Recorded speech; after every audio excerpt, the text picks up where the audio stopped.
that's just the only way. There's no other way. So didn't come on last night. Was out there watching the stars and just kind of got a little, it was just dark and whatever. So I was going to come back on and I didn't. So back up and fighting the same thing as always. So it's all right. I'm fighting me, the flesh, so.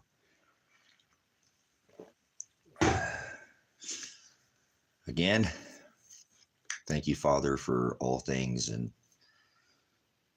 we're supposed to thank Him for the good and the bad, not just the good things. Yeah. So I entitled this one, Who's With Me? Nobody. Nobody's with you. What are you talking about? Nobody with you. You got nobody. So I'm going to have to eventually make a change so that I don't go insane. You can't keep doing the same thing over and over and over, expecting different results. That would drive someone to what is called insanity. So I don't know. I'm just thinking all of it because I knew that was coming anyways. Change there's always been lots of change. Change is not, people are very afraid of change, and they like their routine. They like their 9 to 5. It's kind of, in America, it works good for a lot of people because they like that set, tax me, take nearly half my day from me. And, but as long as I can show up on a regular basis, I get gravy, I get a guarantee. A guarantee that something will, and I get taxed, on that guarantee. I call it gravy, a 9 to 5 job where most people are very intimidated by being self-employed and not having gravy. You have to make it, you're your own boss. You'll decide, kind of. So people are very intimidated because that brings a lot of change, and people don't like that. They like just to go punch the clock, the battle, if you will, of trying to divide their time and fight traffic and, whatever. But anyways, I don't do none of that. I have in the past. It's just not my thing. I need change, My life is ever changing. It's always changing. It's very fluid. Nothing is set in stone, if you will, except for the word, the base of who I am or whatever that, blows the ship around, steers the vessel.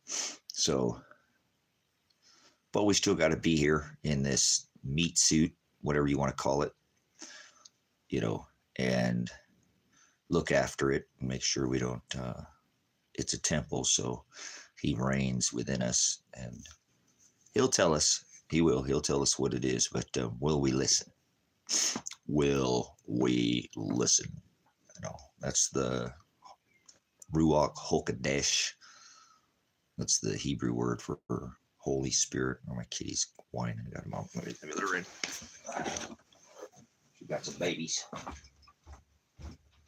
in the cabin.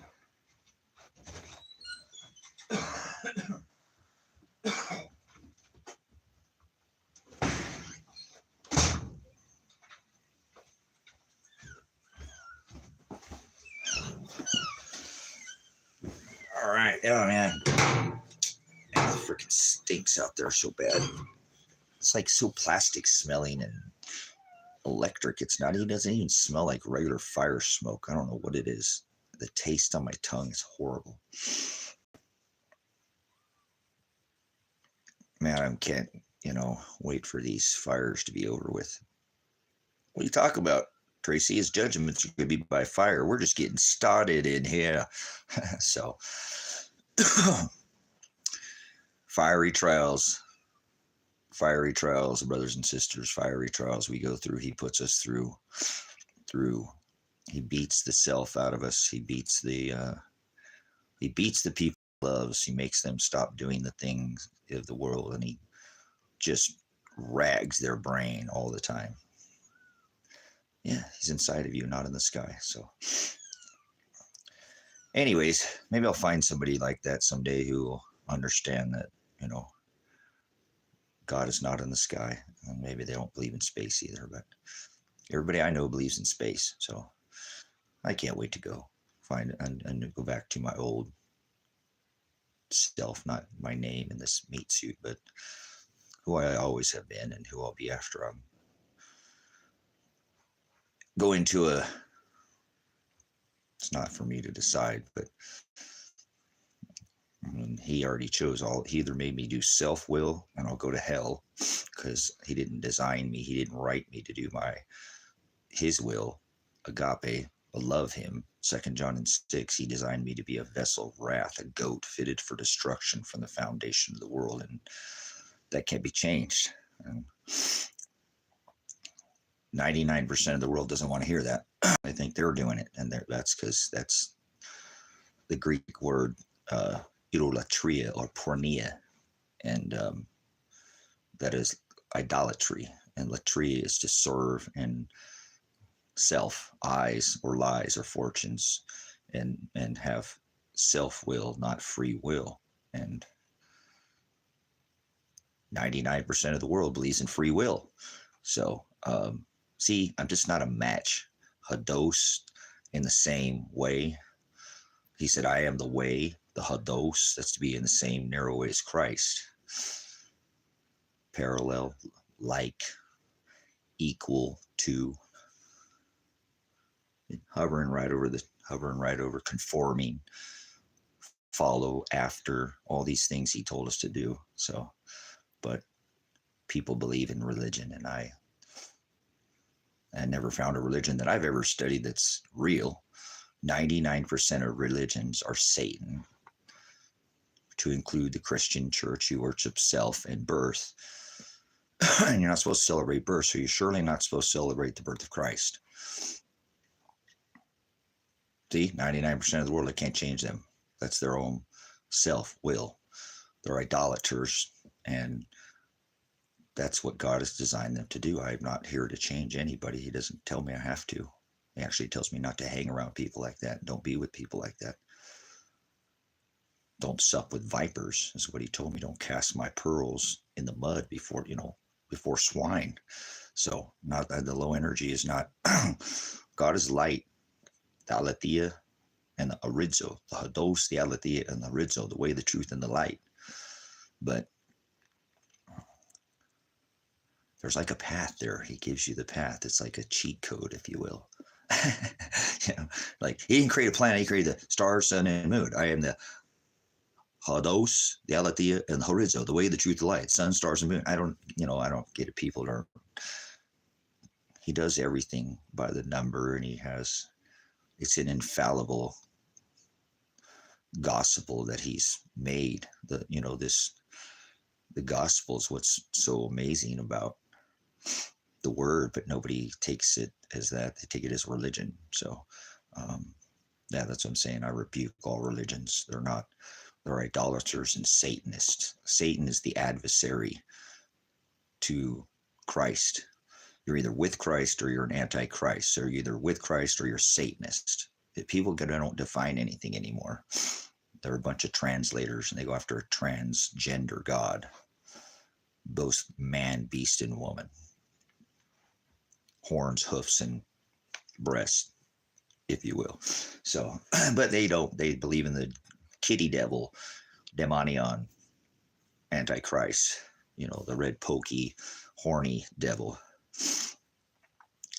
I said it's a transgender God, and you're not allowed to type in capital letters. Stop screaming in here. You don't need to be a child. Either delete your message or leave. And God created one race, the human race. Be gone with you. I don't sup with vipers. You're out of here. God said it's an abomination for a man to put on woman's clothing. And they're not going to get the other side. Oh, I'll give it to you. It's abomination for a woman to put on man's clothing 2 times. And then he said, rebuke them. I rebuke you. That's how it's done, brothers and sisters. We can't turn a goat into a sheep. You're not supposed to. God's not trying to get you to change anybody. No, that's not what the book says. So, transgender God, Satan, Mithra, Apollyon. He gave him a bunch of names. It's still the same transgender God. So the word says it's an abomination for a man to lie with another man. It's an abomination for a woman to lie with another woman. It's an abomination for a man to put on woman's clothing. It's an abomination for a woman to put on man's clothing. So that's what the word says, and I follow the word. I don't do what the world says. I don't care or who judges me or whatever happens. I judge that shall be judged. You will be judged by the law that you go by. Hallelujah. The word is infallible, brothers and sisters. Most won't follow his word. They'll follow self-will. Pornea, latria. Latria is to serve. Eyes of the dirt or the things of this world, including all these transgender images and gods. And see, it's a orgy, transgender, sex, Jesus biscuit ritual that they practice called Christmas, but they don't follow their, they don't look up your redemption. The Redeemer told you, the Yule will, don't pray to God's balls in the sky, gods in the sky. Oh, these people thought there were gods in the sky. They thought the sun was going away and dying. Say, let Baal fires, transgender God fires, Satan fires, Mithra fires, their sun god Mithra, Baal in the grove. That's why God split the kingdom. I mean, people are ignorant. They believe in UFOs and aliens. They think when the sons of God, which are not aliens or fallen angels, there's no such thing as aliens. And fallen means that they were in the heavens is not in the sky. See, that's the problem with anybody. Everybody thinks heaven is in the sky, and they think hell is a place of fire. And that's not what the word of God says by definition, but people don't speak in definition. Been studying Baal, etc. more recently. Yeah, Baal in the grove. That's the opposite. That's your 323 equinox to 923. Baal, grove worship, tree, owl, Moloch, threads in the fire. Edom, no, that's Santa Claus. No, that's Krampus. It's the same. Kitty Hutch, Catholicism, Catholic, Christmas, Jesus. The one born, they say Jesus was born on December 25th. That's Satan. Not Yahushua Mashiach. All glory to Jesus Christ, the one, the anointed, but not... Paul said they will come preaching another gospel. And I told you that's all that matters. I don't do religion. And speaking of another Jesus. So when I sit there and I tell a Christian, hey, there's 2 Jesus in the Bible, they're like, no, there's not. Bye. Oh, hey, hold on. God said that the path that leads to hell is a broad path. Straight is the gate and narrow is the path. And yeah, so you're on the wide path, and I'm just telling you. No, I'm not. Bye. I rebuke you. You don't have to change people, brothers and sisters. That's not how the word is written. You're not here to change a thing. You're here to either walk and follow in his commandments, or you're an idolater. I told you there's nothing. This religion has made people twisted. The word Hebrew is froward. That's to change or twist, or they act like they're perverting. They are perverting the word. Or pervert the word. See, they act like they're perverted transgender gods. 323 spring to equal day, 323 to 923 equinox, spring, fall equinox. You're idiots. People don't even understand. That's the Yule wheel. That's the fire wheel. Throw your kids on the fire. Yule wheel. Goddess of heaven spinning the Big Dipper around the north side. They don't understand. Christmas me. So, thanks coming in. Mossies, I'm out here in the high desert Oregon outback, higher than a hippie in a helicopter at 4,500 feet. But thanks for coming in. I had quite the following over there on TikTok for the channel. Got taken down over there. So pumped the channel up to 20, but that was it. It's still up, but I miss a lot of my Aussie followers over there. A lot of good mental health recovery. She comes over here. She's one of my Aussie followers. Had quite a few people. Probably a third of my following from outside the U.S. Was from, I don't go over there anymore. I don't like that dragon platform anyways. I have to self-censor everything I say over there. I could get banned for saying a carburetor is either advanced. You have a carburetor, you guys know orifices, openings, you have your throttle cable order and all the throttle in your carburetor. You could put a screw on it and it could either advanced or retarded. Live would be down right there. Live would go down. Live would go down because I said that the throttle was retarded. You can't say that word on TikTok. Bam, my stream would be down right there. Hate speech. Serious, that platform sucks. I'm glad that I did, because I did get to, the word went out. It's a global ministry that I, get to. Pulpit is not just he said he didn't dwell in houses made by hands anyway. So this is a worldwide ministry. This is High Desert Grace. You filthy frickin' swine. No, I have look, my nose is running because it's fucking cold out here.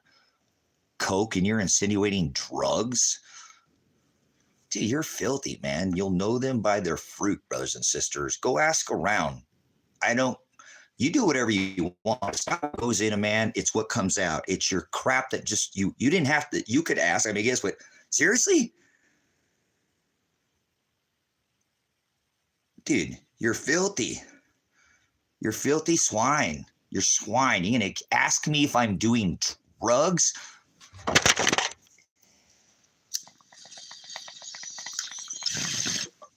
I don't put drugs in my body. I use cannabis. Get out of here, swine. Seriously. The ignorance is bliss in society today, brothers and sisters. Drugs kill people. Caffeine can kill you. Nicotine can kill you. Two tablespoons of water, you're dead. No, I'm serious. You're just... Bye. Come back 24 hours from now. Don't come back here, sit there and accuse me of doing coke. Dude, what kind of crap is that, dude? Why are people, what gives the people the audacity? I'm here using the word, are you doing, I'm talking about being a pastor. Are you doing coke? My nose, it's cold. You see I got a hat on? Can't believe it's the middle of the winter. It's been hot. My body is changing. I shave my head. I take as much sun on my freaking head as I can get. Come on, man. What is wrong with our society? I'm ready to go. And I know the Father is doing this, brothers and sisters, but, oh my God, he just smoked weed. It's not weed. Stop calling it weed. That's what I'm saying. I'm tired. People just choose whatever they want to decide, or whatever they, anyways, moving on.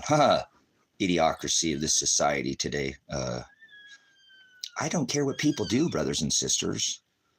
It's not the coke that I would even care about. They widely prescribed cocaine in America. It was in the soda for 20 freaking years, and then made cannabis illegal. It's idiocracy. The Tax Stamp Act, nobody knows their history. Nobody knows anything.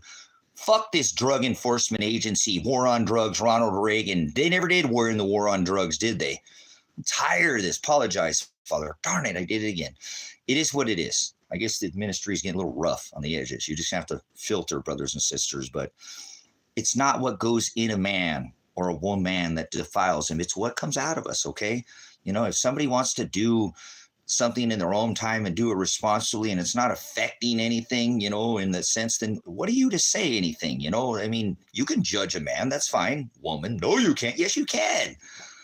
With righteously, don't condemn them. So, yeah, you wouldn't condemn me. It's just a question. But why? Why in the middle would you ask me? Because my nose, it's cold. The weather change. It just started. Go stream for hundreds of thousands. It's the weather change. Come on, man. It's hot out here during the day. I'm ripping my clothes off, and now I'm bundled up. I live in a fucking desert. All right. See, guys, who's with me? Who's paying attention to what's really going on right now? We're in an age already past, out of the age of deception. We're not in that. Whoa, welcome to the new age, brothers and sisters. The firmament, Psalms 19, declares the handiwork of the Father. Think about it. There's a clock. It points to a time, and it tells you something. Does it have to say anything out loud? Come on, man. People aren't looking up. Mine does sometimes, but it's just a change of the weather. Like I said, my apologies. I'm a little on edge, guys.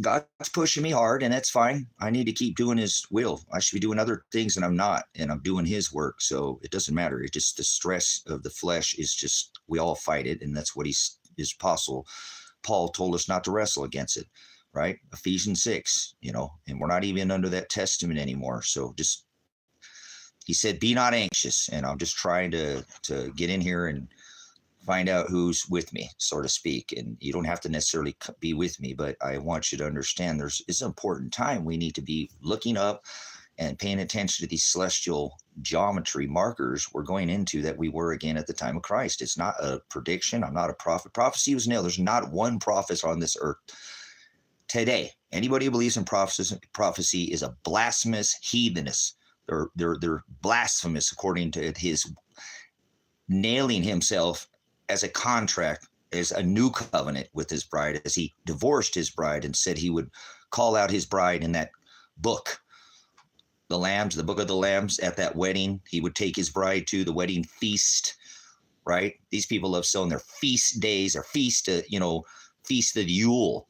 And we had set apart days. We did at one point in Israel. If you want to be grafted in the nation of Israel, we had to offer 2 turtle doves at the altar, be literal circumcision in the flesh, and be water dipped. And then you would celebrate those set apart days, but not all these holidays, not all these holidays, seriously. No, there was the Feast of Unleavened Bread, the Feast of Tabernacles, the Feast of Ended Gatherings. Okay, enough, brothers and sisters. But we don't do any of that anymore. We don't celebrate one single day. We don't celebrate any days. There's no days, and he nailed all it, but I can't make people understand what he did. They think he came back to save everybody. He did, all flesh, but not everybody. He only had 2 houses that he'd even let into the church. Otherwise, you can fuck off. Get out of here. Get the fuck out of here. I said, I'll bring in the security. You can leave. These laws don't apply to you. I said, leave now. You're not, I don't care. You're not related to you're not from the house of Aaron, of the high priest. So get out. Eat whatever the hell you want. I don't care if you rest. Go. STFU. I'm telling you, get security. But, they would throw you out of there. People don't understand because they're religious idiots. Nonsense. If the high priest of the church was Aaron, the house of Aaron, begotten the Levites, one branch, your first cut, whatever, that's it. Otherwise, you were Gentile, and you weren't under the 613 statutes, commandments. Not a religion. The law. It was called the Jewish law. The first 5 books in Scripture are the law, not some religion. See, people are idiots, religious idiots. See, moronic, if you will, brutish in nature is what Christ would say. You're a brute beast. He was a lion from the tribe of Judah. Go do your homework on that. What the fuck does it matter how much melanin he had it put in his skin? God did not create any races. He put melanin in our skin for how far we were towards the top of the earth or the equator. Melanin in our skin. He didn't create any races. He created one race, the human race, man and woman, and that is it. Everything else is an abomination. It is. All this racial, there's no races. God put melanin. You know what melanin is? It's what tints your skin, makes it lighter or darker. And that's how, according to how close you were to the equator, or Nordic would have had less. Dude, come on, man. Grow up. The fuck does it matter what color of his skin is? People think when he says, Our Father who art in heaven, hallowed be thy name, they think he means Jesus, and that is the word Shem, because they won't read the original word. Bunch of religious morons going and biting into this crap. He was the lion from the tribe of Judah. So go research Judah. You can't find any images of Judah? You got to ask me? Go do it for yourself. And what the hell does it matter what color of skin? I haven't even looked at your response. You got me fired up. That's stupid, man. All this fighting about, his name's not Jesus. The letter J. What didn't exist? I know that. Z was the last letter added to the alphabet. J was not. So there's no way in the hell his name was Jesus. All glory to Jesus Christ, the Hamashiach, Yahushua Hamashiach. He said, before Abraham was, I am. Remember that Paul warned about another gospel and another Jesus. Okay? Okay? You've been warned. All right? It's in his book. So, nonsense. Nonsense. Please, brothers and sisters, what the hell does it matter what color? Go do your research. That's why I've taught you for more of the years on this platform to study culture, to study the culture, not just the words independently themselves, but to study the culture at the time. Things change. Customs. You might want to study maps. Maps, names change, not to protect the innocent. Names change. Palestine, Philistine, Israel. Look at these Anak. Look at these lands. The land of Anak, Anunnaki, that. Oh my God, spaceships. Get the fuck out of here, you child. Yeah, they put pictures of a gay, homosexual. Caesar Borgia is the image of Christ Jesus right now. That's a homosexual. Remember, I told you Jesus is the transgender biscuit marinated ritual called Christmas. Get it? The Pope at the time was a homosexual. That's his gay lover. He warned us about idolatry, that I keep blowing in your face over, blah, blah, this guy stop us, and imagery. You were warned. Images is your eyes. What your eyes see, you're serving your eyes. You were warned. You were warned. He said, I am the aletheia. That's a true definition. It matters more that truth, aletheia. He said, I am the hados. That is the narrowing of this world, brothers and sisters. Wide is the gate.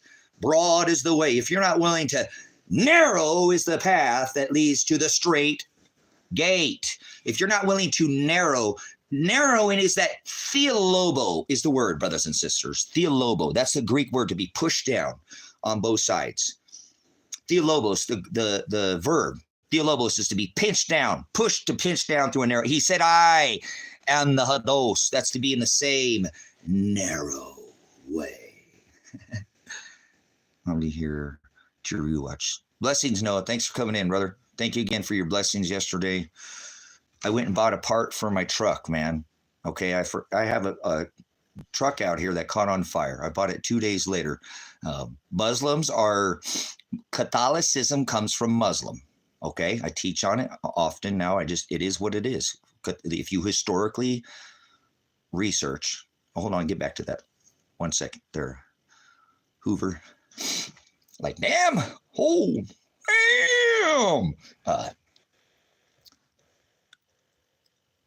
Cool. No, again, I appreciate it. That truck that I had bought 2 days after I helped somebody out. I think I talked to you about it. It caught on fire. So I'm going to still probably have to find parts for it. But I ordered that transmission part that's a plug. I'm not a Ford guy. Fidelio, I don't, the things of this world. Ford, Chevy, Apple, iPhone. I'm more of a Chevy guy, I guess so, right? Peter! Focus, Tracy. No. Love you guys. Thanks again, Noah. Noah bless me, guys. And I don't do this because we're supposed to do these things and we don't gain for giving. That's not by going out and telling people. We do it in secret and quiet, but I do appreciate that, Noah had blessed me yesterday, guys. I've been trying to get things going here and I'm building cabins and things and whatnot. I don't want to put you into, my financial situation right now. But I'm trying to get that squared away and I will. I'm working hard at it, brothers and sisters. I sell on the internet and I've been struggling because of they can censor you on the internet, brothers and sisters. Everything you say has always been, it's all there. It's always being recorded. Try to remember that when that phone's in there with you, it says, and don't even fucking worry about that stupid flipping phone and fuck you, CIA, lick my balls. I don't care about you, Department of Defense. You're one office below the president. You're just a corporation. I care about the Father who's watching, known if I'm in there doing my thing and I think the whole world doesn't see. He saw my intentions. He sees what you can't see. You're never going to be God.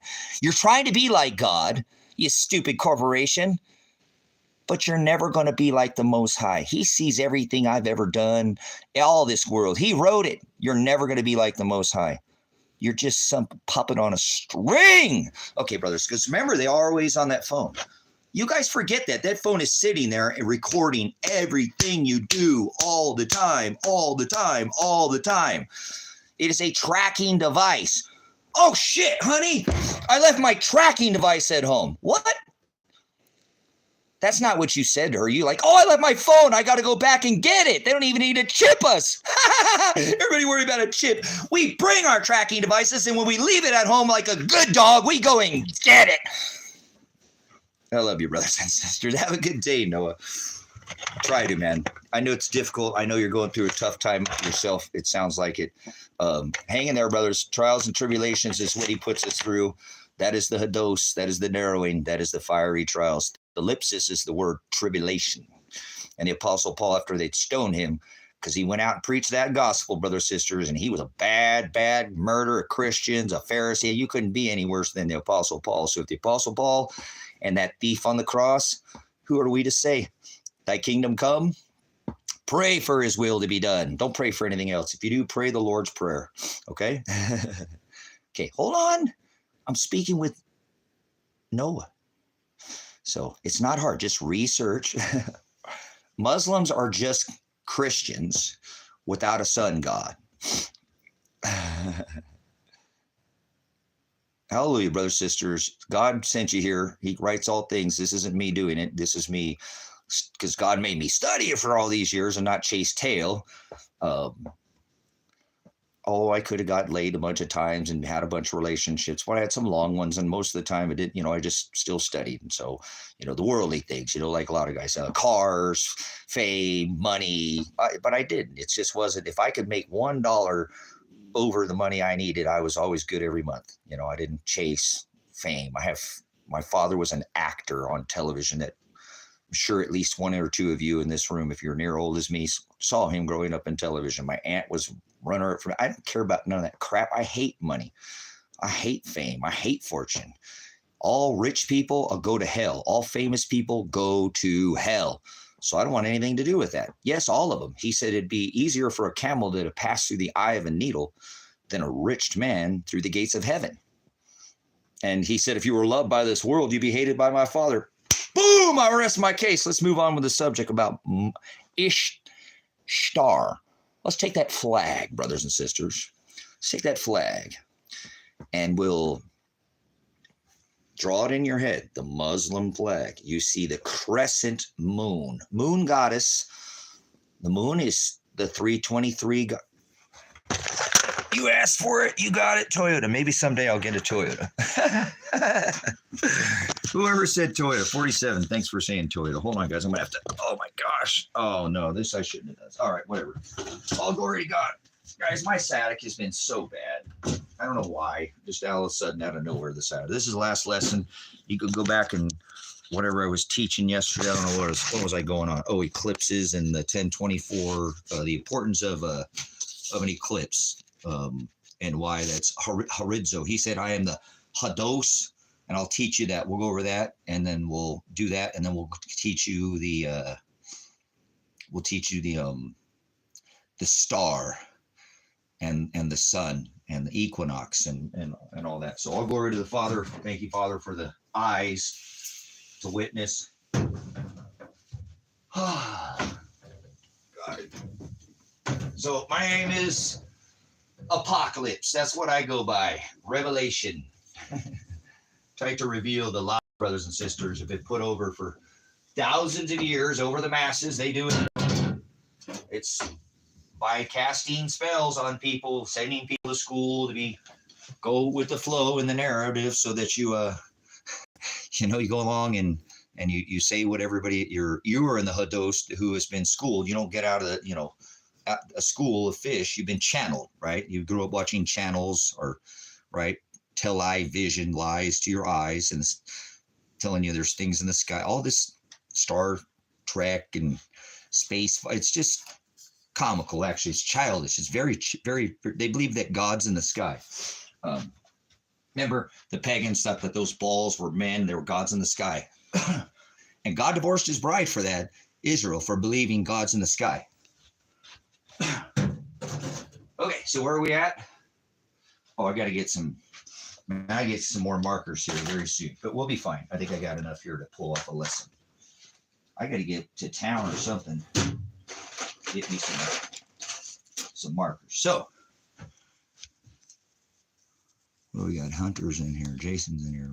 Okay, I'm still going to ask you your question. Okay, so let's just really quick. I want to make you guys understand this is such a beautiful lesson. All glory to God. I help by I take you, my brother, my teacher, my pastor, Brother Jim Brown. You can find him over at Grace and Truth Ministries here on YouTube. Like me, he has a whiteboard, and I'm just a speck, like a little origas, just a tiny, puny as far as wealth of knowledge. He's got 40 years of studying on me. I've, nearly 37 years or something, and I've done it for a few decades, but his is far beyond. He's a walking, do you know what a concordance is, brothers and sisters? This is a concordance. See that concordance? He's a walking concordance. He literally can tell you the scripture, put it on a timeline in Greek, Hebrew, as I teach. He teaches the same. He said, I am the hados, and that's the narrow way. That's a Greek word. And so he speaks Greek and Hebrew, and man, his dialectus, his gloss, his vernacular, his vocabulary, his both with the Greek and the Hebrew, it's a whole different way to learn, brothers and sisters. And I teach how to, I'll teach real quick. I'm serious. You want to narrow? Let's narrow everything else off. Boom, I'm serious. That's hados. That's the narrowing. This is the narrowing. Do you read out of this book right here? An interlinear Bible in Old Testament in Hebrew? See how that's written? That says Hebrew and English. That interlinear means it's both written in the old language, in the Old Testament in Hebrew. There's 53 books of the old, and there's 13 in the new, and there's the Greek right there. Greek and English, Hebrew and English. So I'll open it up real quick. I'll try to get to the lesson, but see, every one of those has a number. That means it's coded with the Strong's Concordance. This is a blessing, brothers and sisters. Thank the Father for, he said in the book of Timothy that, our if we're going to ever have any kind of worthiness, we're already saved, but we're going to do it by studying, Timothy is a great book. That's a good read, really is. But so this concordance is this same book that I showed you over here, or what it means is every one of those numbers means, like if you took the word, we'll do a lesson, okay? We'll do a quick lesson just off of the teaching, okay? All glory to the Father. So remember Revelation 9:11, right? Ooh, that's a good one, right? That's one that talks about the Antichrist, the seventh king that's locked up in the abyss. They call it the bottomless pit. That's a problem with reading your guys is what you read. You read a different version. That's called a translation. It's not the original, in most cases, definition. Transliteration is not translation. Translation means that's your version. Literal, by definition, is the word transliteration, and so you don't want to literally change the definition or the text. He warned of that. If you add a jot or a tittle or take away, I'll blot your name out of this book. I'm warning you, it's not some kind of game. That's why I think people act quite childish, and they won't take this, and they're religious idiots, and they play it like it's a game. This isn't a game. It's not that hard, but you have to go by his commandments. And he does. He said, I am the aletheia. That's definition, brothers and sisters. Hados, that's the translation. Narrowing that off and not being a translator and making up your own version, but to the light, the original, the way to the light is through the truth and by the narrow. See how he said, I told you, it's star, sun, and moon. Hados, aletheia, horizo. He makes these things step-by-step instruction for us, brothers and sisters, but those who don't have a hearing ear are going, what is this guy talking about? And some of you guys are going, oh my God, exactly. Okay, so God is a title. Don't worry about it. So anyways, this concordance here has a number to every word. So we're going to take Revelation 9 and 11, okay? It says Revelation in 9 and 11 that they have a king. They have a king over them. And that king is the seventh king, brothers and sisters. It's the king that's locked up. It's the Antichrist. It's the one that was sealed up in what is called, in my word, yours says the bottomless pit, right? Right? Yeah. You read, yours says bottomless pit. It says they have an angel, right, over them. Angel is the same word in the Greek as messenger. Messenger, where it is. Okay, messenger and angel mean the same exact word, brothers, sisters, in Greek. They are the same thing. An angel, stop thinking wings. It's not what an angel is. Then you can think fallen angel and they're going to come from the sky, and that's bullshit. Apologize, Father. Heaven is not somewhere in the sky. There's a book, it's called it's the Old Testament. Read of the battles of the ruling class that no earthly army could come over Israel, was the bride. They followed those 613 statutes, commandments, and they were the heavens. They were the ruling class, okay? He warned you, Apostle Paul, 6:11, Ephesians, wrestle not against flesh, but against principalities, right? Powers, the rulers of the darkness of this world, spiritual wickedness in high places. Who's ruling you? Your body's a temple. There's somebody inside you. If you'll listen, are you going to let this world rule you? He warned you about eyes and idolatry. I'm telling you, brothers and sisters, people they make this religion, and it's a shame and it's a sham, but it's not for us to change. So an angel, like it says in Revelation 9 and 11, that angel that's locked up in what is called the abyss. That's what my text says, because mine is written in Greek. And I don't study it in a language that wasn't originally written in, because that's going to be translated, and that's going to make it harder, correct? It's actually easier to study it in the original text. That way you're not getting a translation, okay? There's a reason why there are 66 books. Okay, you ready? We're going to do a quick, I want participation. We're getting a little quiet in here. I'm sure you guys falling asleep at the wheel here. Or you guys, is this good? Is it better than these churches and all this? He said he don't dwell in houses made by hands, brothers and sisters. He says where there's 2 or 3 or 12 gathered in my, not named Jesus, in my law, in my love, in my agape, in my name, Shem, there I'll be. So he's here with us now. He's inside of you. He's not in the sky. Heaven is the ruling class. Earth is the ruled. That's right. No nation could come against the nation of Israel. Not that earthly 120,000 man army was annihilated, slaughtered by Israel, a 7,000 man army, destroyed them. There was no nation that could come. They followed in the 613 statutes and commandments. There were 53 books in the Old Testament. The first 5 of them were Genesis, Exodus, Leviticus, Numbers, and Deuteronomy. And that was called the Torah. And that was the law. Not the religion, a law, the Torah. They perverted it and made their own law, the halakha, an oral law. And that's why he came back to fix that. A lot of things people don't know. They don't want to learn to know. Synagogue is Satan is what they are today. They all worship. Hey, good to see you, dude. Good to see you. How was your birthday? Oh, you're not supposed to celebrate anything. Nothing. Not even one single day. Oh, hey, we haven't seen you since the Christmas party or the Easter. Yeah, they're all Satanist. If you've been here for the lesson, you're going, oh, yeah, he's right. What he just said. I didn't know that. That's the way it works. So, okay, there's 13 books that are remaining in the Greek. Okay, and there's 53 of the Old Testament. Okay, and they're written in Hebrew. So if you're going to study, brothers and sisters, I want you studying in the Hebrew and the Greek, please. One word at a time, and don't worry about it. I don't care what you know. Be better if you don't know anything. All you need to know is the gospel. And I'll teach you the gospel. That's beautiful. That's why he sent me here. I mean, I have things to do, but that is truly what I have to do it, because woe if I don't. Woe if I don't. I can't. Thank you so much. We'll go back to that. I stood up. I was going to be all pity party me, but we'll talk about that. We'll teach a lesson. We'll do a little bit of something, and then we'll all sit down. We'll have a discussion. So anyways, 13 books of the New Testament. They're written in Greek. He said, I am the hados thealetheia of the horizo. That would be Greek. To froward, that is to change, twist, or pervert. That would be a word that is in Hebrew. So I'm speaking Hebrew and Greek to you. I won't overdo it. I'll try to keep it limited so I don't overwhelm you.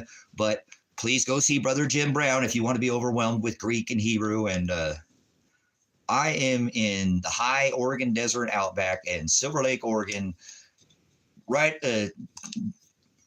I don't care about giving away my location. I'm not running from it. I fear no evil. Table Rock is the icon of the valley. Sit right there, and I have cabins that I'm trying to get built out so I can get a stream of income coming out this property, because I moved out here with nothing and bought, a land payment that I don't get benefits or anything from the military or Social Security or money from anything. So I have to do something I can afford because my health goes down. Honestly, there's a lot of multiple reasons I'm here. If I go down, I can't lose everything I have. That's happened before, brothers, sisters, where, my health went down one time. I had to move out of my house, and out of 5 kids, I was the last one to move back because I broke my back. Again, I had to move back in with my mom and never planned. So things change. God will pull the rug out from underneath you sometimes. And so I'm here in Silver Lake, Oregon, in the high desert Oregon outback, in the world's largest dark sky sanctuary in the whole world. Oldest clothing on the planet was found right here. Outdates not just one set of sandals, but multiple sets of clothing or sandals. In this case, they found an 18,000-year-old camel tooth right over here. Oregon is the oldest place in the Northern Hemisphere. They've already came out. And I've been trying to tell everybody because I'm a mad man about research and historical record, and I stay away from the religion. And so it doesn't give me that. I don't get caught up with the one side or the other. I'm not a religious person. I don't have a denomination. I don't want to be called anything. I told you, there's religions that don't. The only way to the Father is through the Son, brothers, sisters, and that's the New Testament. Okay, that's what that word is telling you, through the cutting off of the flesh, and not eye for an eye, tooth for a tooth. We are under this covenant with, if you were chosen with the bride and the bridegroom, that you walk, be meek, not weak, turn your cheek 7 times 70. It's not eye for an eye. It's let vengeance be mine. Do not avenge yourself. People are not under this covenant, brothers, sisters. People are not. They don't follow it. Love is the word agape, 2 John 6. That's what the word, if you love God, that is, he said, Peter, I'm not asking you if you phileo me. Okay. Phileo is the word to have a fondness or an affection. We tend to like iPhone or, Apple or, Ford or Chevy. I was talking about my truck earlier. That's what, or the things of this world, in the case where, Christ was telling Peter, I'm not asking you, Peter, if you phileo me. Do you love me, Peter? Do you agape me? Okay. And that is that 2 John 6. Are you walking? I don't care about, see, Peter kept questioning the things of this world, brothers and sisters. He was asking you, are you obeying what it is? I don't care about this statue and this law because Peter was still stuck on the fact that Christ was doing things like eating wheat on the Sabbath, which was against their law. There were laws that Peter didn't understand because his brain was still in the phileo. He wasn't 2 John 6. He wasn't agape in the Father. Remember, he denied him 3 times. He just was not.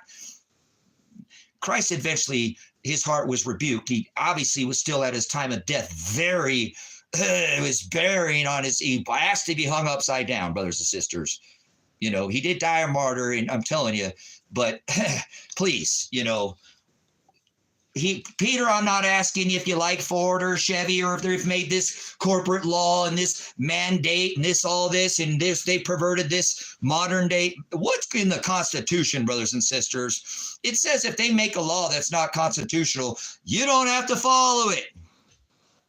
You don't have to follow it. No, you don't, not even under the Constitution. So God, he said, you will be judged by the law, the agape, love, the law, Shem. Who do you love? I'm not asking you, Peter, if you phileo me. Do you love me? Do you agape me? Which law are you going by, brothers and sisters?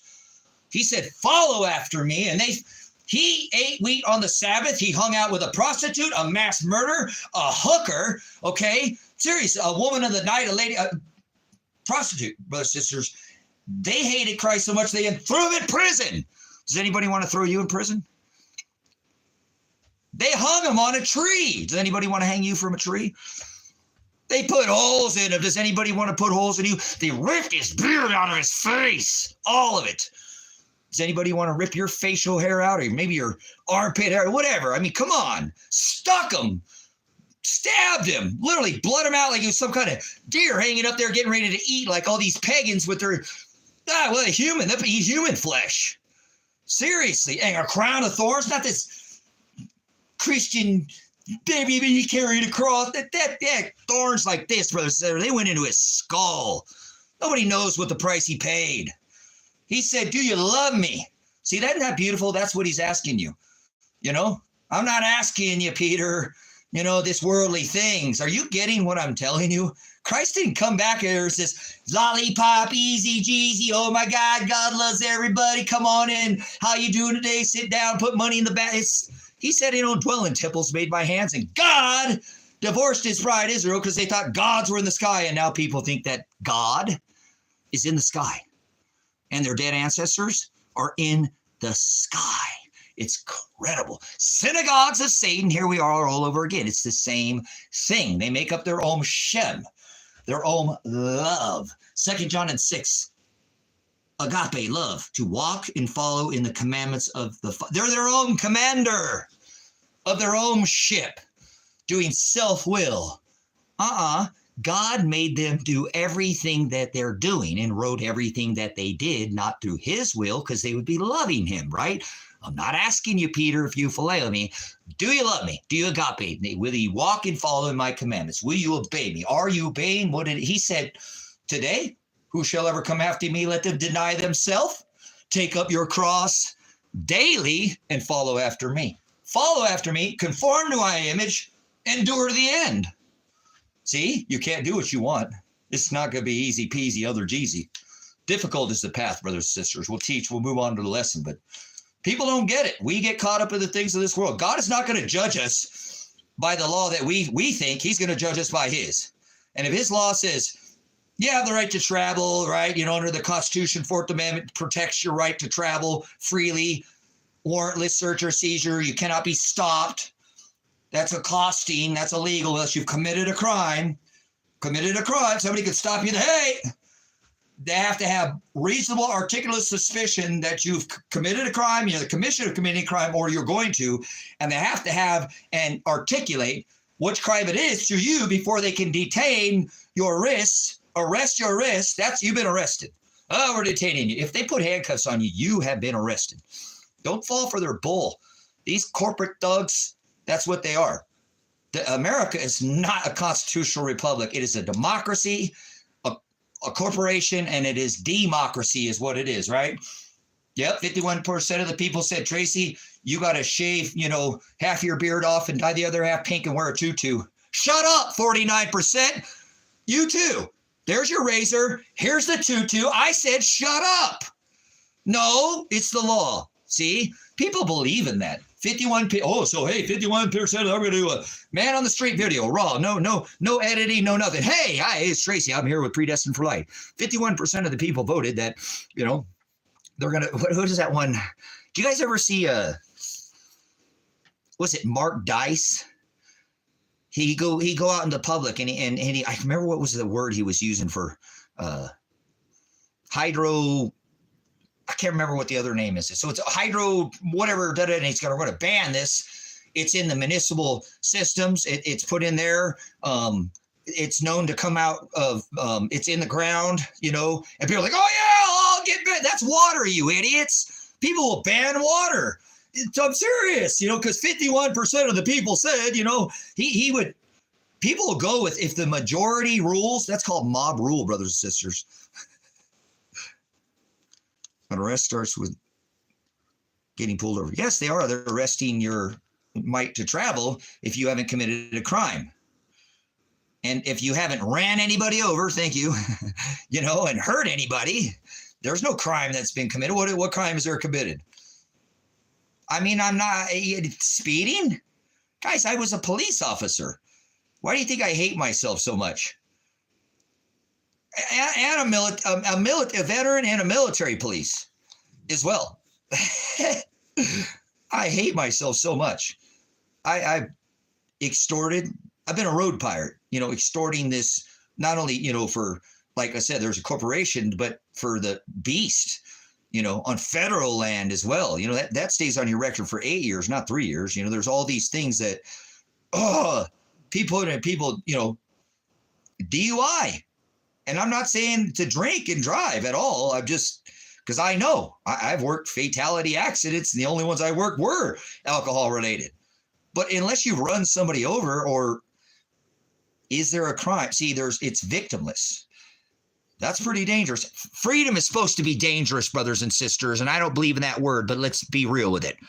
We used to ride in the back of the car and drink out of the hose, you know. It was like we'd stayed out after dark, you know. It was, no, seriously, that's not very, but seriously, it was not this. Freedom should be dangerous always. That's what freedom is. If there was ever, and I don't do freedom, but let's push this original constitutional republic, founded one nation under God, rights protected, God-given, inalienable, protected by the federal government, not there to make rules, but to protect the rights of the people. Not even citizens. There were rights that were protected if you were just here on this rock. You could be from another country. You didn't even have to be the same citizen. And under this constitutional republic, Bill of Rights, right, and the Declaration of Independence, giving us that independence, we were not independent. You cannot be. You cannot. The Constitution doesn't contradict. Well, yeah, it does now in many places because they perverted it from the original text that was written down. So it doesn't contradict. It protects your inalienable rights, and many of those rights protected are God-given natural rights that have been here. Whether there was, these are natural rights, brothers and sisters, the laws of the land that have always been here. And your right to travel is covered under your Fourth Amendment. Your body, your personal vehicle, you're traveling. I have a commercial driver's, I've been a CDL driver. I've been a law enforcement. You cannot stop somebody if they're not engaged in commerce for the corporation. So if they've committed a crime, then you could, right, in a commercial capacity. But that's what these corporate thugs do, called America now, which is a democracy and not a constitutional republic with those God-given natural organic rights protected by the Constitution. Only protected the organic rights of the people. And it said if you went against those, that you didn't have to follow. So how is that against God's? No, the original Declaration of Independence, the original Bill of Rights, and the original Constitution before all these perversions of the law. Correct? There was under this democracy, that means that like it's 51-49. We only got to pay these three schmucks off, and we got it back in our favor again. Swing it right back over. It's a flawed system. Country was not founded as a constitutional republic, right? Yes, it was not a democracy. Where did people get democracy from? That is mob rule, brothers and sisters. You ever been around a big group of people and a few of them starts with a whole mob? They all swing that way, like a herd mentality. I'm a farmer. Normally I wear my cowboy hat. You know, I got animals out here, but it's cold out here this morning, so we got the top cover. The bale was, brothers and sisters, this is not a corporation. Yes, it is now. Sold on the stock exchange for your labor, called your bond. Your treasury, those are for your labor, your W-2 that you fill out when you go to work, your driver's license. Notice those are all written in, and your birth certificate, your social security, all that's your bond, that's your credit card. First credit card ever issued in your name. You didn't even know it. Your parents signed the contract. It was a blood contract with you and the doctor. Well, you were there. Your parents gave your blood type A, B, or whatever, which was the contract, giving over that labor through your years of work through your W-2, already $1 million bond credit card called your social security card. This is your tin man. This is your straw man. So this is what they've extorted, brothers and sisters. This wasn't under the Constitution as far as originally. This is the change that's been made, just so you know. Okay? So therefore, all UCC and statutory laws are not law. Right, exactly. Well, somebody's got it figured out, guys. There are natural laws, okay? That's what the federal government was there to protect. That's it. They're not there for any reason. All these other things that the federal Constitution does, if you'll read what Jeff is saying, is correct. They're not part of that original constitutional republic. They're not following that. And it says specifically, we don't have to follow an unconstitutional act. And there are many of them that were in play. So either way, I want to move on with my lesson. You need to look into Black's Law and your original organic laws if you're going to be applying these in these jackboot corporate thugs called police officers that roam the streets and extort and harass. When I was a police officer, brothers and sisters, when I was a police officer, when I was a law enforcement officer, remember, you couldn't even arrest somebody, put your hands, on a woman. If you were a male officer, things have changed completely. This isn't the same enforcement of law that is applied. Yeah, man's put their hands right down a woman's pants, or vice versa. I don't think it's cool for a woman to put her hands down a man's pants.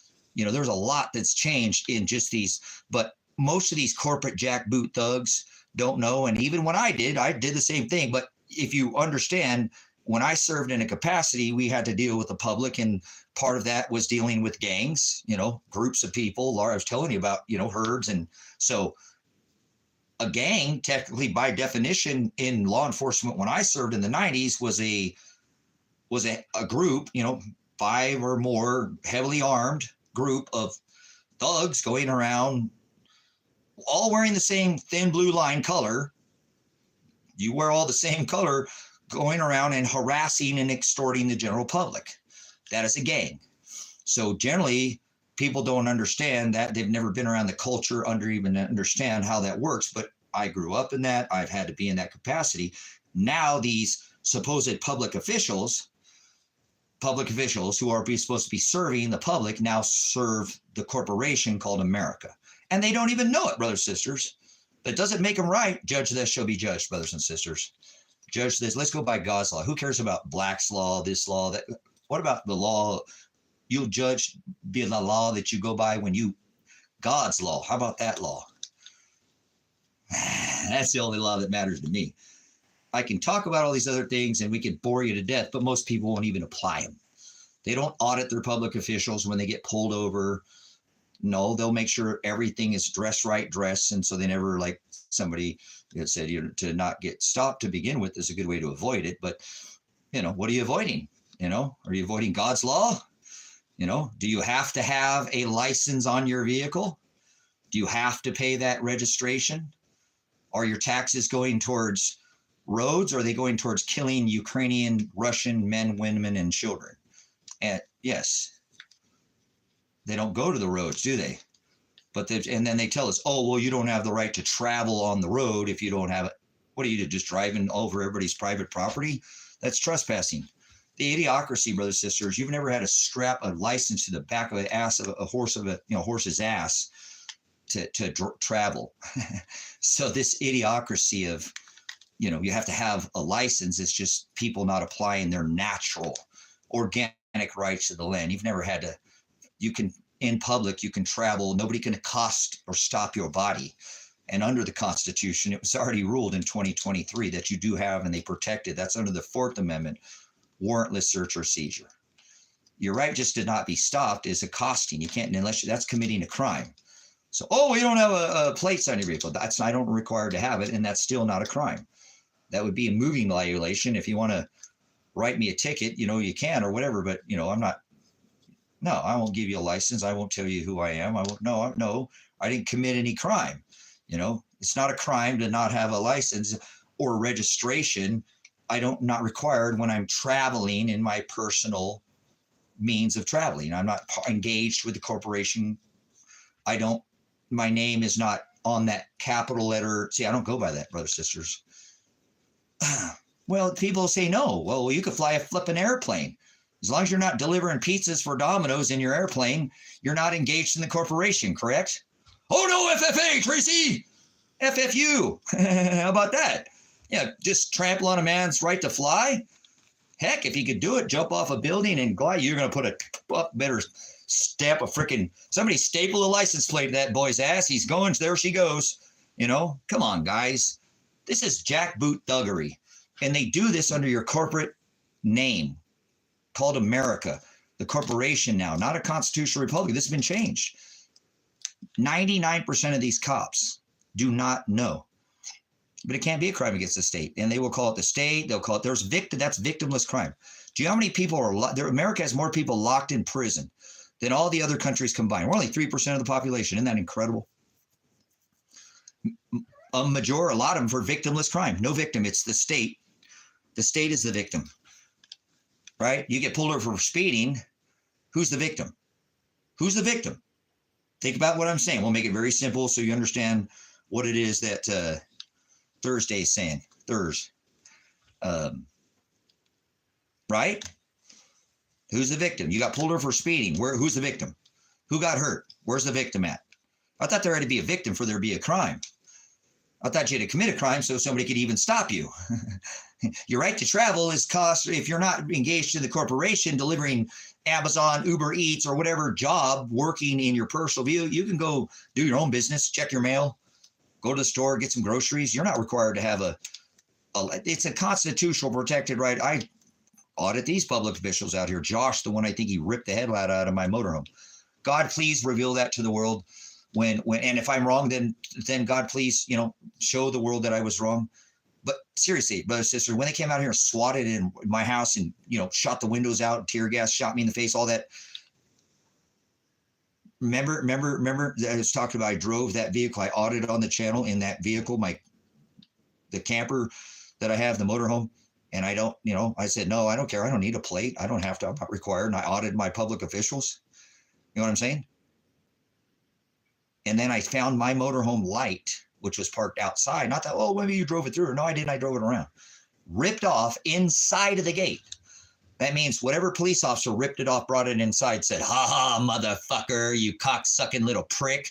And I bet you it was Josh Bezel of Lake County Sheriff's Office. Yes, God, please show that when it comes down, because we're going to get to see all these things. That prick,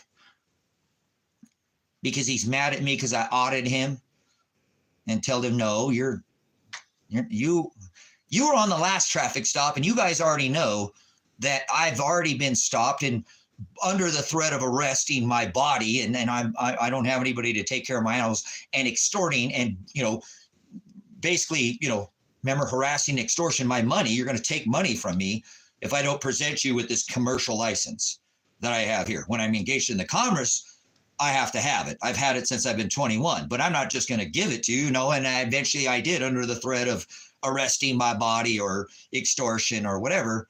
But you were on that traffic stop, and that was 2 fucking days ago, and now you're acting like you ain't ever seen me before. Bullshit. You fucker sat out there for 15 minutes bitching about, can you believe this asshole, what he just did to us?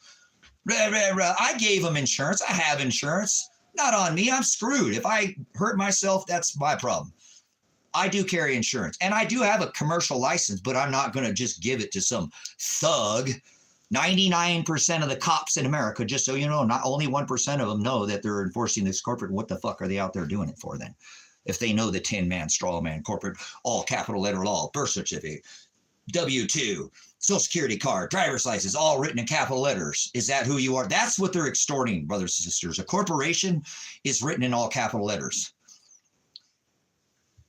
I'm not going to do this. And if people don't know and they think I'm fucking crazy, I don't care. I know these are natural organic rights. And he said, you'll be judged by the law that you go by. So if you're more worried about that man dumping a clip in you and not even putting up any kind of, give unto Caesar what is a Caesar, but putting up God's law first and risking, how'd you die? Well, I was applying God's law and this jackboot thug just shot me to death. Oh, okay. That's your death. But you're more afraid of dying and then applying God's law. If you know it, brothers and sisters, if you know it. So I can't help people who don't know. But see, now I know. So I have to make sure that I'm a prior law enforcement officer. See why he did this to me? So I have to run my mouth and be persecuted. I've already been swatted, thrown in jail in the last 90 days because I stand up to this law and thuggery out here. I held protests during the pandemic against the police department for their dereliction of duty. So I'm not afraid of cops. I'm not afraid of judges. I'm not afraid of no man on this earth. I'm afraid that I'm not worthy. My fear is that I don't follow the law. Just as shall be judged. See? So, jackboot thug going around enforcing this capital little law, corporate law called your straw man, written in all capital letters. So when I was arrested, what's your name? I am Apocalypse. I am Revelation. That's not your name. That's false official statement to a police officer. Oh, another charge. All right. Good. My name is Tracy. First name, I don't know why people call me that. That's what remember the blood contract? I wasn't there. Well, my parents were hippies and smoked pot and did mushrooms and acid. And how do you know my name is Tracy? Were you there? Were you a witness? I told you they were high on drugs. Both of my parents were hippies. I can show you at least pictures that they were. So how do you know my name is, do you know the doctor? Maybe they were doing drugs with him. Maybe they went out in the parking lot and they got high or something. Seriously, how do you know my name is Tracy? So whatever. That's what they say it is, but I'm not.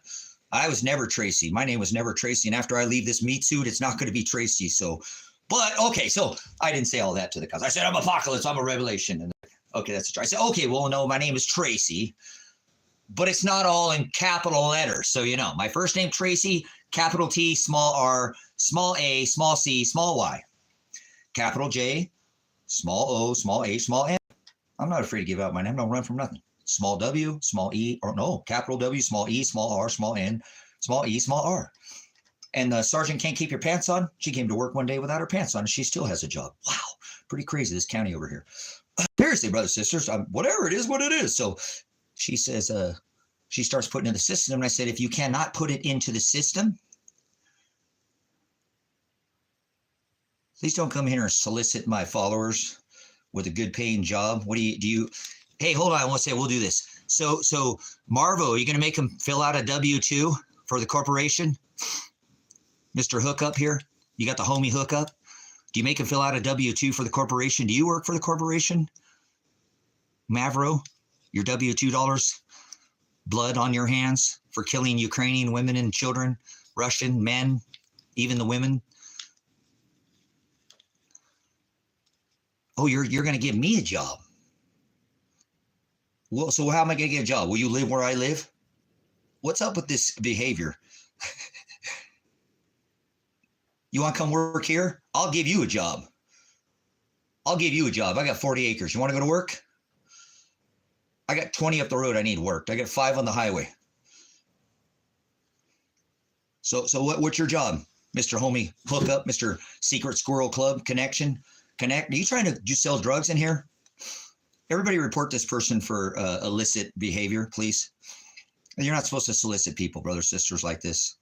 You know, not like I said, you can go, you know, picture, but seriously, I'm asking you one more time. Are you applying, me a job to fill out a W-2 for the corporation? Because if you can't answer my question, please leave. I'm teaching these people. Okay. You're a spam artist and I rebuke your spam. I don't eat pork. I don't, brothers, sisters. That's just a choice. It's not, you don't have to follow those laws. So I hope you know, these are for real, brothers, sisters. This making any sisters, brothers, this is not a game. These jackboot thugs called gangs, police officers, sheriffs, city, state troopers, they all enforce corporate capital letter law. It's your tin man. Tax identification number, that's your social security card. $1 million bond. If you're old like me, it's $2 million. I forget what the year cut off. And you're going to pay into that by your labor, and they're going to take your money and pay it to that corporation and go send it to Ukraine. $200 billion. A dead child died last night in America, a citizen of America, and you have blood on your hands because you filled out a W-2 and sent it to Ukraine. You unalived a whole generation. I'm a veteran. Don't feel nice. How's it feel? Welcome to the club for serving this beast system. Seriously, people won't see why I don't want to see? Oh, no, trade. No, that's what's going on in the world you live in right now. I'm serious. That's what the world is right now. That's what's going on right now. 98% of these cops are out enforcing mandates, codes, and ordinances under your straw man, your capital. That's why your driver's license is written in all capital letters. And when they convict you in your kangaroo courts, yeah, when they brought me in there, brothers and sisters, to their courtroom, and the judge and their kangaroo or maritime thing, you know, and whatever, they already arrested whatever, it's all legal. I'm going to sue the snot out of these people when this is all done. I only got like 9 or 10 days, and they're going to have to drop the case. So it's pretty bad what they've done.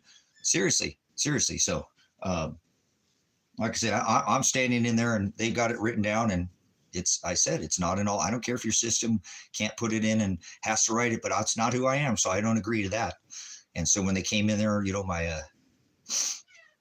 secret indictment, you know, for my secret indictment there, the old, right? My first, you're going to get a piece of paper. It's going to probably be pink. You can get your pink slip. Okay. Your indictment. And hey, psst, come here, girl.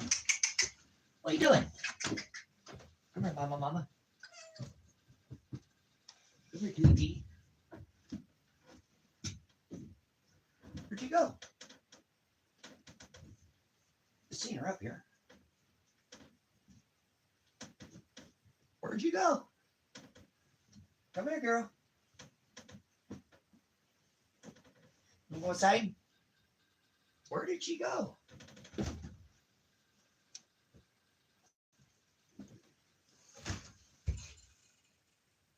Oh, you snuck back in there. Okay. No, you don't need a driver's license.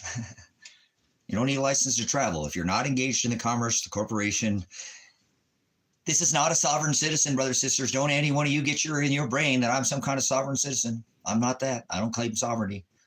I don't claim any of that. I'm just a man of the land, born of this corrupt dust, and we'll go back to the dust, soil. I'm a man of the land and soil. I assert my natural rights. So when I tell them and they arrest me, I tell them whatever I told you guys on this live stream when they did, because I knew eventually they'd come out here with their thugs with the guns and jackboot this place instead of having communication. They wanted a revolution, a fight, guns and guns are men, and I wanted resolution, communication. No Ruby Ridge, no Waco, Wacko, Texas, none of that. But they're the ones who did it, not me. So God knows. And if you want to see the execution of their warrant, which is flawed, they're gonna have issues with that too. That's funny. You call in the state to do all your jackboot thuggery, and you can't even get the warrant right. So I do want to see under the right of discovery and suppression of evidence. I'd like to see the Mirandaizing of myself there under this. So giving me, and you have to read. If not, the whole case has to be thrown out. They're not going to be able to produce. They never Mirandized me, brothers and sisters. It's pretty unfortunate what they did that day. But anyways, this warrantless arrest of his wife that day and no probable cause, as far as, you can't just show up. Oh, that don't work like that. So shows of this jackboot thuggery that they do here in this county, and I expose it, and people live out here just fine. I don't have no problems, but I'm not the kind of guy to stand around and let people shit in my backyard. So I don't care if it's a public official, a cop, a judge, and so I'm standing there in front of the judge, and the attorney that's standing in for me, which is they arrested my son and his wife as co-defendants. You can't have the same attorney on the same case. He's representing me, which is illegal. That would get the case thrown out right there. It's so bad, guys. It's so bad. He's standing. He is appointed to my son, and now he's representing me on this. That's co-defendant in the same. You can't have co-defendant counsel in the same case, brothers, sisters. This case will get thrown out. They can't. They've done so many things that are illegal. Like I said, they arrested his wife, and she wasn't even on the warrant. So.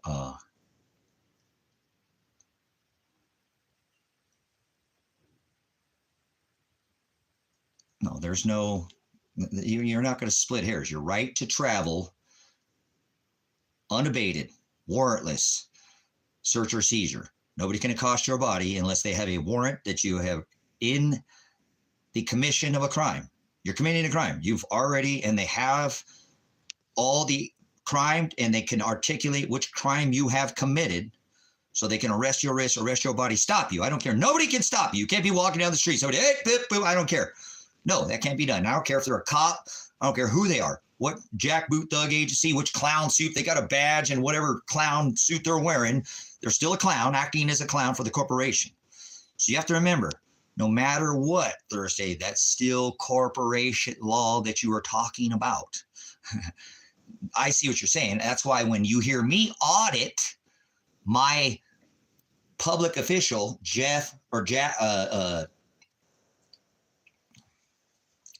Bezel, Josh, the one I'm sure that God, you guys will see, he ripped my headlight out of my vehicle and threw it in my yard. That's petty crime. That's childish. This is the cop that I audited, okay, that I told him that wanted him to let me go about my business, that I have the right to travel, okay? Some people say, what did Thursday say, something like that?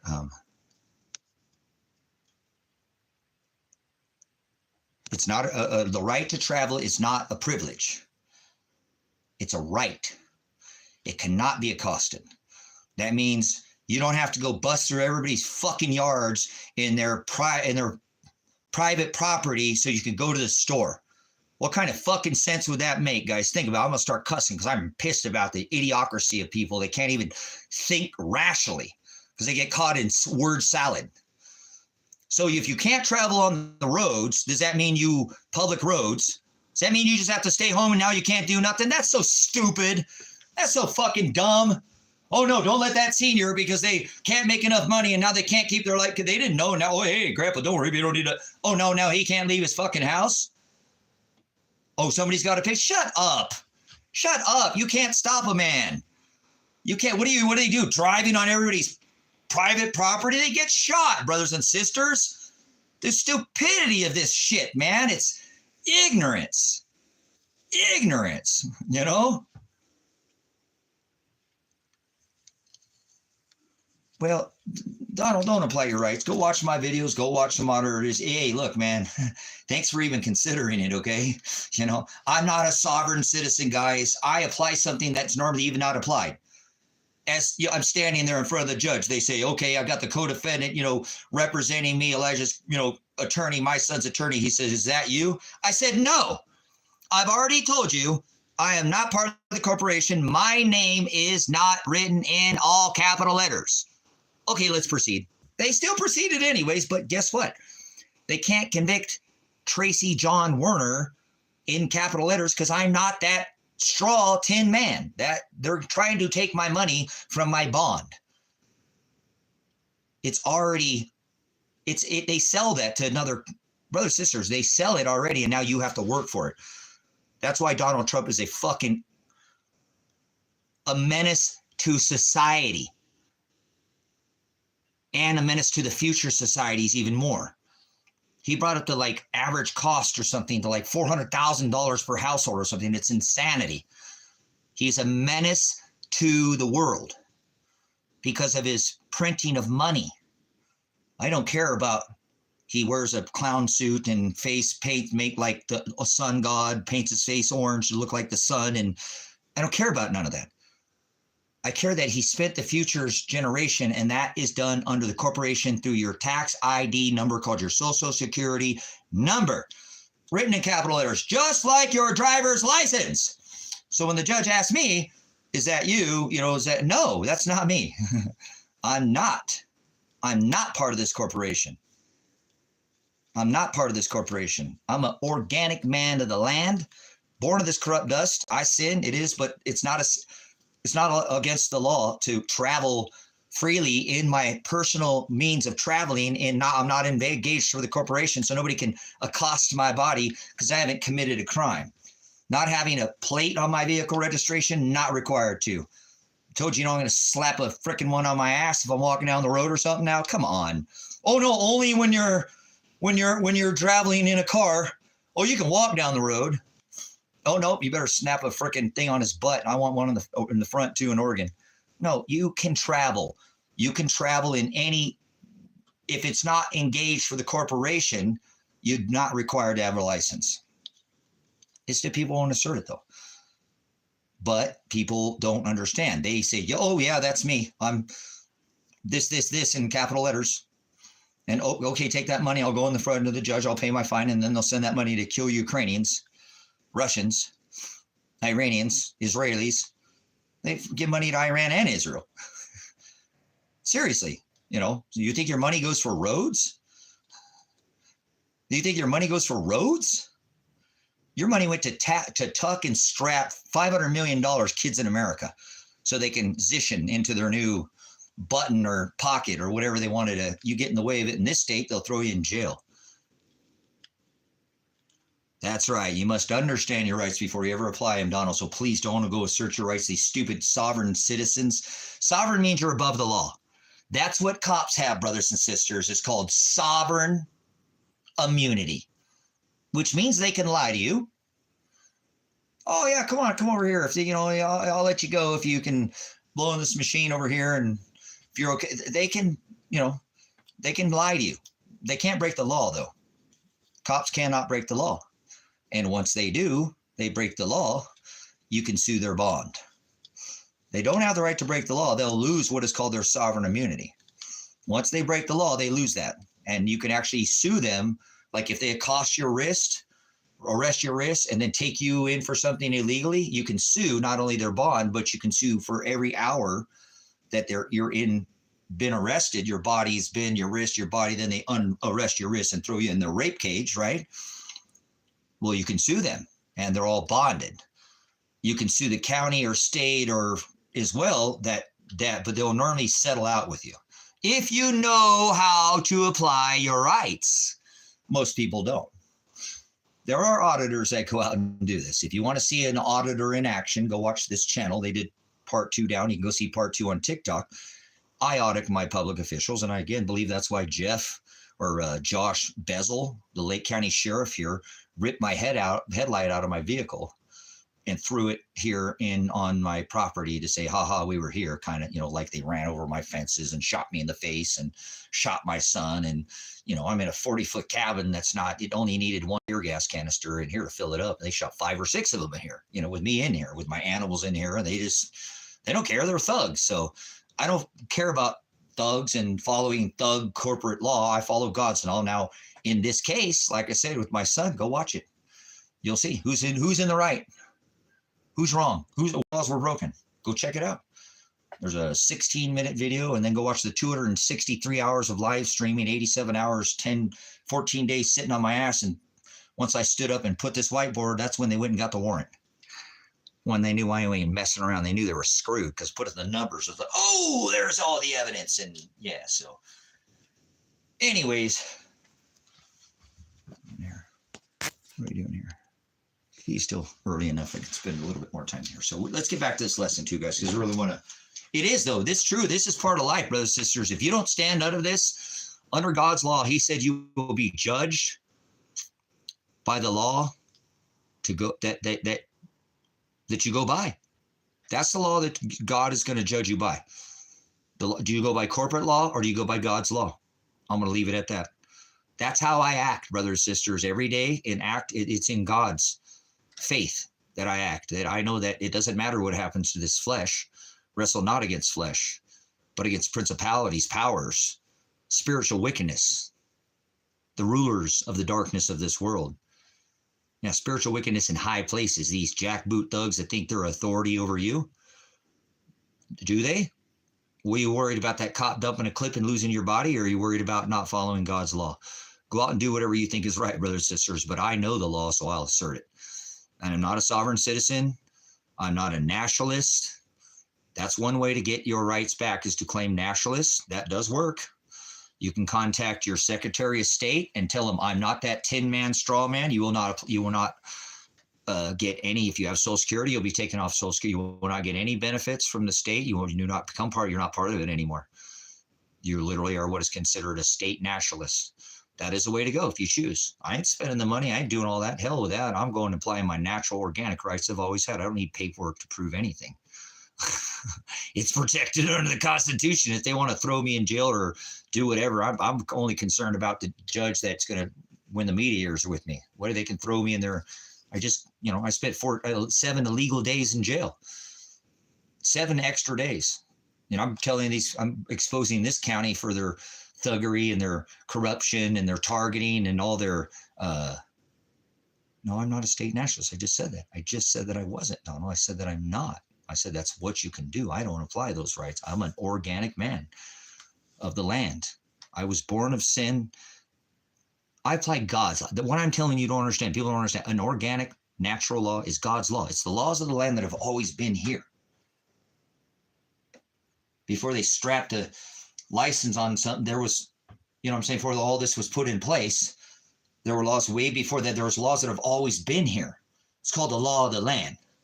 It's called organic rights. Most people don't even know how to apply these. They wouldn't even understand. Remember, you have to apply but see, I don't know if you could pull this off, Donald, because you don't live that life. I live off the grid. I'm a minimalist. I carry my own water. I can claim that I'm a man of the land. I produce my power from the sun. I don't get it from a connection. God creates my power for me. I use the natural sources. I'm an organic man of the land. I was born of this dust corrupted by this flesh born out of this dust will go back of the land and soil, and I will go back to the soil. So this is something that most people don't even know exists, because they're never figured out yet that they're eternal. They're not their name, whether they write in capital letters or not. Who they were before they came into this flesh, and they will exist if they understand after this, and then that won't be their name, right? Your name's Jennifer Murphy, Barbie, right? Is that who you're going to be when you leave the flesh? You be Jennifer Murphy, right? No. So I don't claim to even be Tracy. Remember, my name is Apocalypse. They arrested me. What's your name? What I said I would say that when they arrest me. What is your name? My name is Apocalypse. My name is Revelation. They got my stinking driver's license, my ID over there, but that's for the corporation. And that's when I'm engaged with the corporation. So I would present a license in capital letters to them if I'm engaged for the corporation. But see, I don't work for the corporation. I don't want a job. I don't want to send money to kill Ukrainian, women, men. They throw their women into the meat grinder over there. Russian children, men. Ukrainian children. And it happens with your W-2 money that you paid this year. So you're a killer. So your blood on your hands. You might not have realized that you did it, but you did. And so I'm not going to be a part of that. That's why I choose to live organically. And I do pay taxes on this land, and I do pay taxes when I go get gas, and I pay taxes on this hill, but I pay as little as possible. So I don't have to have any more. I'm a veteran and prior law enforcement officer. Let's not go there, okay, please? I've served the beast system as a military officer, police, and in a law enforcement capacity. I've done victimless crime and served the state and even the federal government, which is horrible. And I have PTSD very bad because of that. And I'm a veteran that doesn't even get any money from the military. I didn't say I had PTSD when I got out of the military. No. So anyways, I apply what is called organic rights. I'm not Tracy John Werner. I said that, okay, if you're going to call me that, I'm Apocalypse, I'm Revelation, they're going to give me another charge for false official statement to a police officer. Actually, what I said, I'm 50 years old. I don't have a record, so maybe I'll start my crime ring, and that'll be my alias. If you want to put it down as an alias, in 50 years, I've never had an alias. I guess you could put it down as that, okay? So I guess I'll probably have an alias now. I've never had an alias. How cool is that? Woo! Also known as, right? AKA. So, all right, guys.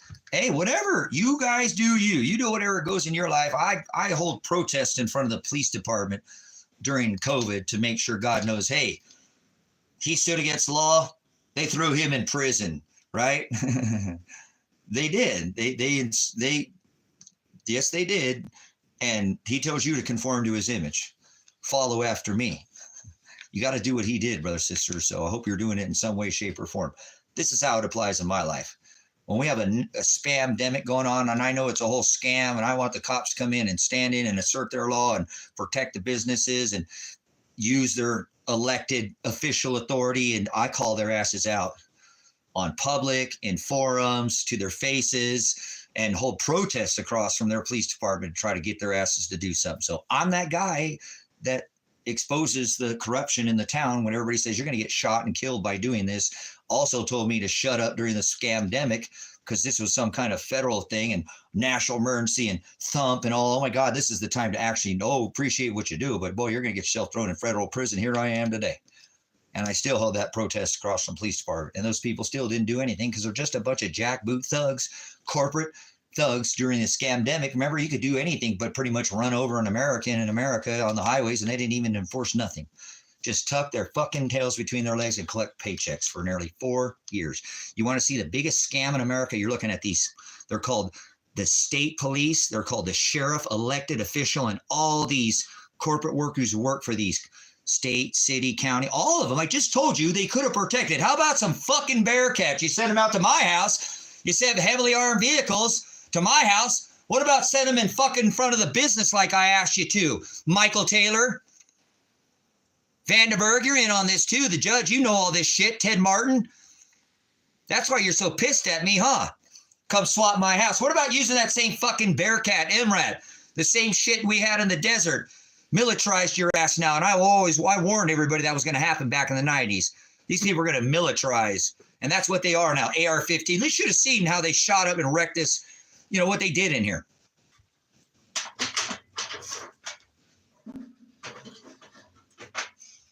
This canister will fill up, this one canister right here will fill up this whole cabin. And they shot like 6 of these in here. They're thugs. They're thugs. Because they're pissed off because I've been standing up and exposing them for being corrupt and not doing their job. That's right. I was telling them, you know, they're going to send all these heavily armed vehicles to my house. Well, I was calling them out during the COVID, telling them to put those fucking things in front of the businesses and tell OSHA to kiss ass and get out of here. We're not doing that in this. This is that town. Fuck around and find out. Kind of. This isn't even a town, brothers and sisters. This is a township. If there was ever a town in America where was talking about that town, this is that town. And I'm that guy because God made me do it. I don't do and act in my will. God makes me hold a protest across from the police department to try to get them to bring those Bearcats. To bring those Bearcats out, MRAPs, heavily armored vehicles, out in front of those businesses. No, go on, sir. Go around. No, that's just our local deputy here. No, we're not doing shut the clamshell, 2 weeks, flatten the curve, we're going to take it to go curbside. No, we're not doing that. Business as usual. Come on around. Yeah, I know. They got the church too. We're doing 7-day services up there. We're not letting any of these churches shut down. Fuck you, you pieces of shit, cop suckers. Every one of you in America stood down. You had the authority to protect these churches. There should have been 7 days. I don't care. What about faith? We don't care about your science. We're not putting our faith in men. We're putting our faith in God. And we got the elected official sheriff who sent all the deputies out here to protect these churches so that not one of them shut down. You have forgotten how much of a failure these law enforcement officers, that standing army that your founding fathers warned you about. Thugs, gang members, heavily armed group of thugs, all wearing the same thin blue line, going around, same color, going around and harassing, shoot up my house. They could have come to my gate. They never even called one time. In years, I tried, guys. Years. I got phone call after phone. I was going over last night. I'm like, holy shit, I forgot how many times I called. I didn't record it every time, too. They got it on their, where they come swap by. They got to present all this is evidence, brothers and sisters. They're not. I'm like 10 days from this court date, and they've never even produced a fucking attorney for me. They kept me in jail 7 extra days. If you're pointing out targeting, police corruption, and they throw you in jail after swatting your house, you'd think they would be able to provide attorney, and you'd think they wouldn't do the illegal thing by keeping you in jail longer than they should. That proves right there. The stupidest thing they probably could have done right there is kept me in jail 1 extra day. What idiocracy this police, but it's gonna have it all settle itself out. I know God's will be done. Thank you, Thurs. Appreciate it. I'm not going to do this, brothers and sisters. I'm not going to stand down. And I asked, because remember, this wasn't the first time during the COVID, flatten the curve. I didn't do it the first time. And I could have. Trust me, I was boisterous from day one. I was the meme master. I got kicked off the internet. I was the only man in this town not to wear a mask. Seriously, ask Rick. He's been here working at the gas station 17 years, something like that, 15, 17 years. I asked him. He's there. He works there more than anybody. Yep, Tracy, everybody at lunch gave in. At least once, go get some groceries or something. You're the only one. That other guy, he used curbside service and he never went in, but like you, he used that. Now you stand out in front of the business and let everybody look at you up and down like you're the fucking plague. What's wrong with you, man? Why are you being so fucking different, man? What's right? Right from the beginning, brothers, sisters. Never going to find me in no profile picture, not even one picture wearing no face diaper. And that's what I was pitching the whole time. This stupid thing works so good. What the fuck are you worried about? Shut up. I'm not trying to take your First Amendment right away, but if the mask works, why you worry about him not wearing one? Shut up. You got your mask on, right? That's what they did. They were shutting people up, brothers and sisters. 90%, 7% of America, 8-9%, just shut up. Nobody protested it peacefully. We were never armed in a protest. I had the commissioner out there, one of the people from the county. We said a prayer, okay, out of protest. So, These jackboot thugs want to come in with guns and shoot my son and shot me with a flashbang. My vision is, I'm having problems now. I forget that I have this spot in my eye, and I think it's something in my eye, and then I rub it, and it's just becoming cumbersome, it is, and I forget. That's why I can't. You'd think you would go away, but it doesn't. There's a spot in my vision from where the concussion grenade, when I opened up the door, they weren't even here a minute, and I opened up, asked for my son. I didn't know if they had arrested. I didn't know exactly where. I just went to sleep. I get my head out the door. I can hear them. They're Oregon State Police or whatever, and I know they're there because I looked out the door and I seen them. But I'm asking, Elijah, are you okay? I'm concerned for my son's safety. And bam, they shot me right in the face. Boom, just like that. They didn't care. So they haven't even produced an attorney. They kept me in jail extra time. The whole thing is a sham.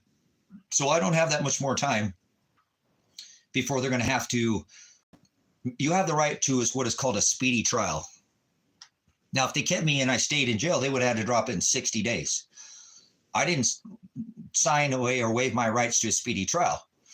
So that means under the right of discovery, suppression of evidence, they have to give me all the evidence they have on all the co-defendants, and I have all the evidence on the case. They will not convict me on anything. They just don't have any evidence. So, no, I bailed my son out of jail. I bailed him out. I gave somebody access to my gold, and they weren't supposed to touch any of my silver. That was for Dad. My son even told me, a year ago, Dad, I'm tired of you being miserable. Please take that money.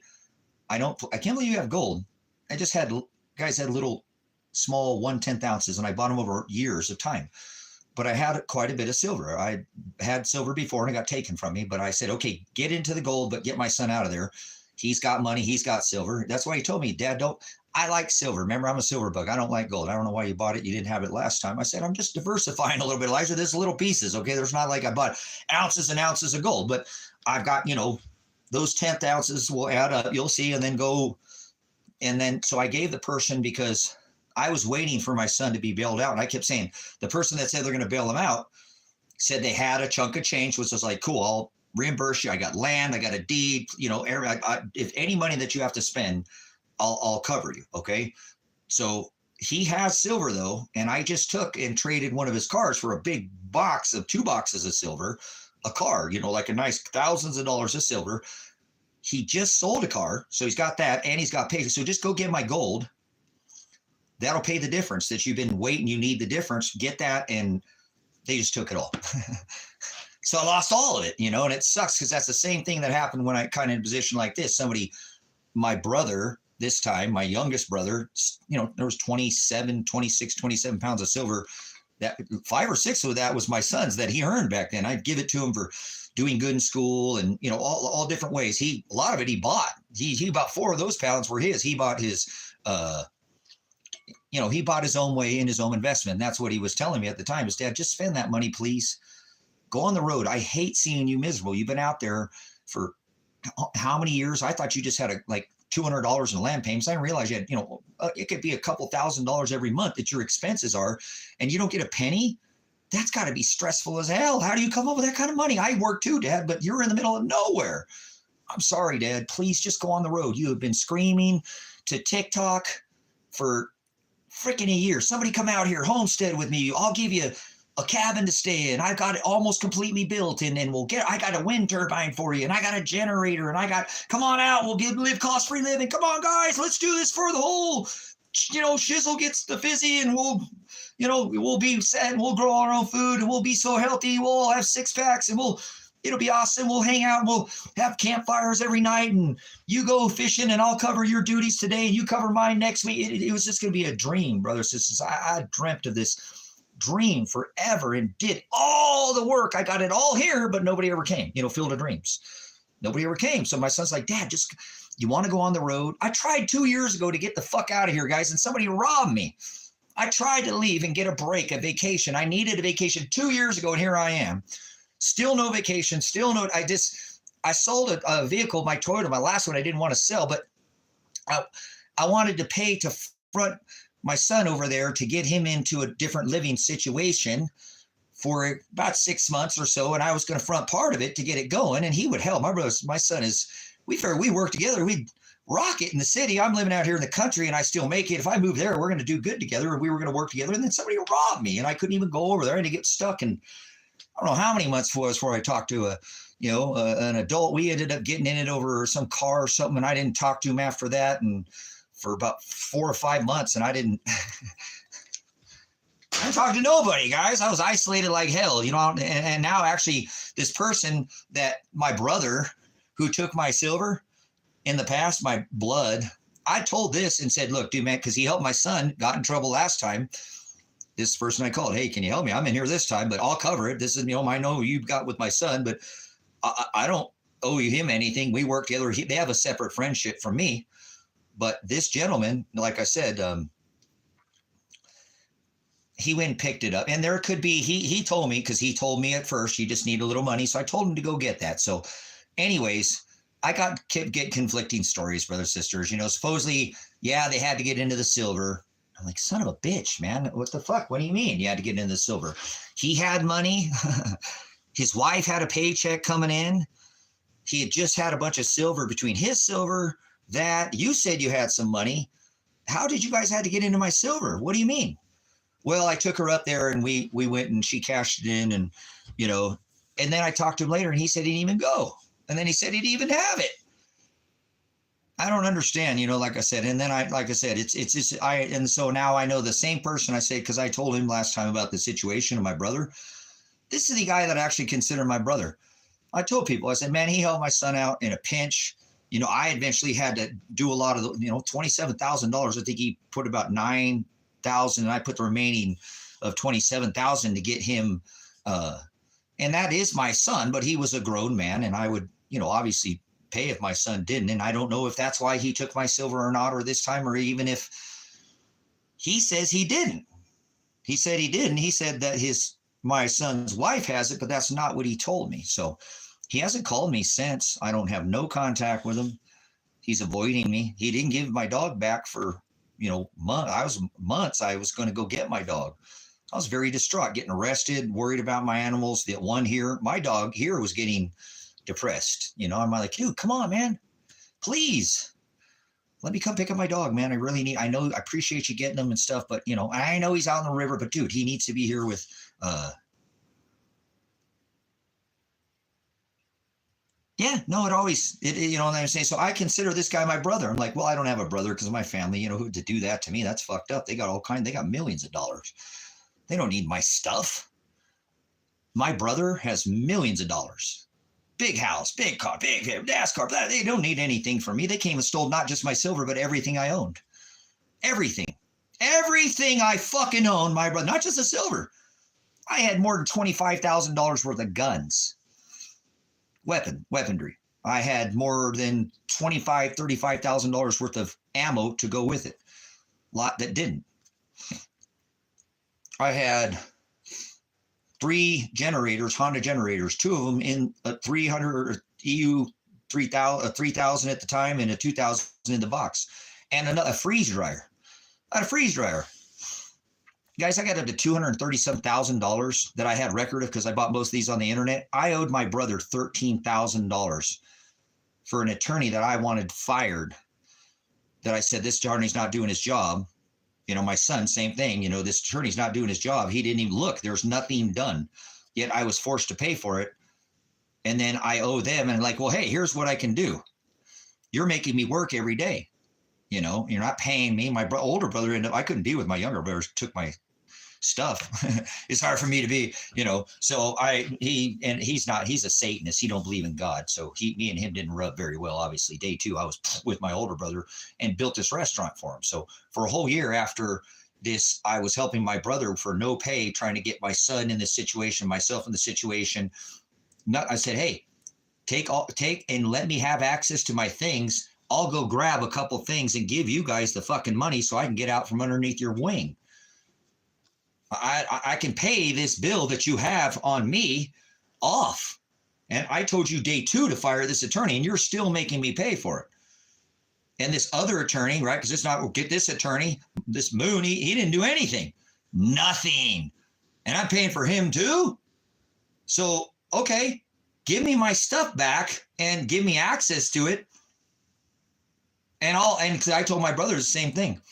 My other brother, when he got me, because I told him where it was at, I'm like, dude, I don't care, whatever it takes to get the attorney. I want my son to, I gave him access to my stuff, but not to take all of it, so that I could pay the attorney. I only had a $13,000 attorney bill and had $237,000 assets stolen from me. Part of that was my son's attorney. Like I said, there's 2 attorneys that were involved, and I'm paying for both. And one I asked to be fired, and the other one I didn't even. Okay, he's my son. He was 17 at the time. So I'm like, okay, I'm his father, sure. Now give me access to my stuff and I don't want to work here anymore. I built this whole fucking restaurant for you, and I'm working 20 hours a day and you're not giving me any money. If I'll continue, we can figure this out, but I need to figure out, my son needs money. I want him to have something. I can't contact him. Same thing now. I couldn't contact him. So please make sure he gets some money, because this is crazy. I could already be out of the situation if you just give me my stuff back. But I'll tell you what, you can sell everything I own. I don't care. There's hundreds that don't touch my fucking silver. Please. It's the only thing I have. 5-6 pounds of it is my son's. Okay. Your nephew. That's his. He earned it. So if you take it from me, you're taking it from him. And a lot of the stuff I owned back then, brothers, sisters, was survival.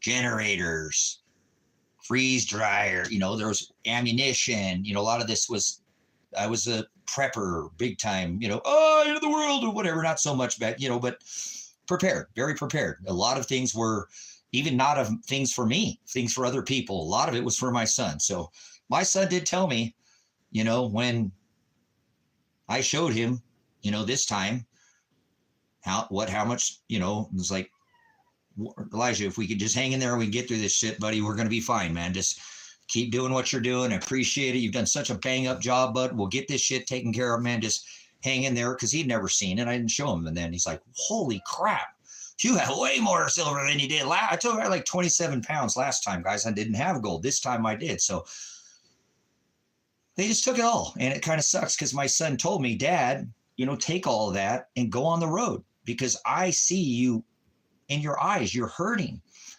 I see you are in pain, and I feel you want to go travel the U.S., see your followers, see your subscribers, go hit all these Goodwills, put all those books in your archive. You're crazy, Dad, but if that's what you want to do, man, I think that's cool as shit. Burying all the word of God. You think that because he says, there'll be a new earth and a new heaven, but my word will never die. It's because people like you are going to bury the books. Cool, whatever, Dad. That's your thing. I dig it. But go on the road, man. I'll get my own silver, Dad. Okay. I'll get my own silver. I'll get my own gold. Please spend that money. Stop hanging on to it. I know you're keeping it for me. I know some of it's for you, but you really are keeping it for me, Dad. I've been with you. I know you better than anybody. Please just go on the road. I love moderating in your channel, Dad, but I can see the pain in your eyes. You're alone out there and you're hurting, and you've tried so hard. You've did everything you could to throw it at it, and nobody's coming. So go, Dad. You wanted to come out here. It didn't work. You got robbed. Go, Dad, go. And I did. You know what I'm saying? So I didn't spend it. And I'm so thankful, brothers, sisters, because even if they got the rest of it taken to me, it's just shiny dirt. But it bailed my son out of jail, and it got him out of there. So he's not in jail right now. And I don't know anything that's going on with him. And that's kind of the thing that's so cumbersome about what God's doing in my life right now, is that I got to sit down. My back is killing me. I'm sorry about this. I apologize.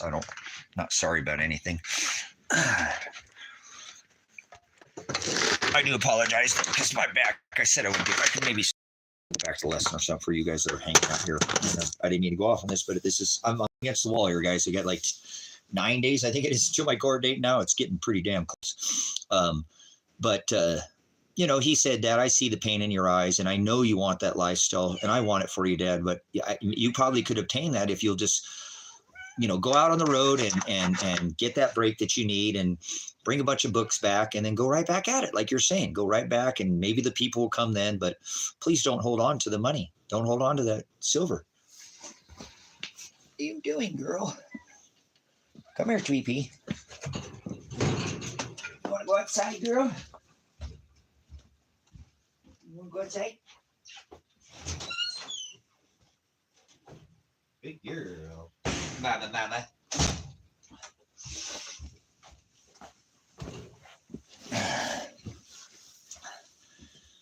So like I said, I'm not overwhelmed by it's just shiny dirt and stuff and just, but I just couldn't bail on my son. I just couldn't go on the road. And he told me, Dad, I'll be fine. We can figure this out. I'm like, no, I need to. And I just said, that's my decision. Thank you. And I held on to it. So I'm happy, and it's like these situations, like now I realize that,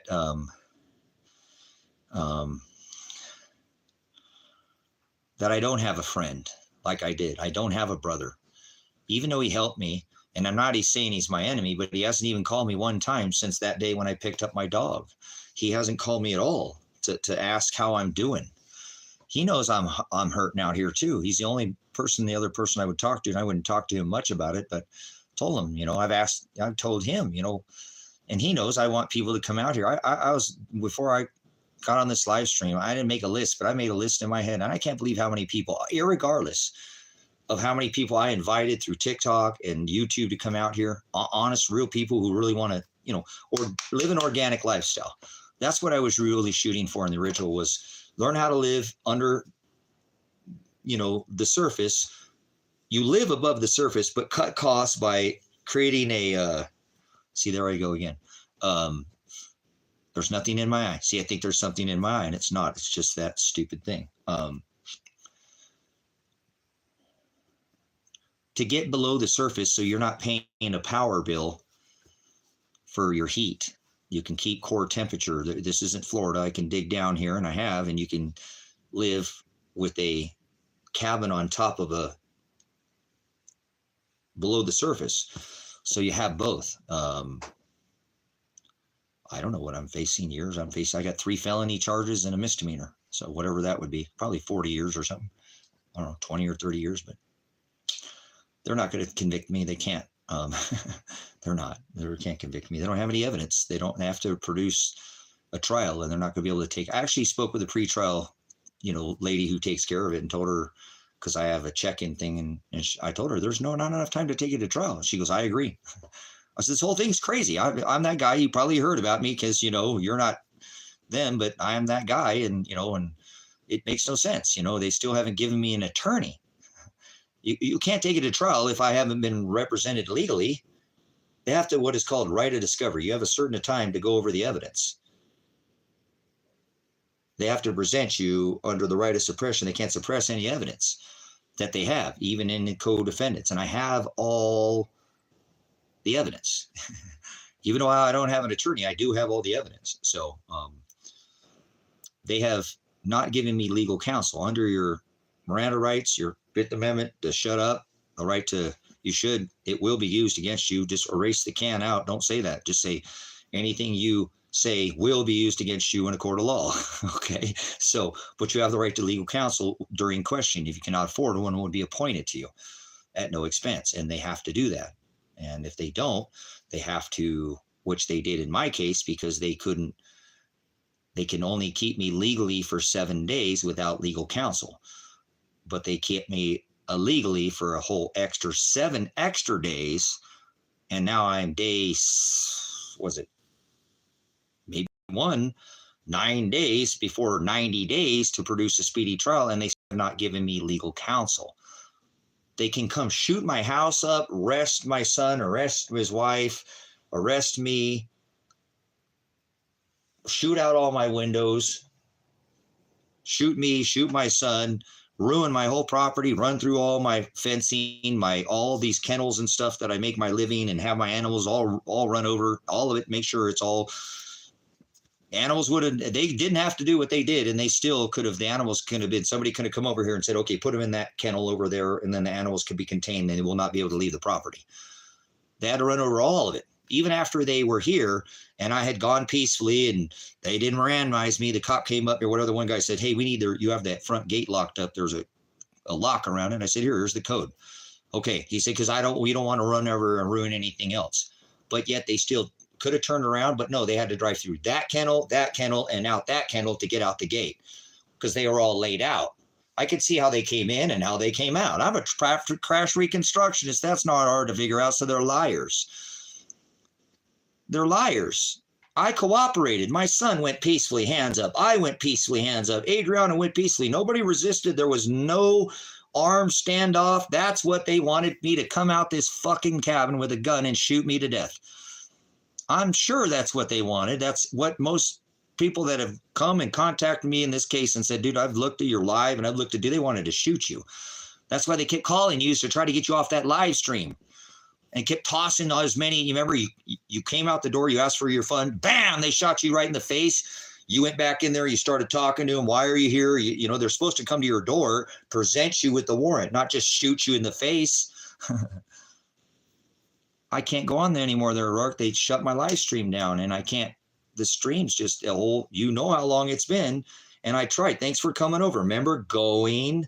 I tried. For how long did I try over there? Please don't remind me of that, guys. TikTok, I put so much effort to try to bring. I had a good group of followers over there. Many Aussies, people to come over to my backup channel before it was ever. I warned them that it was going to go down, and then they didn't, take heed of my warning. And then I tried so hard, guys, for months and months and months and months. I put in so much effort, hoping that the stream would come back, and it never did. And so I finally just said, fuck it, man. I can't keep coming over here and beating my head against the wall.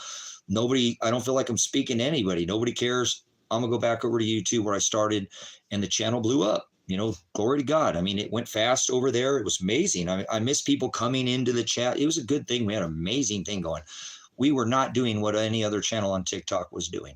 And that's why that channel was taken down, brothers and sisters. We'd hold a classroom. It was good. It was good. It was a good experience. So I don't want to take negative from it, because every time I think about how much I had to self-censor, and it's tough over there. It was tough over there, guys. A little harder to be a host and to be a content creator, and because I do create content, but people generally much more come for the live stream.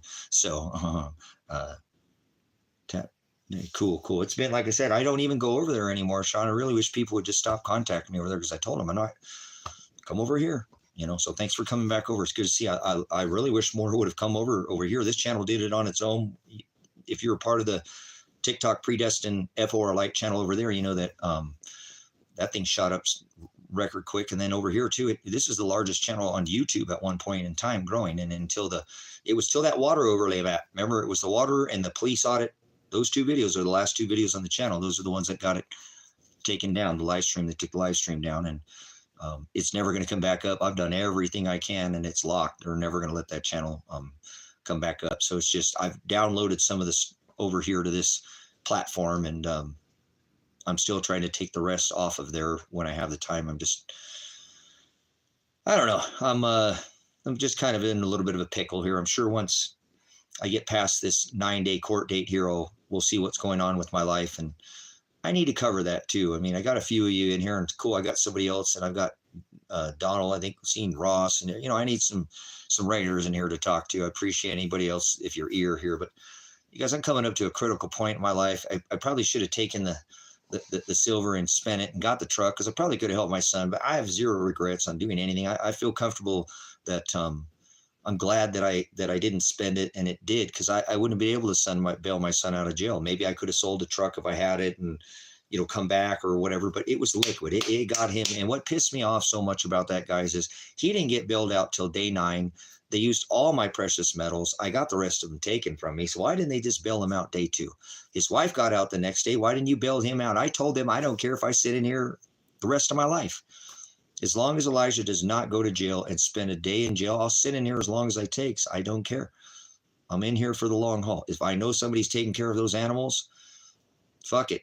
I'm good. Let me sit in here and rot. I'm an old man. I don't, you know what I'm saying? Confinement is not going to kill me. Okay. So, I don't like it. I don't get to, do the worldwide ministry, but it is what it is. God uses me in there too. So, I'm glad my son remembered when I told him that day. I reminded him before it happened, like the thief on the cross, let him use you.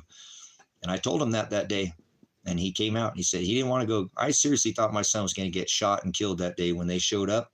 You got to imagine what's run through my head. My son said, he's like, Dad, I've done, we've done everything we can. And I was like, Elijah, you're not a criminal. You made a mistake, and you committed that, but you did your time. So yeah, technically you have a record, but that's not your behavior, son. That's, you got caught up with a guy that's, it is what it is. You did more time than anybody. All of them combined you did. And now they're still making you do time because you're dad. They're mad at me. They're pissed at me for having protests during the COVID and calling out Michael Taylor, calling out the sheriff and calling out the corruption and all this town. And they're taking it out on you. And I apologize, they got a hard on, and he knew it. And he's, like I said, the last time they already threw him in jail last time, gave him the max time. Wasn't even legal, and they still gave him the max time. So when they said, all right, you revoked your probation, we're starting your downward departure, you're going to prison for 5 years. He was,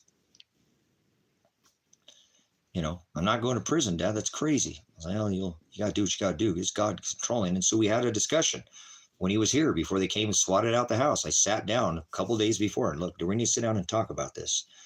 We're probably going to both end up in prison, dude. I mean, they're not responding. I've tried. I'm doing everything I can. I'm staying up and streaming I tried for years. You know that, son. And I'm doing everything I can. If you want to go, you can make arrangements. But I'm not going to let you go. You make arrangements. You're not going anywhere. We're going to get this dealt with, and, you'll have to let God handle it, and he just said, I can't go to prison, man. I just, I said, Elijah, that's why I knew I had to sit down. I had to talk with him. Like I told him about the thief on the cross, how God takes the people and uses whoever he wants, when he wants. And it could be at that last moment that God, so you can't give up early. You have to endure to the end. And I reminded him about the thief on the cross, that you need to be that time all the way up into that last moment until God is, says, okay, but you can't do you. You can't do you, And so when he called me, because I'm screaming for him, Dad, now they're shooting tear gas in the house. He's the first person that will show up on my phone record before the state police even. Because remember, I had to give out call my number 54121. Give my number out on the, and they already had my number. It happened really fast, brothers and sisters. But my son called, and then I think they actually interrupted. No, they didn't, because remember what he said. Now, guys, it was in the moment. But I told him, because he said, Dad, I'm not going to prison. I said, son, you can't. You have to remember what we talked about. And I remember the cops were out screaming, yelling. They're all over. I don't know how many armored vehicles. They had like 20 how many cop cars were out? There was a lot of cars out here. A lot of trucks, a lot of, armored vehicles, the whole works. And he said that to me. He's like, Dad, I'm not going to prison. And man, I was like, oh, fuck. I'm going to lose my son today. And he's going to go out there and tell him, fuck you, you pieces of shit. You guys are cop suckers or whatever. And I mean, this is like, in a split second, third of a second. And I said, son, please listen to me, son. Remember what we talked about. If we go to prison, you've got to let him use you, son. Remember what I told you about the thief on the cross. Remember what we talked about, Elijah. You've got to let him use you. And he said, okay, Dad, I'll go peacefully. Thank you, Father. Thank you, Father, for your word. I can't talk to my son, but at least he's still here. He can't talk to his wife. And the situation he's in, it brings tears to my eyes that what they've done to this young man, put him through, because they're mad at me.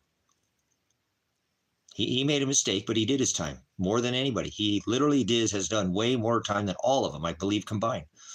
And they still are not happy and still want to throw him in prison because they're mad at his dad.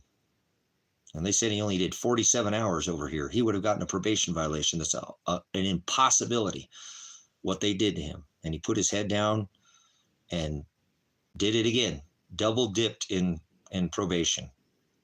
What a man with no pride. And tried his butt off to get people to get the probation office to help him. That's what the office, probation and parole, is supposed to be there to help them get off of to help them to not reoffend, lower their risk to reoffend. So what? They made a mistake. People make mistakes. Now, whatever.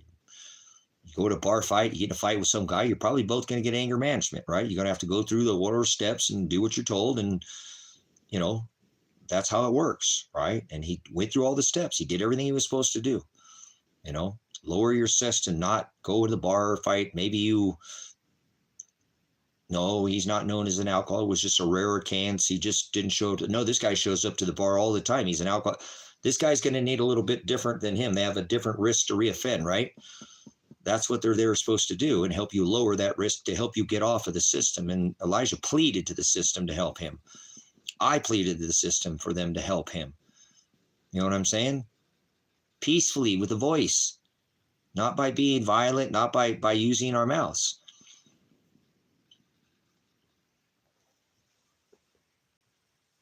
They didn't adhere to anything. It never got me anywhere. It actually got worse, remember? Got the house swatted and all that. So I know it's God's will be done, but I'm coming up to a pinch point here, 9 days where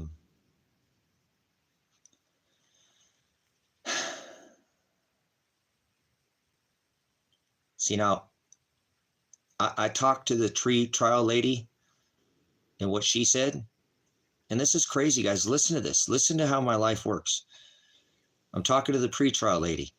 And I said, look, I have 90 days to a speedy trial, and these guys aren't going to be able to take me to trial, And she said, oh, you can show up by phone like last time, And I said, well, no, I need to show up in person. I have 1 day before my 90 days is up, I can't, if I'm over the phone, it's a lot easier. I said, now look, I have 90 days under the right of discovery, suppression of evidence. They're not going to have any evidence under the right of discovery. There's not enough time to discover evidence. Discovery means that you get to see it, review it. Okay, they have this supposed thing that Tracy's being charged with interfering with a peace officer for the supposed day of the, stand down, the whole thing, right? Well, I want to see the docucam footage. The docucam footage has to be submitted. That day, if the lights were turned on, anything, and that would register on the police officer's camera, docucam, body cam. Docucam generally is in the vehicle. It flips on the light. There's a front and a rear docucam. Okay, front and rear docucam. That's going to film, what's in front of it and behind it. The body cam is what they wear. I want to see the body cam footage. I want to see the docucam footage. They have not submitted that evidence. Does it exist? Under the right of discovery, I have the right to say, hey, that's doctored. They changed something here. What is this? Look at this. They put some kind of animation in here and you can't even hardly tell because of the CGI. Look at that. That's why you have the right of discovery. Like somebody can make a statement and that could become hearsay is not evidence. Yes, it is. If I, under the right of discovery, can cross-examine that statement, as that witness, I can make that statement become evidence under the right of discovery and to be able to cross-examine your evidence. I know this, brothers and sisters, and they damn good well know that I know this. And they have not presented any evidence other than a warrant that doesn't have my son's wife's name on it, which is an illegal arrest of her wrist or body, and then to charge her is criminal. It is. I think really honestly, brothers and sisters, with mine, not the first person that's mentioned, because somebody mentioned to me before it even crossed my mind, which it stuck at that point, other things, was that, see, they were trying to sweep you out of there, Tracy. They're trying to they thought they could piss you off. You said you had arms. You didn't say you'd use them, but you said that you did. They thought they could get you and flush you out of here without their live stream and do your business with you. But when that didn't work out, they thought they could flush you out of there. Get you to come out there with one of your Second Amendment items, and then they would pop you, do cleanup. If Elijah resisted, they would have popped him. If he came out, then his wife would have just played right. There was your cleanup. They didn't need a warrant for arrest. She hadn't done anything illegal. If she did, she would have had to shown probable cause that day. You don't just show, oh, well, she was here now, and so we're going to just arrest her. No, you have to show probable cause. They know she was damn good well as she was there. They said they were watching the live stream. So if they were watching live streams, they were very well that his wife was here, not involved in any of this. Got caught. I told her, no, you're not going back home. You're going to stay here with your husband. He's going to get thrown in prison for 5 years. You're going to fucking stay here with him and sleep next to him. If he's going to go, you don't have anything. I'm forcing you to stay here now. Nope. I took her car keys and pulled the battery out of her car and said, no, you're not leaving. You're going to stay with your husband. You're not going to go, if they're going to throw his ass in prison, you are not going to go back and, go anywhere. Okay. If you lose your job, apologize. It is what it is. I would rather you spend time with him than, not see him for 5 fucking years. You're going to sleep next to this man until he goes, because we don't know what's going to happen. Do you understand?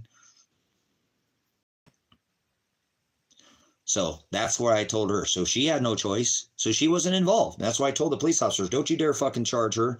She didn't do anything. She's an innocent bystander, and I'm the one who's holding her here and won't let her go. Because I want her to be with her husband, because I don't trust you guys. I think you're going to come in here, shoot this place up, send him to jail either way, and she ain't going to see him again. For 5 fucking years, she's going to lay in bed with her husband. You already took a bunch of time from her. She works 2 extra days a week.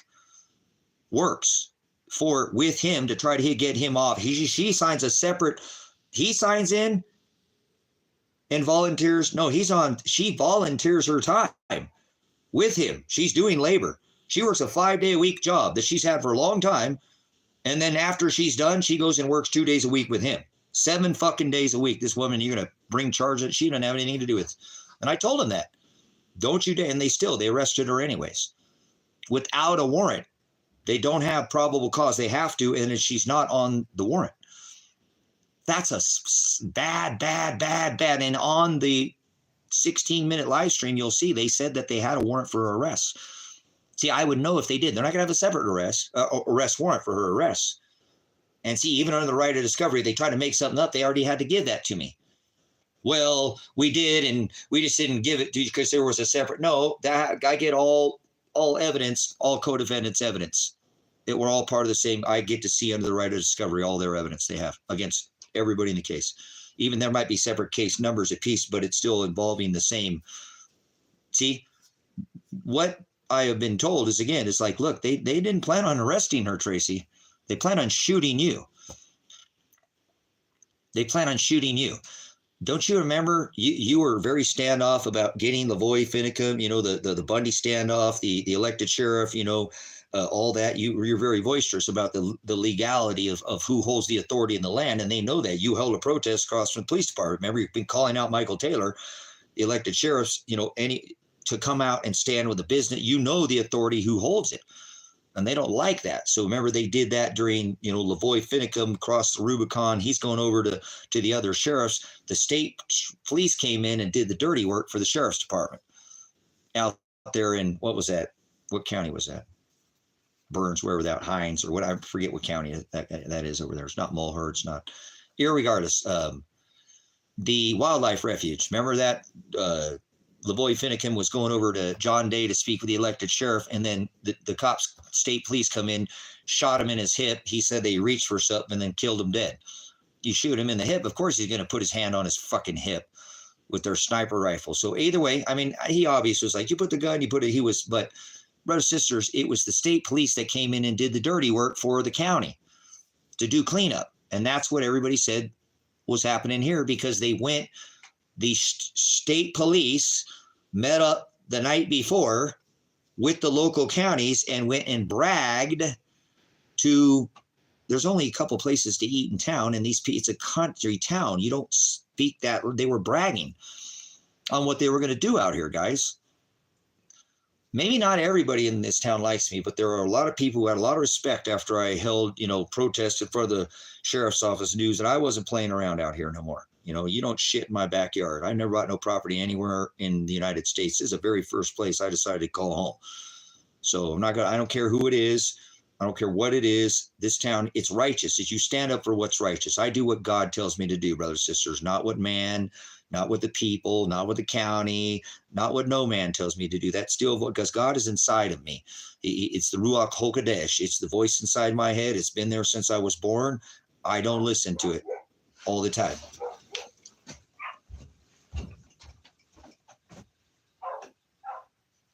What are you barking at?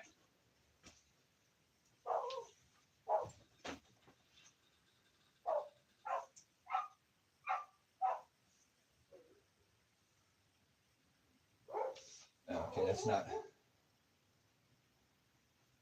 Good job, boys. Sorry, my four-legged alarm system. That's how you drive past my house. Thank you. That's how you drive by my house. Let's see if they're. Let's see who they are. Oh, it's just a farmer. Just a farmer. Cool. Okay. Heck yeah. Some people I respect. I had to yell at the guy who drove by here yesterday. He heard me screaming and yelling at him. He kicked up dust. That guy said no dust behind his vehicle. Had a cowboy hat on. Some respect. So, like I said, either way, this county has been, talked to by me, and for years. I have a quite the history out here being that guy. I'm just, that's not me. It's God makes me do it. So I stand up for what's right and righteous. I stand up for the community. I stand up for the people in the community that will not use or cannot have a voice, that are afraid. I speak up for those who don't and can't and want to, but will not and try, but they can't. They just don't have it. I have that ability, so why would I waste it? He said, do not hide that light behind a bushel, correct? So I'm not going to be not partakers in their unfruitful works of darkness. Wrestle not against principalities. Wrestle not, flesh. Yeah, don't wrestle. The wrestling that we are supposed to do is not against flesh, but against principalities. Principalities, powers. Who do you think that is? When it says principalities and powers, who do you think God is talking about? Ephesians, through his apostle Paul, 6 and 11. He tells us spiritual wickedness in high places. High places, authority, the rulers. Can I make this any more clear what God is telling you to stand against? That's what he did. He stood against the church, the perversion of the halakha, the Haggadah, the changing of their oral and written law that was perversion of the Hebrew into the Aramaic and created a dual oral law and a written law, perverted it, changed it. Forward is the Hebrew word to twist or to change or to pervert. That's why he came back. And he stood against the law for perverting the law, just like they did to my son and just like they did during the COVID. Why would they ever not allow a business to stay open? They allowed the Walmart to stay open. The bug didn't get into the Walmart, did it? The old Target, the big block brick and mortar places didn't have to close their businesses, huh? But Kathy out here at the farmhouse going to have to shut her business. Fuck you. Shut up. Get the sheriff out here. Let's get these people. Tell this government to pound sand. Don't you remember the Bundy standoff? The elected sheriff came in there and told the feds to get the fuck out of there and they had to leave. All right, sheriff, let's do this. Come on. Let's be the only fuck around and find out kind of town. No, he's a pussy. He has no authority. He don't even probably even understand he has that authority. He didn't do anything. He didn't stand with no business. So how is he a public servant? How is he a community service officer serving the community? He's not. He's a failure. He's just a piece of crap man with this never once. And I've asked phone call after phone call to have Michael Taylor, the elected sheriff, come out to my property and have a discussion with one of these citizens in his community. Never once has he called my phone. What a chicken shit little man. The elected sheriff that actually has more authority than everybody in this state or county. He has more authority than anybody. That's who I need to speak with. Don't send your fucking deputies out here. I'll rip them a new asshole. Don't waste the county's time. I'm having an issue, grassroots. I'm trying to keep it from going to the state feds. Before it goes, I will call, but before it goes, can we settle this with communication? Guys, this is all part of my case. Isn't that crazy? I did this for years and never won. All I did is I keep getting targeted. Nobody calls. Nobody comes. I got $25,000 worth of stuff sitting there, stolen from me, that the sheriff is 100% aware of multiple times. Do you think they ever went out and tried to get my stuff back? Do you think they ever helped me at all? The lady who stole my stuff had other people put in jail. This Vandenberg, I'm 99% sure there's not too many down there. He's the one who signed off on that illegal warrant. For the cleaning lady who stole my car. The cleaning lady stole my car and sold it. But Angela said that the car that was on the other property that I couldn't get access to, that was the cleaning lady's car for her payment, part of her payment that I couldn't buy, but I got the other car. She sold both cars. She sold the other car, the lady who stole my stuff said, hey, that was mine. The cleaning lady sold it. And no, that was her payment. That's what she told me. When I met the cleaning lady the next day, oh, hey, you're the one that's got the white car. It all jive. Nothing. This lady's just trying to pick and choose. No. And then she's going to turn around and, yeah, seriously, the cleaning lady stole my car. They issued her arrest because the other car that she sold, she gave it back to him. She's like, no, she gave that to me as payment. I'll go get it and bring it back. And they still issued a warrant for arrest. That's Judge Vandenberg. I'm sure of it. The one signing off for this. How would you sign off? And I'm like, hey, this lady who you're having get warrants for arrest for her, that's illegal because that was her payment. And now she stole all my stuff. I bought 2 estates from her. I paid for these. I have witness. There's no, I did all the first property of the state. She's happy. I sent all the photos. She's ecstatic. I go to start cleaning out the second house, or go by, and I can't get into it because of a real estate probate hang up, but the real estate company let me in 2 weeks. Like all this contact, I'm going to go in I'll start with the stuff that's on the outside of the bunch of exercise equipment, but everything stays for 2 weeks. 2 weeks.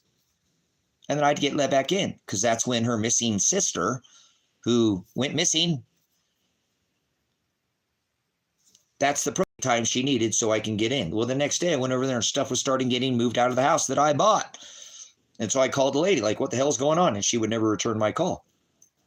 So she took all my stuff and sold it to somebody else, double dipped. And then so the police had a warrant for the cleaning lady. She returned the car next day. And I said, hey, what about she sold my car? No, I don't fucking care about that. She sold my car. She got a arrest warrant. This judge going to sign off on this. So I called the police and say, hey, that was my minivan. There was a minivan. I talked to the lady. I'll move the minivan. I don't care if it has a title. It wasn't titled. Or she didn't know where the title was at. She didn't know if it was inside. She said, it doesn't have a title at this point. I don't know if it's in there or not. It's whatever. I'm not a cleaning company. I don't give a shit what's here. I clean out whatever's here as fast as I possibly can. I don't sort through anything here. I send you pictures of everything. You're happy. We'll do it. We'll start with this estate. See, guys, this all started out with this whole deal with me helping somebody.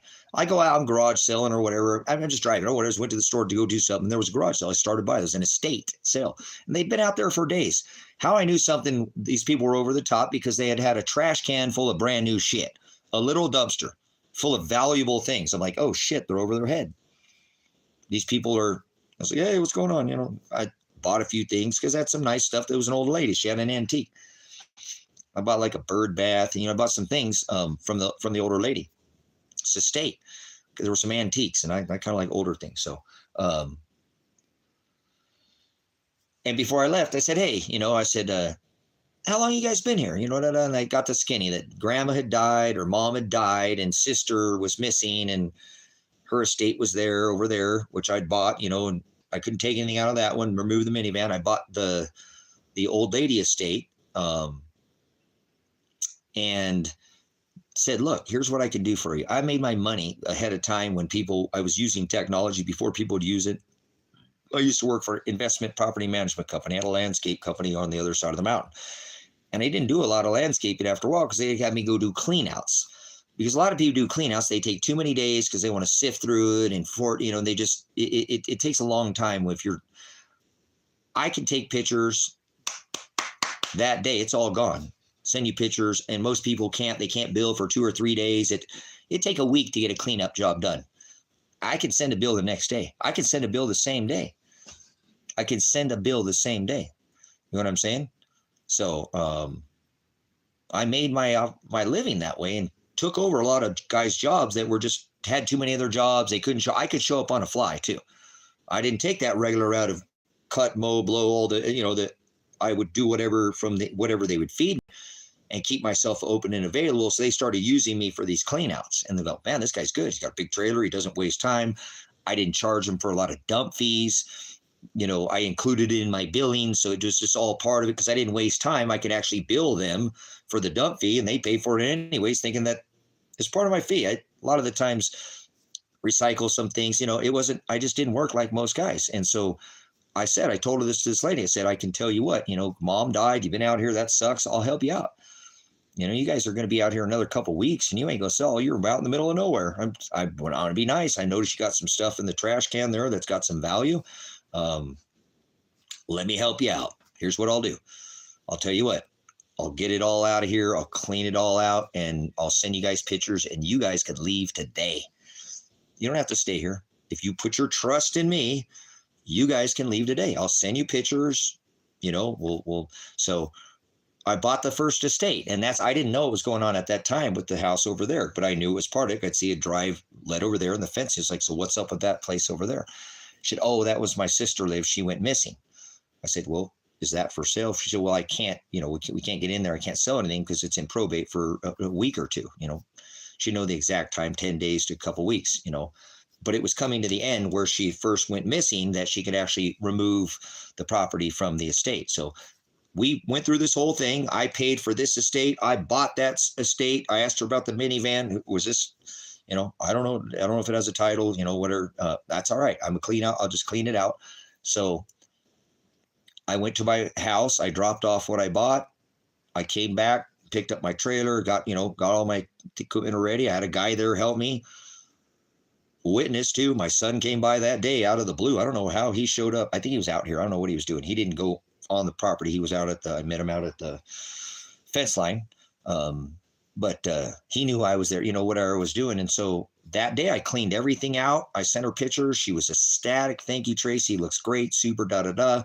And that's when I went back the next day to start, looking at, just checking by. I was back in the area, doing a couple other little, doing a little cleanup on the other portion that had already cleaned everything out, just tidying. I just wanted to look really nice and just do a couple little extra, little things for her. Like I said, actually, the one thing that I wanted to do that day, the lady told us don't go to the back, or whatever. And that ended up being a thing. We won't go into all that. But there was a little clothesline that she said, don't take that down. There's some little insulators on the end of the clothesline that kind of tie it down or whatever, how they tie it into the end of it. And she said, don't take. And so the gentleman that was helping me, he didn't hear me in time and he took it down and said, hey, we're not supposed to take that down. He was standing there at the time. I guess he didn't hear it. So I was there to fasten that back up and grab a couple other little things. Like I said, there was some wood there with like knots in it. It's part of the clean out, but really did check on the other house, just go by. And that's when I noticed that I met the cleaning lady, that's when I walked over and she was in the house and like, oh, hey, you're the lady who got the car. I tried to get that and said, that car's always sat here forever. We had a discussion about the hood was always up, whatever. She said, yeah, Angela, the lady, told me too. She's like, yep, there was a freezer inside because I didn't go inside the house. Everything was outside. I stepped on the 1 foot in the entryway, but I never went in the house. It was all outside. There was only a couple other things that she was taking out, which was a freezer or something, and the car that was hers. So, we were trying to settle out. I'm like, clean everything. Just tell me what is yours. Tell me what you don't want to go. Tell me what, okay, the cleaning lady's got the car, this. Okay, good. Boom. So, oh, you're the cleaning lady, So when I went over to the house, I noticed that there were plants taken out of the house. Like when I was in there, there were still some plants. They were like succulents and stuff that were still alive. I was like, well, that's kind of weird. Some plants are, but succulents. So just my brain just kind of registers that. But now they're sitting outside of the house. And so I went back over and talked to the cleaning lady and say, hey, what's going on over here? There's nobody supposed to go in that house. I own all this exercise equipment here. I bought the van is mine. You got the car, but the van is mine. I tried to buy that. She wouldn't, that was yours, obviously. So the minivan is mine and everything in that state. So don't touch anything. It's held up in probate. If you take one thing out of here, she might not be able to hold this up longer. And I want to be able to get my stuff out of there. So don't touch anything in there. I own everything here. All this stuff was out. It was all taken out. I've got a couple more things to remove from here, but don't touch anything on that property, please. How did you get in there? Well, the church came over and gave us the key. I'm like, don't go in that building, please. I gave this lady my word, nothing to be removed from the property. And I would come back and deal with the real estate company in a week or whatever it took. So do not touch the stuff that's in the building. I own it. I paid for it, paid cash for this. Please. Okay. Everything was good. Like I said, I came back 2-3 days later, the minivan was gone. I kept calling the lady, like like you got, there's somebody going in this house. You said nobody's supposed to go in there. What the hell is going on? I paid for this, where why no contact here? I mean, you were happy with this. What's going on? There's vehicles disappearing, all that exercise equipment. There's pieces of that are disappearing. Who are you letting into this house? Please call me back. We have a contract. We have an agreement. You were happy with the first one. If you're not happy, you could have told me what is going on here. I need, please, to contact me. So she never would. Her sisters never heard from that lady again, but she can steal, and sold that to somebody else. And actually found out almost a year later, the cleaning lady came to me because I didn't know about the car, right? Didn't know. She came to me and she said, hey, they're trying to throw me in jail for that car. I'm like, what? She said, yeah, they're saying, she called up and said I stole it. I'm like, what? No fucking way. How's that? Well, my husband, he has a prior record, and they're going to they're going to put out a warrant arrest, for the issued a warrant for me, my husband, and put charges, throw him in jail. And the lady who bought the car, they're charging her too. And we brought the car back the very next day. Like, well, bullshit. I'll stand up for you. I'll go to court for you. Hell yeah. I know that was your car. That's what I told, when I went out and, told the sheriff, hey, my shit's missing. I talked about it, and then anyways, I'm not going to go the whole thing, guys, on this thing, but it ended up the cleaning lady, was the one whose husband who ended up moving my things for that lady, Angela, the lady I bought the stuff from, and she came clean. She's like, well, my husband, I got something to say to you that day. She's like, I don't know. It was kind of weird to say it, but you remember you bought all that stuff. You talked to me that day and you just said, don't take anything out. She said, Angela, she had us, move it over here. It's next door. It's in Silver Lake. And I thought it was right next door, but it wasn't right next door. But it wasn't far. It was less than 10 miles away. She said it's all sitting there. And when I went through her stuff, it was about $25,000. And I eventually talked to the missing lady. And she's like, wow, you have a really good memory. You're only there for 5 minutes. And she talked about the jewelry, all her jewelry, and some of it was obviously there was gold and silver, whatever, and some of it was handmade that she'd made with her mom. It was a good conversation, but she'd never even go back and get her stuff. So a lot of funny business going on. I found out that the missing lady was never able to come back. Her sister actually stole her stuff. The lady who stole my stuff stole her stuff too. Would never let her go back on the property. She took care of her mom for 5 years, guys. Not the rich sister, but the sister lived and her mom bought her house. That single wide is really nice. It was newer and all her stuff inside was really nice. It was I don't like it was all a bunch of new crap, but I got everything but the stove and the refrigerator. I got all the rest of all the appliances, microwaves, whatever, all the washers, dryers, all of it was included in the sale. I was in a estate clean out. It's a state clean out. Boop, take it all out. That's what they're paying, is to get the stuff out of her. It doesn't have to pay dump fees. They got to leave that day, the whole thing, and then to turn around and she said, hey, Tracy, I want to tell you that all your stuff is still sitting there. I'm like, what? What do you mean all of it? She's like, well, it hasn't been, we moved it and it's still sitting in like all the jewelry, there's laptops, she's like, yeah, it's all just, none of it's been touched. I'm like, why wouldn't you tell me that? She said, I don't know. I feel bad, Tracy. I said, whatever, lady. I'm not going to let you go to jail. Okay. I got your back. I don't quite understand what you just told me. You just told me that my stuff is still sitting there. Okay, whatever. And so anyways, to move on, guys, I could never I told the sheriff, hey, my stuff's sitting here. She stole my stuff. She's getting a warrant or issued for her. What the hell is going on? How are you issuing and arresting her for this? But my car got stolen. I don't want to press charges, but this Angela can steal my stuff and call in a minute, but I'm calling over and over and over and over, and nobody will do anything. Nothing for me. And my stuff just sits there. I even thought the lady got murdered. I was telling her that her sister murdered her. I didn't know at the time she was a missing person.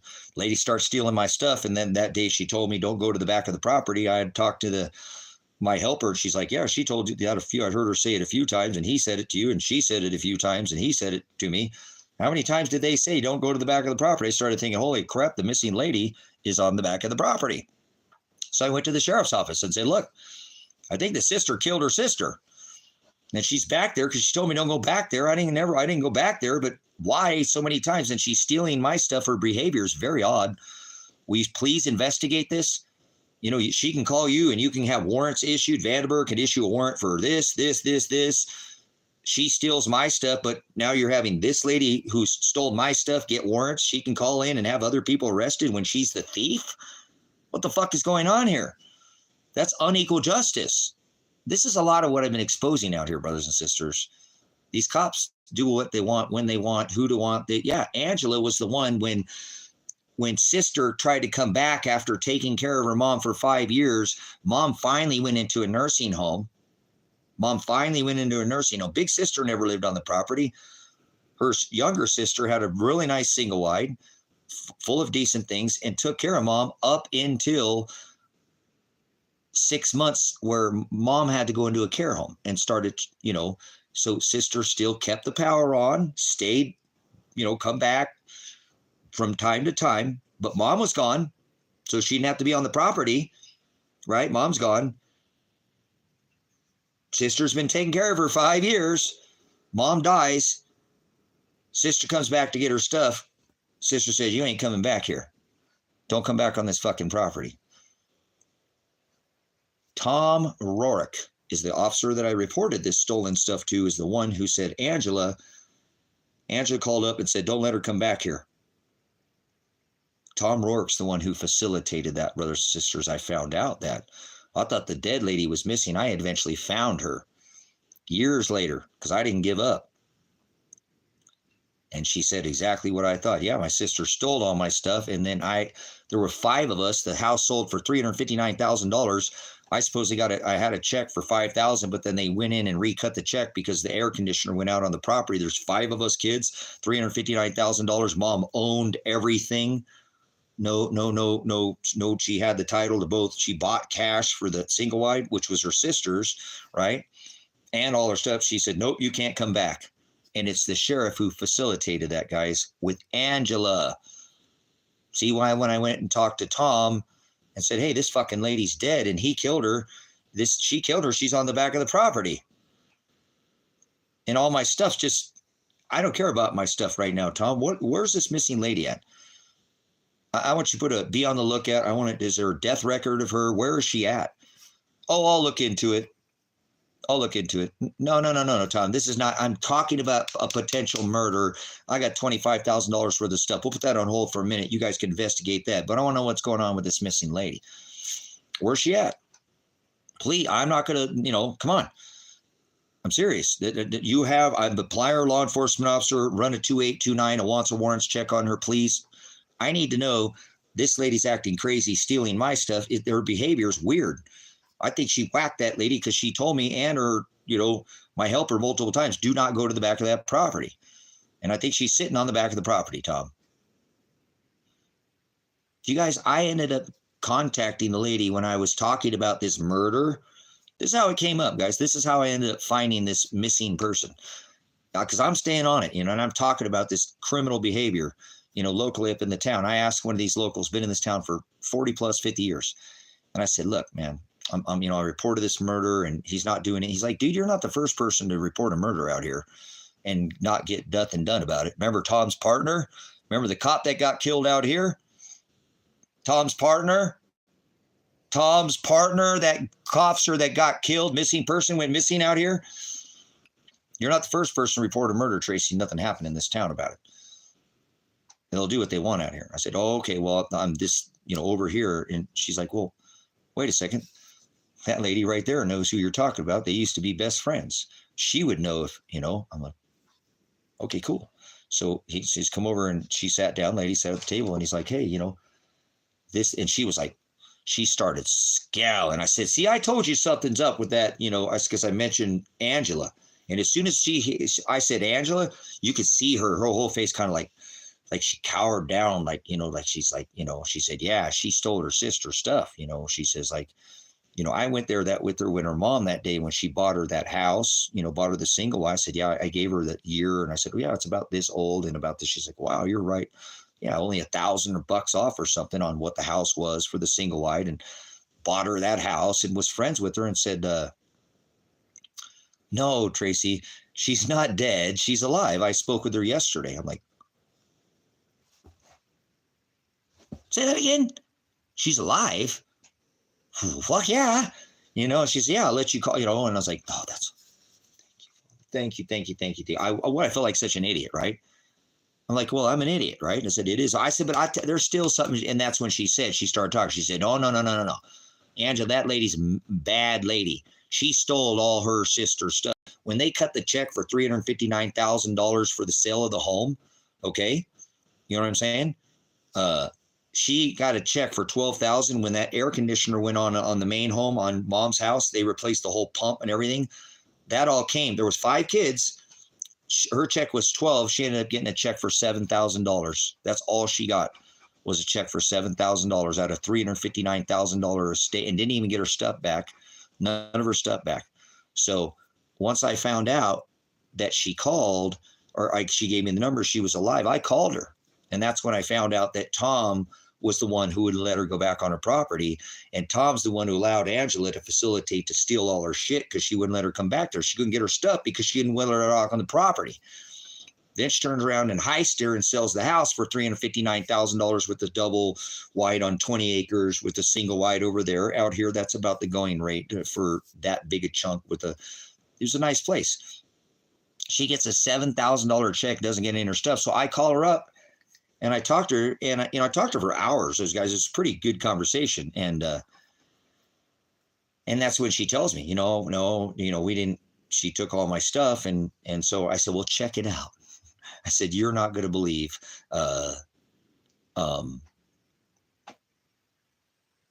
what I'm about to tell you.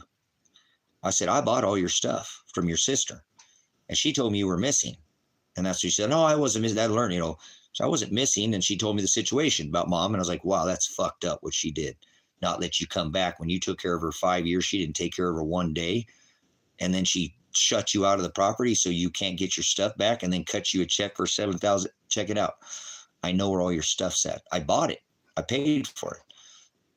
But I feel really weird calling it my stuff. It's actually your stuff. I said, it's still all sitting there. She's like, and then I started talking to her because I went through and I bought it all, and I noticed you had a lot of your clothes. I said, it was really weird. It's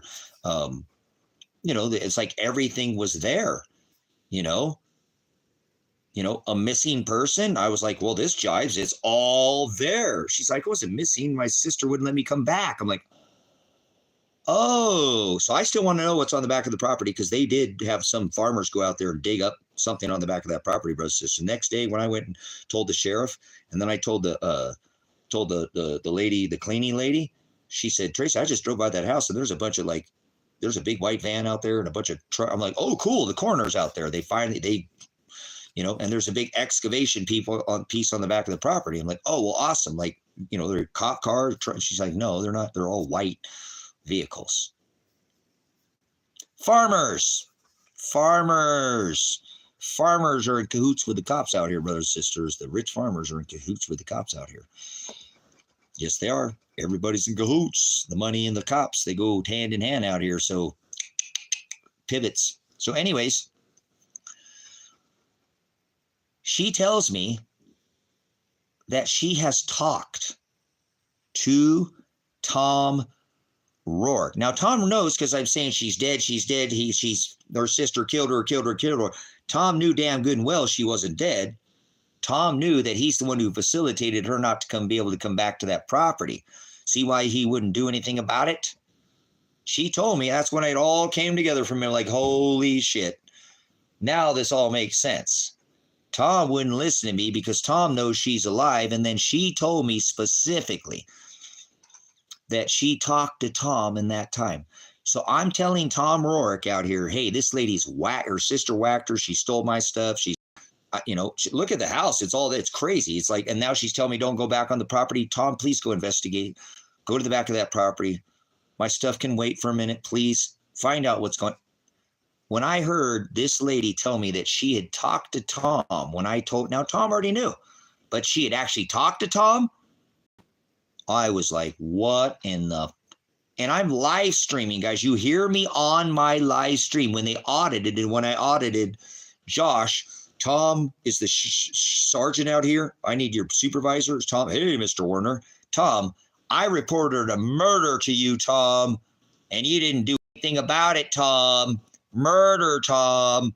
Oh, well, we looked at it. Yeah, but what happened?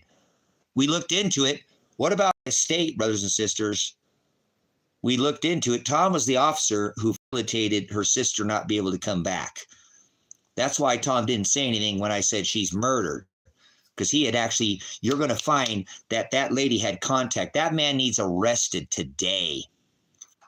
Today. And I've been pointing this out, guys, for a long time in this county. This is what I'm saying. That man should never serve in a law enforcement capacity again.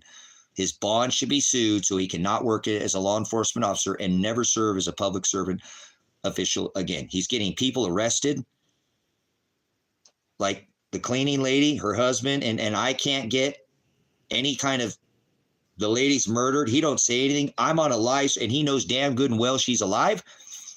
You know, guys, I told the lady, I was like, I want you to get all your stuff back. I said, here's what I'd really like to see. I'd like to see you be able to move back onto that property.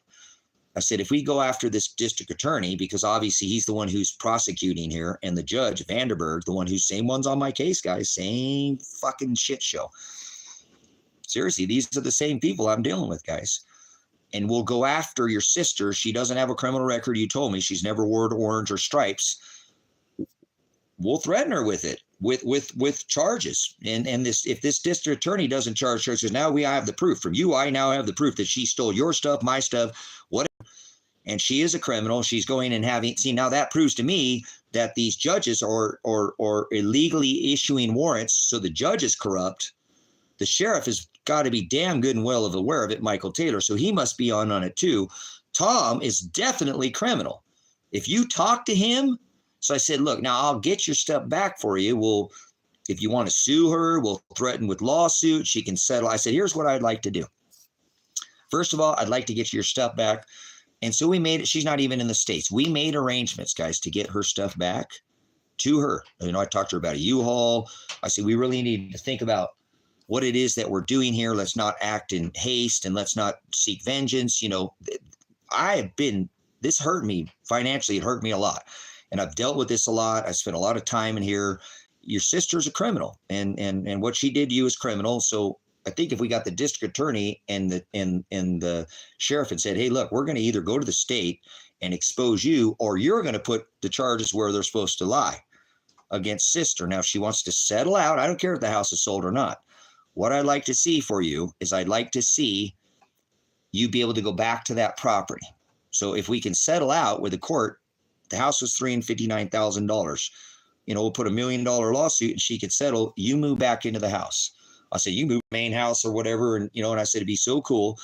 And I said, and you get all your stuff back and I don't get anything. I get to be your friend. How about that? I said, you know, I'll come by and visit you every once in a while. But that's what I'd really like to see. I mean, you took care of your mom for 5 years. She passed and your sister took advantage of you. You know, I'll get all your stuff back. I don't have to bring it down there. I can bring it in. We can get this done. So, you know, what do you want to do? I said, let's think about this, because I would really like to, I'll file a lawsuit against her. And even if I have to, we'll threaten the county. We get you involved in this. We'll both, and then we'll tell the sister, look, we'll just settle this. Just let her go back to the property. Let her go right back to her life that you took from her. Mom died. That was a tough situation. And then you did what you did to her. Let her have her life back. So she could go live in the nice double wide. And maybe if you want to live back in your single wide, or you can rent that out to, you know, to somebody. And, you know, and you can, and I called up my son and guys, I talked to her that day. And then she said, okay, we agreed, you can bring my stuff down, you know, whatever. And I thought I would rent a U-Haul, and I didn't mind getting, they didn't have U-Haul. Yeah, they got U-Haul out here now in Silver Lake. I said, I'll go get you U-Haul. I'll get all your stuff because I know where it's at, but I need you to call the lady where it's at. I've already called the sheriff and all this, but your stuff is still sitting there, believe it or not. Call the lady. Here's the lady where it's at. Oh, I know who that is. Yeah, call her up. And I'll make the arrangements. I'll grab it, and she's out of state. I'll bring it to you in a different state. She's like, you do? I said, yeah, no problem. You know, I paid and whatever, but I would be I'm so on cloud nine right now. I thought you were dead. I went around telling this cops, everybody in this town, you were murdered. And not right about everything, but something was fishy. I knew it, you know, and she's a thief. She stole from you, you know, said, I'd like to see you back here, you know. And so I said, well, you know, so I'll give you a call tomorrow and we'll go from there. Right. She never returned my call again, guys. Like Angela didn't call me. I'm like, what in the fuck is going on here? I got this lady to get her stuff back, and now she don't want to. we had a good conversation. It was, and my son called me. My awesome son, he's like, Dad, are you serious? You're an investigator? You can't put together what's going on here? I said, what do you mean, son? He's like, that's really nice that you're offering to get her stuff back, Dad. She don't want to come back out to that county, Dad. She don't want nothing to do with that county. She's not returning your call because did Tom make a phone call that day to her? You better shut the fuck up, lady. I don't know, but she would never return imagine finding the dead, murdered lady, finding her and to get all her shit back and she don't even want it back. How about that for some weird, crazy, freaky shit right there, eh? The stuff I would get involved in, guys, I just went there to go help somebody. My father's crazy sometimes. My life is whack. It's whack. My life's crazy. So I can't get my stuff back, guys. And it sat there for how long? I tried to give it to the lady and then she didn't get it back. So I actually was going to go try to get it back again, but I can't get any cooperation for the law enforcement out here. So I guess just I'm out $25,000, like I said, I'm out. I got robbed when I went to go get money to get out of here to go buy a truck and I ended up getting, a smaller vehicle that that actually wasn't a smaller vehicle. It was a full-size vehicle to tow a trailer because my son and I was going to move in with my son and we're going to buy an awesome travel trailer and just kind of float around. That was the idea. Maybe not to get a house right out the gate. We could, but we try to do that and then find a really good place out of town, a place where we could have the animals and, but I got robbed for all that money too. So, and now I just got robbed for all my silver, remember? And before, remember, my brother took all my silver and all my stuff, everything I own on this property, nothing but the tent. Like 5-6 years ago, I had to come back to nothing. So evidently the Father likes everybody to take my things. It's a cycle. Everybody always takes what I have. So now I don't care. I just want to get a truck and it is what it is. I don't care about any of this anymore. It's worthless to me. It's just dirt. So, the hell I go through, guys. I don't even know how I get up every day and do this. It's God. Remember, it's not me. God makes me do this. I want to go get that Second Amendment item so stinking bad and say, I'll see you on the other side. But I won't do that. So, let's see. Hold on a second here. Let me get there. Cool. Okay, so I've got about 9 days, guys, until they're going to either have to drop this case. Imagine having to deal when you look at a case with all this stuff, guys, and you have to go through my record with the district attorney's thinking right now. Seriously, have you ever fathomed what it might like to be in these shoes, in this head of mine? It's quite the walk, guys. It's quite the walk. Boy, I didn't get a boring, 9-to-5 life, did I? So, thank you, Father, for massive change, and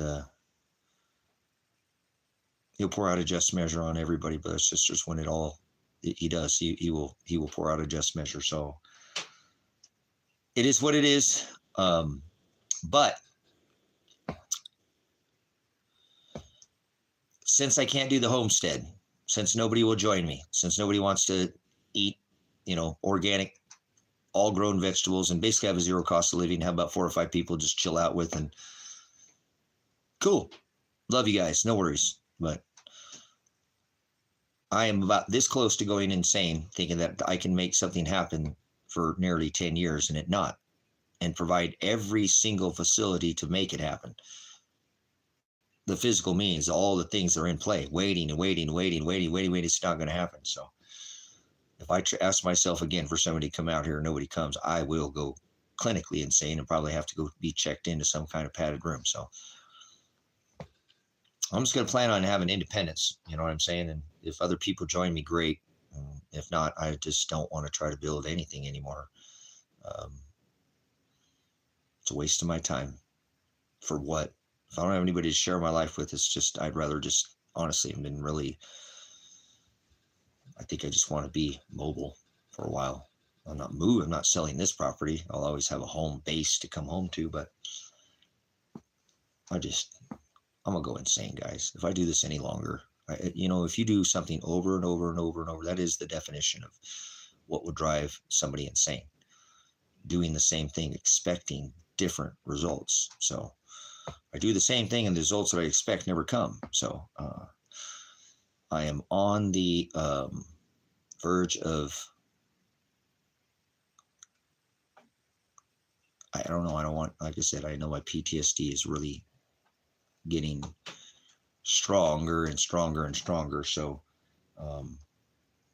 because I don't want to be violent and shoot or kill anybody or hurt anybody or punch anybody or stop a fucking pothole in somebody's chest because they're a fucking idiot and they don't deserve it. It's just, they're idiots. Why do I need to get all violent? I don't want violence. I'm a pacifist now. I've been violent before in my past, not like I don't, never been known to go strike anybody. I've been known to protect myself when I've had to. I've been a veteran, a police officer, so I'm not talking about in my job, I'm talking about in life. So I'm a pacifist now. I don't want to fight with nobody. I don't want to ever even have to defend myself. Why? That's dumb. When you could just get away from people or try to.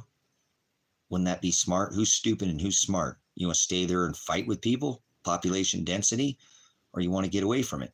That's my thing. So I think that's what's going to happen, here in the next couple weeks. I don't have the vehicle I want, but oh well. I got a 4-wheel drive, so I feel a little bit better, guys. It's not going to go where a Toyota's going to go. Not even close. But it is 4-wheel drive, so I'm better off than I was last week. I had to sell my motorcycle that was supposed to go 4-wheel drive, put that at the back of the motorcycle and drive deeper into the woods. But you got to crawl before you can walk. I do need a 4-wheel drive because I don't know what's going to happen anyways. I might get stuck here. Who knows? God will do whatever he wants. And then, think I'm going to go somewhere or not. I still need to be able to have 4-wheel drive to get out. I'm 80 acres in on on an access road up against a pivot. I don't have the money for gravel to dig a ditch and put gravel and crown the road. And I just don't. I've spent $3,000 or $4,000 worth of gravel already, and I've just got a little snippet of compared to how much gravel is needed out here. So I have to have a way to get out, or I'll stay here. I won't leave. My driveway's all hammered. I'm not going to sit there and tear it up even more. So that's why I end up getting stuck here sometimes for 3 or 4 months at a time. I've had it happen. Like I said, last time I sold my 4-wheel drive and somebody stole the money I had. I didn't have any money to buy a replacement. So I got stuck here for a while, was it 5 months or something, I think, without talking to a single human being. That's a long time to go talking to anybody. But I'm tired of the isolation. It doesn't have to be that way. And I did it to myself. Even my son said that. Dad, you did it to yourself. All you do is go out there and talk about God. So it's kind of your own fault. I still love you, Dad, but just so you know, you choose to isolate yourself like that. You don't have to. That's what you choose to do. So it's your choice. And he's right. He's a smart young man. It is my choice to do this, but I'm going to make a choice not to be alone anymore. I think after this court date, if they'll drop my charges, which they don't have any choice. They just don't, whatever, we'll see. I talked to the pretrial guys on that. The lady, she thinks they're just going to extend the case out. And I said, that's what I think they're going to do. They're just going to disregard the law. Just disregard it and say, oh, we'll give you another court date out for, another month or two. I'd be like, fuck you. Here's ORS 135, my right to a speedy trial. Boom. Drop the case today. That's what I'm going to tell the judge. So that's why I'm appearing in person this time and not telephonically. So I could tell him to his face like I did last time. No, you said I would be out by Monday. To his face. I don't care if he's a man in a black robe. Oh, the order in the court. Throw, give me another charge. Shut the fuck up. You're just a man. Tell me. You said something. You didn't keep your word, so I'm going to call you on it. Keep your word. Judge. I don't say sir. I don't say your honor. I'm not honored to be there, and they don't deserve the title of sir. They're freaking extortionists. You ever notice death comes in a black robe? The sickle. So I'm going to tell that judge to drop all the charges in the case. And if he doesn't, he'll have to legally, I will file a motion.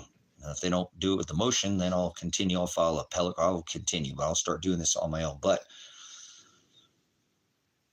yeah, I don't have to live alone. I don't. Or I don't have to be alone. This property's not going anywhere.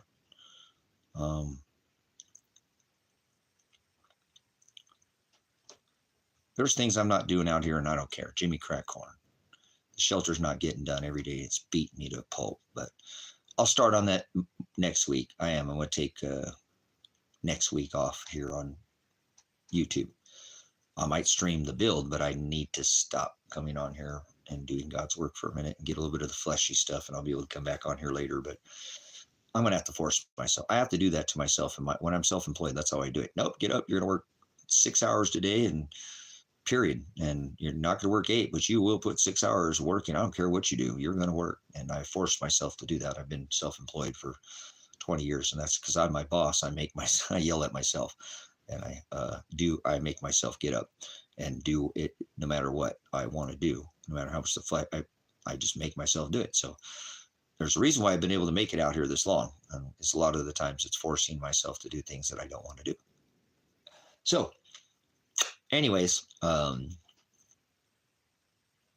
then anything can happen from there, like I said, but there's no reason I should just sit out here and be alone.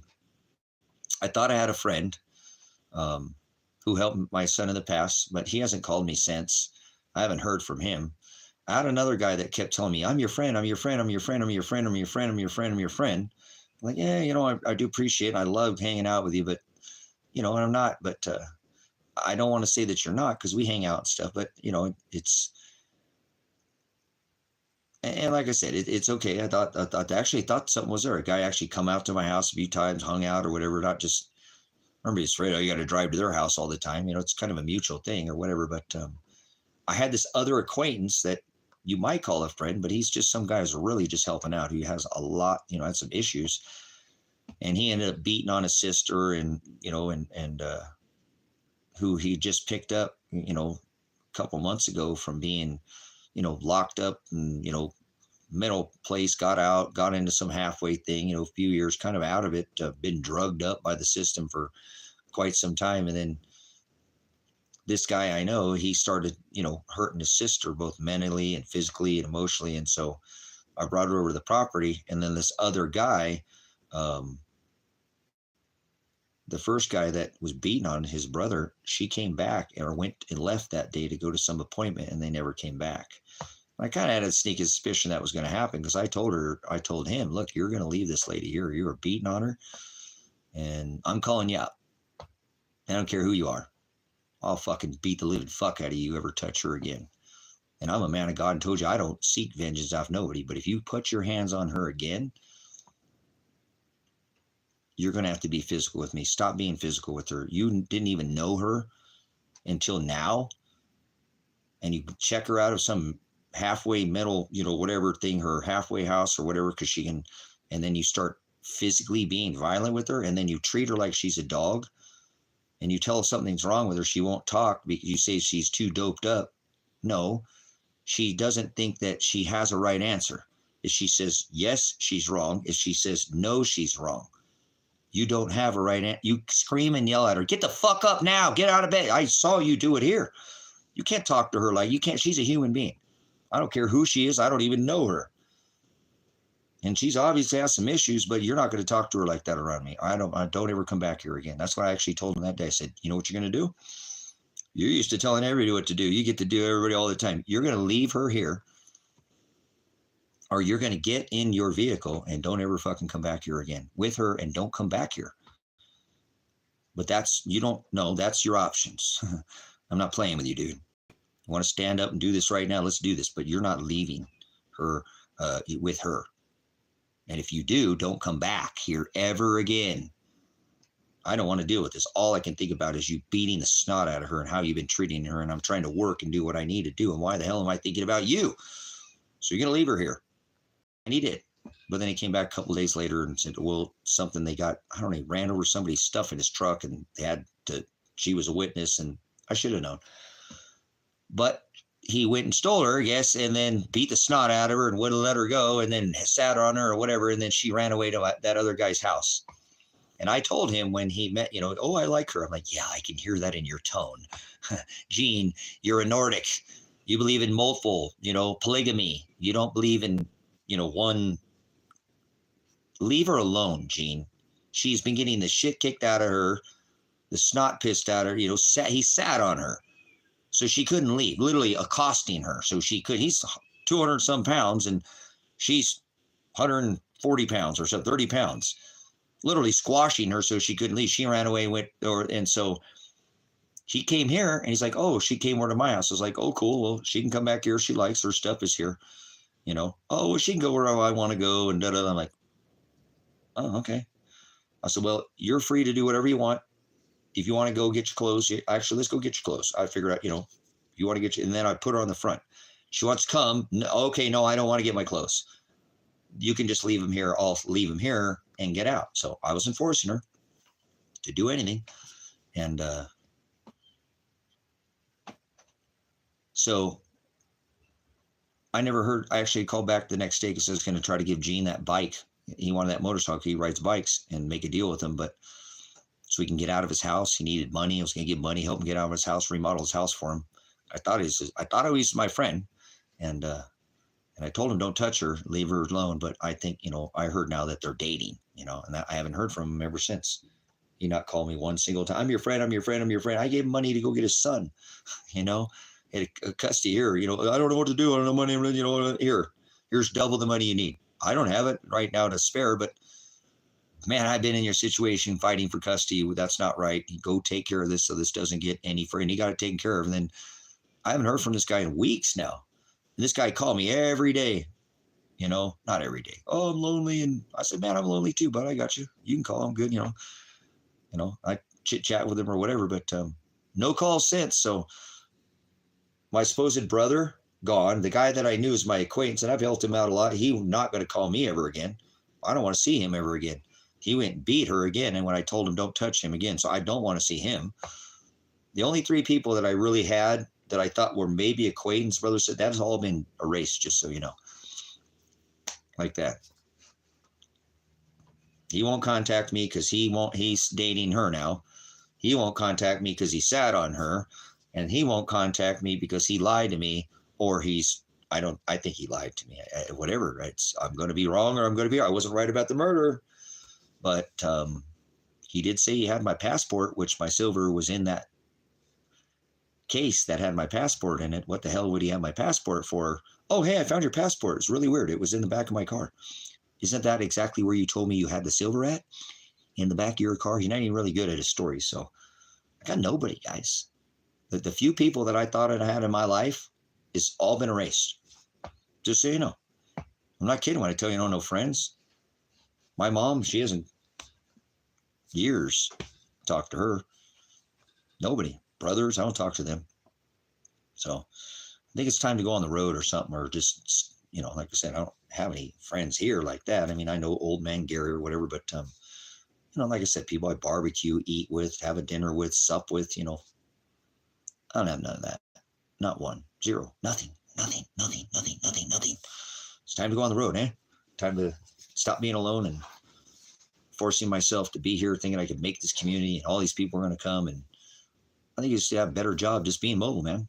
So I think that's where I'm headed. I'll probably try to get this place buttoned down before winter or whatever, but I think I might even go on the road for winter. Fuck this place. There's nobody here for me. Nobody wants to come join me. Oh, well. Not mad at not one single person. Nothing but love. So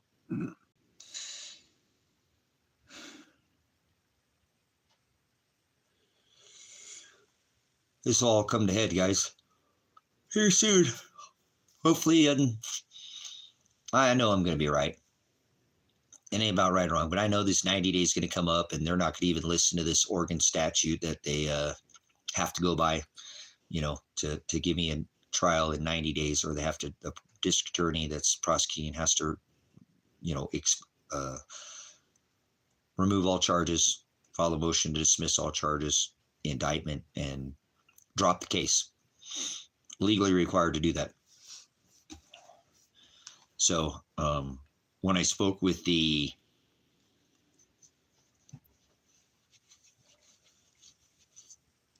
pre-trial conference, her name, whatever her name was, I don't want to give her name out. I know her name. I just don't want to give it out.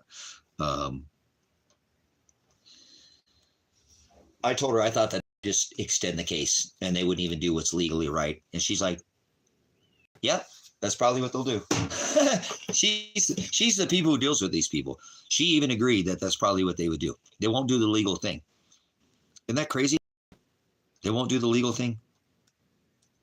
I just don't, I don't, man, I'm just blown away. So I can make it through that. You know what I'm saying? I can make it through that portion, guys, as far as figure out what to do there. Because I told you I'll probably just file a motion for them to dismiss all charges. Let me see. Hold on one sec, guys. I'm going to see if I have something in my phone. Give me 1 second here. I need to pause this stream. Appreciate you guys letting me rant here again. I'm just having a difficult, I don't know. I'm fighting the flesh, brothers and sisters, because I'm supposed to be doing stuff outside and I'm not doing it. I'm supposed to be working on the shelter so I can save myself. No, I'm not trying to save anything. All right, that kitty's whining at me. You're like, great talk, great talk. Well, appreciate guys coming in. Hold on, I got this kitty's whining here. She wants into with the babies. Come here, you little whiny girl. Little whiny girl whining with your mama. Mama.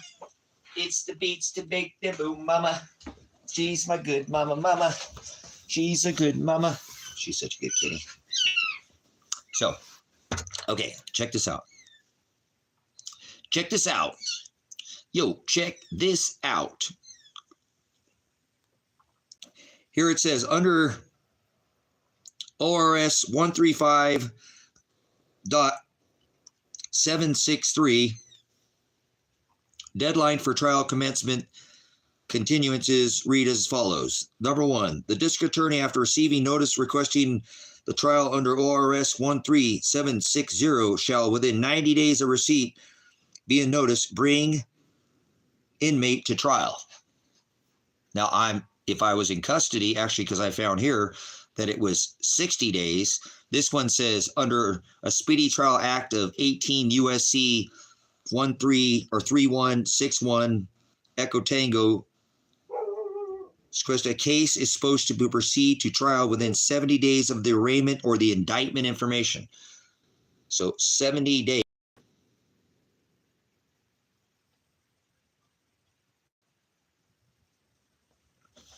But what are you wanting from this channel? The channel is a ministry. I don't want anything from the channel. The channel is a place where people come, and normally when I don't have these legality things, I teach the gospel and pastor the true Jesus. The channel is here for the viewers.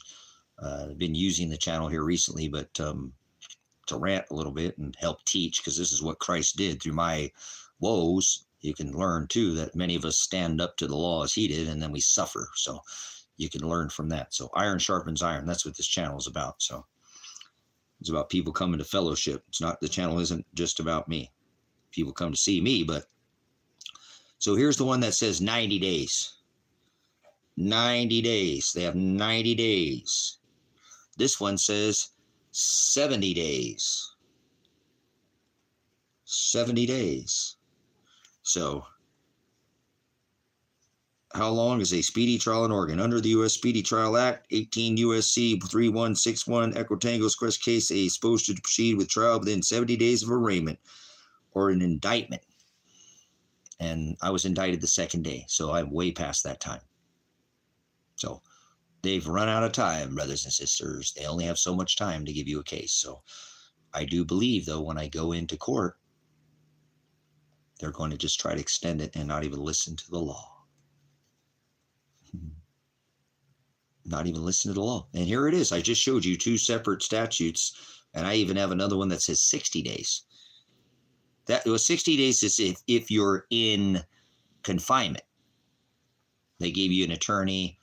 They have to take it, they didn't provide me attorney, so they had to kick me out of jail because they didn't have an attorney to give me. So they're supposed to kick me out of jail in 7 days.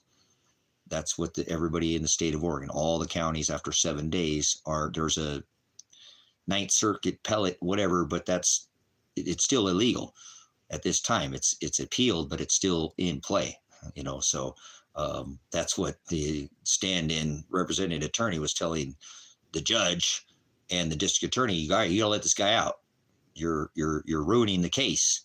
If you keep him in here, you're gonna get that's gonna hurt and hinder the prosecution on this case. And they still did it anyways for 7 more extra days. So even when he was telling, hey, the county right next to us letting people out in 7 days, don't, you know what I'm saying? So either way, I'm coming to a crossroads. And because nobody wanted to come out here and join me, I think I'm just going to go on the road.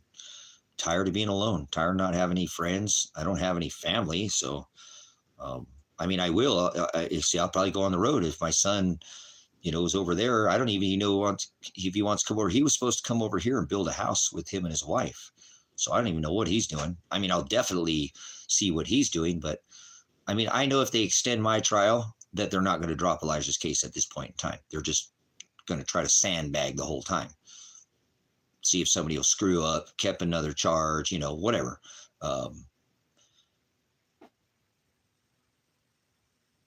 But I think after 9 or whatever it is, I'm done just hanging out here. I'll finish what I got to finish, but I don't want to feel like I have to do anything here. Nobody's coming here. Why? I don't want to just stay here alone out in the middle of this desert. I can come back here and go on the road and come back, go on the road, come back, go on the road, come back. Why not I go over to see my son for a little bit? I go see some of my followers, from over the TikTok platform. I come over see some of the subscribers, come meet you back here or something at the cabins or something, hang out here at the cabins. I just don't want to just stay here anymore though. And for all this time thinking people, I can build this, homestead out with people. I built the homestead. I had all the animals here. I have all the cabins. I have, 90% of it done. I just don't have the bodies, the warm bodies to fill the people to sit across the campfire and go, man, isn't that crazy what it says in the book of Revelation or whatever it is, just church with at the end of the night over a, fire pit or whatever.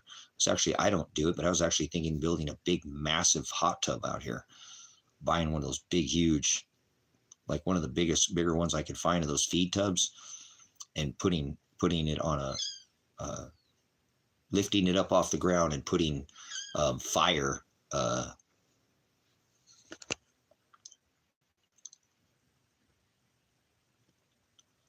was pretty bad. When ice builds up in the wing, it disrupts.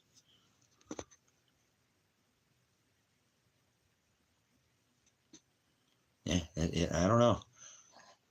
A plane didn't look like those wings were iced over to me, but maybe they do up in that altitude, guys. There's 90%,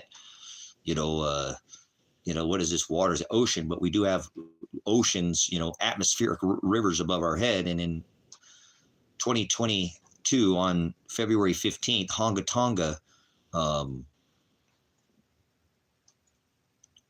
shot 14% more water into our upper atmosphere. And so we're going to start to see the effects of more moisture, more cloud nucleation, excitement from the radiation, from the weakening of the magnetosphere.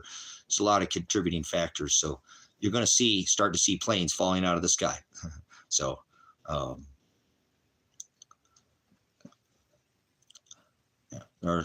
hydrocycle is a very simple cycle, brothers and sisters. And, of course, the cloud is moist, and you're going to fly through a cloud and it's cold. It's going to ice over, right? So I don't think that's what happened that day, but I don't know. I don't care what happened.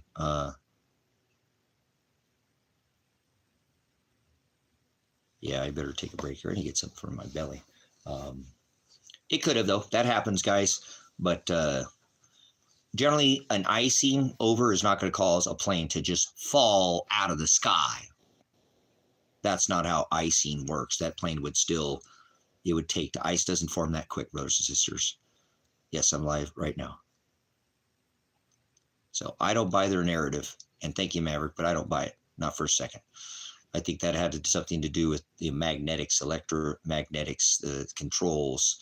Something fried the controls within that to drop out of the air like a lead weight. It doesn't cause from ice. That would be a process that would take time, and that would, you know, instantly ice up that damn fast to add it. Whoop, boom. No, that's a little that I'm a reconstructionist. That doesn't even make sense. So 9 times out of 10, simply going to say something. Probably you're going to hear it from me. I'm going to go, no, I don't think so, and that's fine because I don't want to change anybody. But I don't buy their narrative of. I just gave you plausibility. Remember, I helped you. 14% more moisture in the atmosphere, but not in this case. I think planes are going to fall out of sky because of the problems with the instrumentation, brothers and sisters. Instrumentation.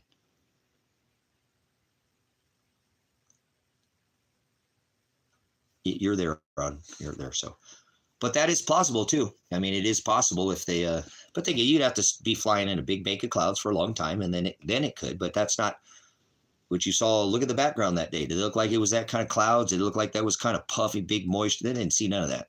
So, and that's, again, that could have been flying, and we could have just seen it ice up to that point, and then we saw the drop point too. It's not that it's not still very a plausible thing. I just don't think that's, I looked at it. I don't think it was ice. I looked at the plane. It didn't look like it had extra ice on the wings. I went and looked at it a few times because I have been warning about this happening from the magnetics, the magnetosphere being affected, and that affects instrumentation.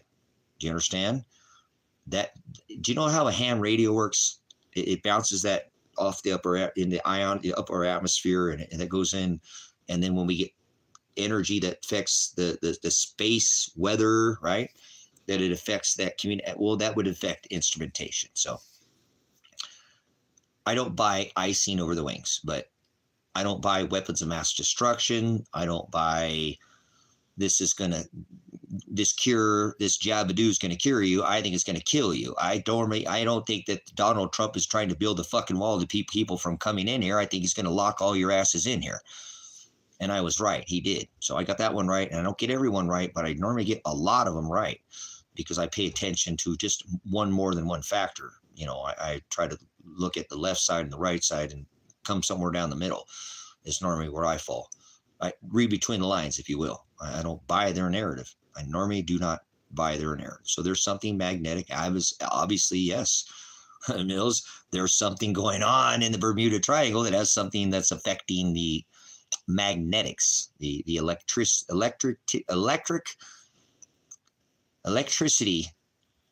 and magnetics is what you call gravity. You call that gravity. But that's just a man-made term. Gravity is a term for the actual polarity, positive, negative. Think about static electricity, brothers and sisters. A balloon. You can get on. You can get it to pull or put. Right. You got both sides of it, or leave it on your head. Right. You've got the opposite polarity with static electricity. We live in an electric universe. The sun is electric, not a hot ball of fire. Negatory. The sun is not a hot ball of fire. The sun is plasma. It shoots ionized, deionized gases. That is plasma at our Earth. That out, that's that coronal mass ejection. What do you think leaving the Earth or the sun that hits our magnetosphere? So that's what's going on. Is the instrumentation, I believe, is starting to fail in certain areas because of something like Maverick said. Maybe there's more moisture in this area, which could potentially cause things to, maybe they have heaters on their wings and they don't defrost like you get a defroster. There's some instrumentation. It could ice up, bam, the thing falls out of the air. Could happen. You could fly into an area because there's more moisture in that area. It could cause problems with the instrumentation actually communicating properly. Bam, it could fall. There's many contributing factors, but I believe the main factor that we're going to start to see is the fact that the instruments don't start functioning improperly. And it's going to happen more and more. It's happening with computers. There's things, all these. I mean, look at what happened to this whole computer thing. That was just one little error sometimes when you have all this stuff directed to this connect, one little thing goes out, the whole system shuts down.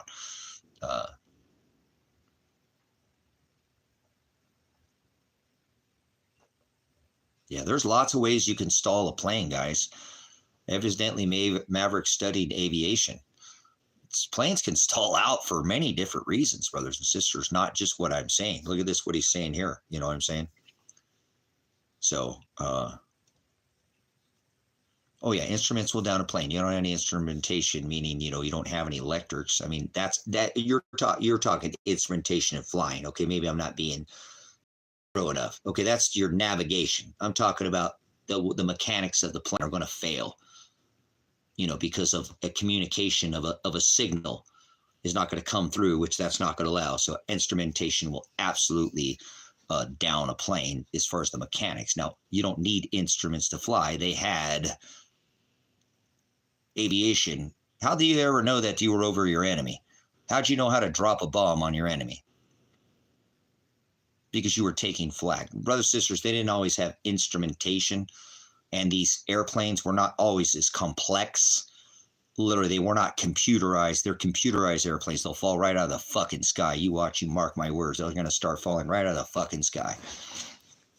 Boom. Because of the way they got them all set up. It's a bunch of crap. That's not the way aviation should have ever been. It should have stuck with basic, you have tilt and aft. And anyways, I'm not going to go into it. I've studied aviation too for my son's mom. She was into aviation in college, and I helped her a little bit. And although I wanted to fly, that's why God would not let me join the Army to fly, because I would have flown a fucking plane into some building by now. I would have. Probably Donald Trump's house with him sitting in it. But I would. I probably would. It's a good thing I wasn't in the airline. I would. I'd freaking go kamikaze. I would. Not now. I would have done that back then when I was all into all that stuff. That's not a threat. I'm just saying I would. So God didn't let me fly because I wanted to either become a air traffic controller and fly, or become a reconstructionist and reconstruct accidents. So flight is an amazing thing, guys. I really wish that God will make me a bird in my next lifetime, so when it gets bad, I can just fly away from it all. I wish I could be a bird. If I could be any animal, guys, I would wish I could be a bird. I wish I could be a bird so bad. I want to fly so freaking bad, man. I just want to get above everything and just God does the rest, right? So aviation is something I've studied for a long time. I've been very so what I'm saying, he's 100% right. Instrumentation, brothers and sisters, was not going to down a flight. Okay, your instrumentation is not. They flew without instrumentation. Okay, for a lot of years before this type of system, and it ever became complex. The reason why I don't like what they've done with a lot of these commercial airliners now, there's so many things that are hooked up that are digital to the system, and that when one part of the system fails, it can cause other parts of the system to lock up. It's almost like a finances, where finances are people. It's a very complex system. Airplanes are not that complex. They shouldn't be that complex, guys. Now, I understand what they've done and how it's improved aviation, and there's a lot of different things that aviation has changed so much, through, big, long, straight engine,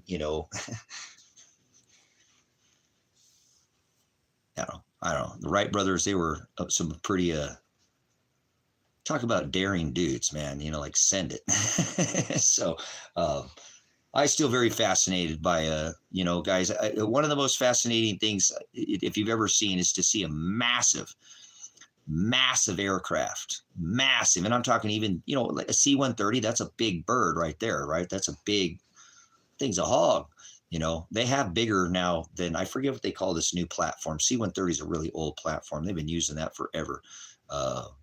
That's what I'm saying. They were pilots back then. They don't really fly too much anymore. And I don't want to take away from anybody who does flight now, but most of it's, you stay on path. It's already pre-done. It knows when to break, all right, we're going to start dropping in. It's done for you. You don't really, there's very few times that a pilot takes that stick and now lands an airplane anymore for a lot of these commercial airliners. There's a little bit of assist there, brothers, but most of the time it's already programmed. They almost land themselves now, guys.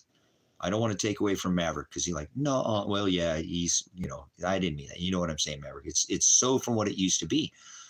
A pilot used to have to think about, and you guys got to understand, if you've never been in aviation, everything's kind of backwards in aviation. I don't know if you've ever flown or anything. It's not what you would, it's reverse. So it takes a mindset. You have to have it. That's why I know some people, why did you stay? You would have been perfect in flight. Your mind is wired completely backwards, Tracy. You wouldn't have any forward, your brain would automatically pick it up. You wouldn't even think about it. It'd be second nature. But there was a lot of thought in flight, brothers, sisters. You really controlled that. You had rudders, and that would, your lift. A lot of this was thought. You had to think about what you're doing. You made a mistake and you put some, you go down, and that could cause you to hit an air pocket, like he's saying, cause some kind of, instrumentation off. And now you're not, you're going to flap spin, so it's not hard to fly a plane from what I've seen. Obviously never actually been, been in a co-pilot, but been around. I know that my son's mom wanted to fly, but it's not an easy job if you're doing it without all this instrumentation. It really took somebody with some coordination, brother. Says you have to be very coordinated to fly. It wasn't something you just hop in. Oh, I'm going to fly this airplane. You're probably going to crash it because you're going to forget that the instrumentation is in reverse, on how it's flown. So, yeah, it's pretty much, and like you said, your land and takeoff is pretty, you kind of already know what you're doing. It's already kind of, it's not that. That's why I said I want to take away from what Maverick is saying, because they do truly control, but it's so, there's so little variance. That's actually the thing. A lot of these pilots are masters at flight now, the way they, you know what I'm saying? The way they just land this thing, like it's just right on. It's like if they drew a line, you know what I'm saying? They just don't ever come off that line. It's almost like it is like an autopilot. It truly is, but they're not, because I don't want to say that they are, because like he's saying, they do, have that. They get up at the deck, the level up there, the captain has turned off the fasten seatbelt signs. You are now free to move about the cabin. There's a certain period where he's done controlling the plane, and, now he's sitting back there, whatever, having a soda. One of the flight attendants, right, is going to come make sure he gets his meal first, right? So, yeah, I'm so glad that I didn't fly, guys. I would be such a menace to this. I'd have been a martyr. I didn't fly. I'd have been a martyr. If I was a flight, I wouldn't.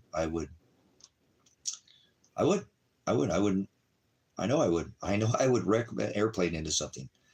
And so it's a good thing don't ever give me a pilot's license, because I will. I'm telling you now, don't ever let me get my pilot's license, because, and I would fly without a license. You don't need a license to fly, brothers and sisters. Do not let these federal fuck up administrations tell you that you need any kind of license to fly any. If you're not engaged in a commercial capacity, brothers and sisters, there is no different in flight. I don't care who they are. You can get in your little Cessna.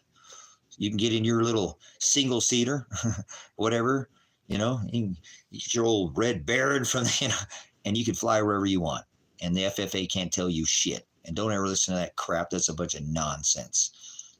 Your right to travel includes flying, brothers and sisters. If you're not delivering drugs to some, no, that's the corporation called America. They're the ones who use that flight to do that. So, yeah, you might check out how much the government does.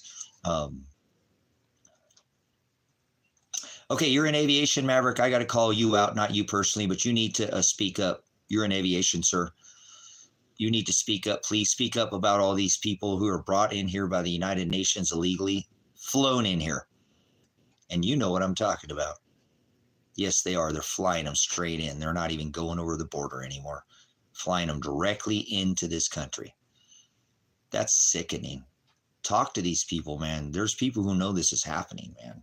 And you know what I'm talking about. A lot of these are privately contracted flights, and some commercial flights are being used for this venture that they've been doing for. Do you guys watch Monkey Works? You guys who know WERX Monkey? He has the Monkey Lounge. He does the sit rep. Who subscribed to Monkey Works? You should be subscribed to Monkey Works, AV or Maverick, if you're not.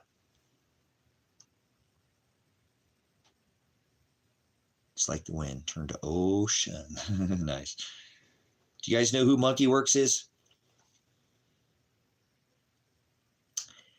He goes over the Spyglass. It's an app that shows all the different.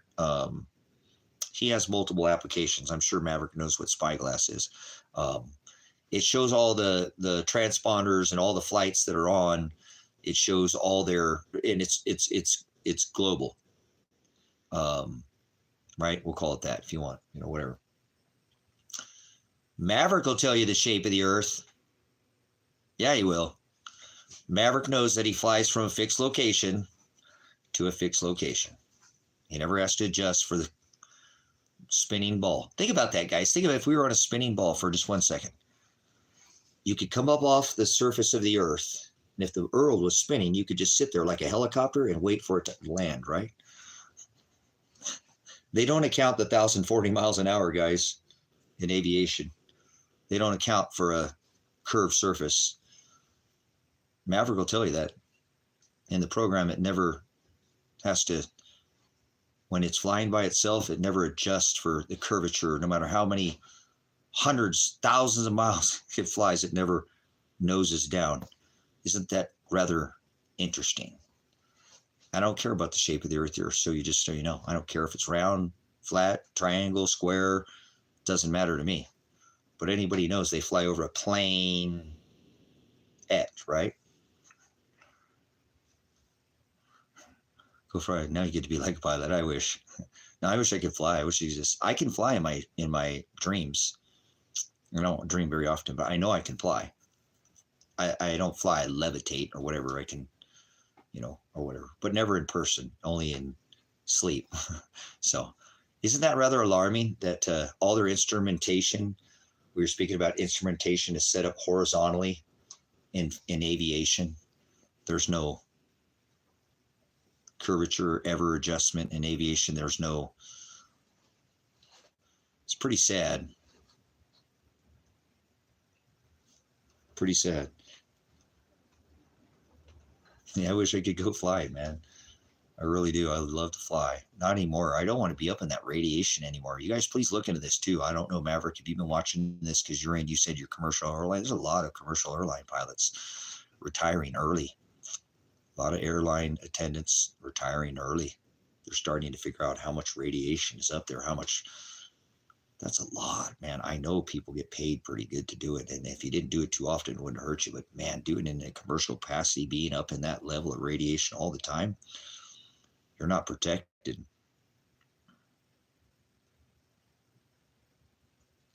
I seen one time. I wish I had a drone. I need to get a drone. You guys, can anybody, if they can, do a little research? Maybe you can help me out with this, and I can do it on my own. I don't know the right drone to even buy. I mean, I see some of these drones, and I'm like, I only need it to like go up, spin around, and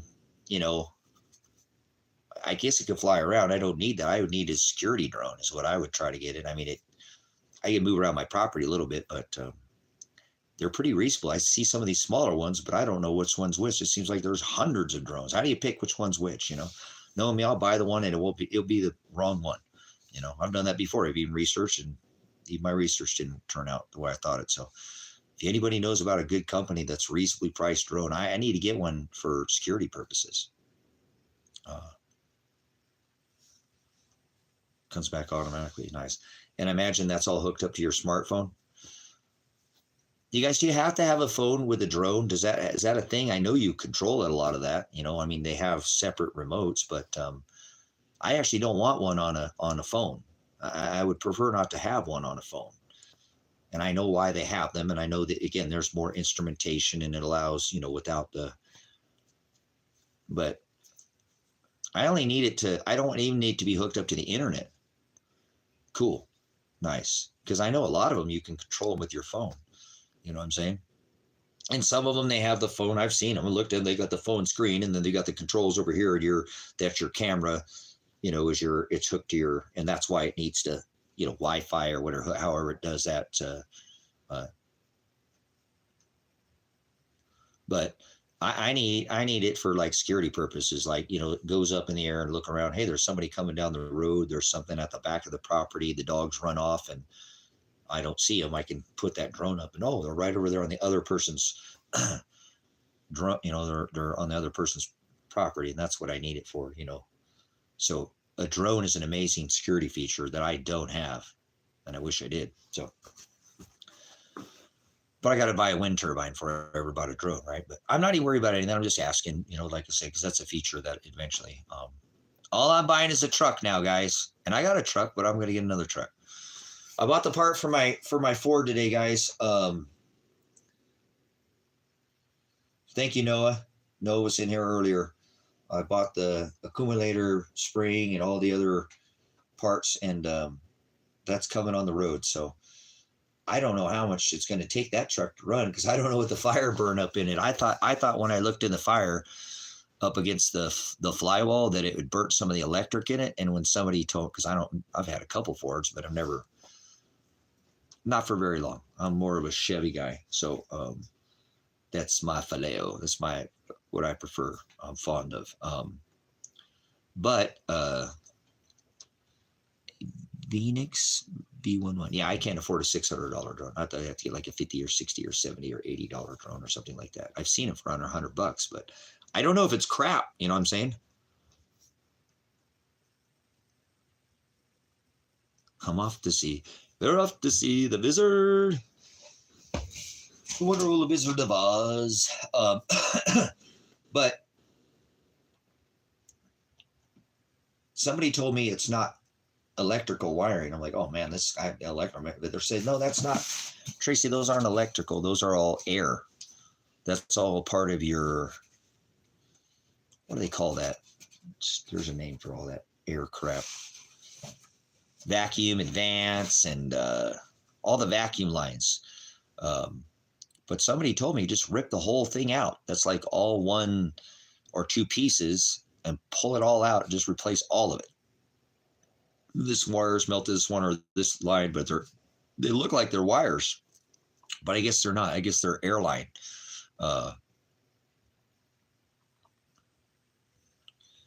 So, man, if I could get that truck running, guys, that would be such a blessing for me. It's going to, I need to get a battery for it, because I don't have a battery. But if I can replace those airlines, I got that accumulator spring, and I think it's going to probably take 3 or 4 quarts of transmission. I can't believe the price of transmission fluid, guys. Are you flipping serious? Transmission fluid is crazy how much it costs compared to what it did like 2 or 3 years ago. It's just insane.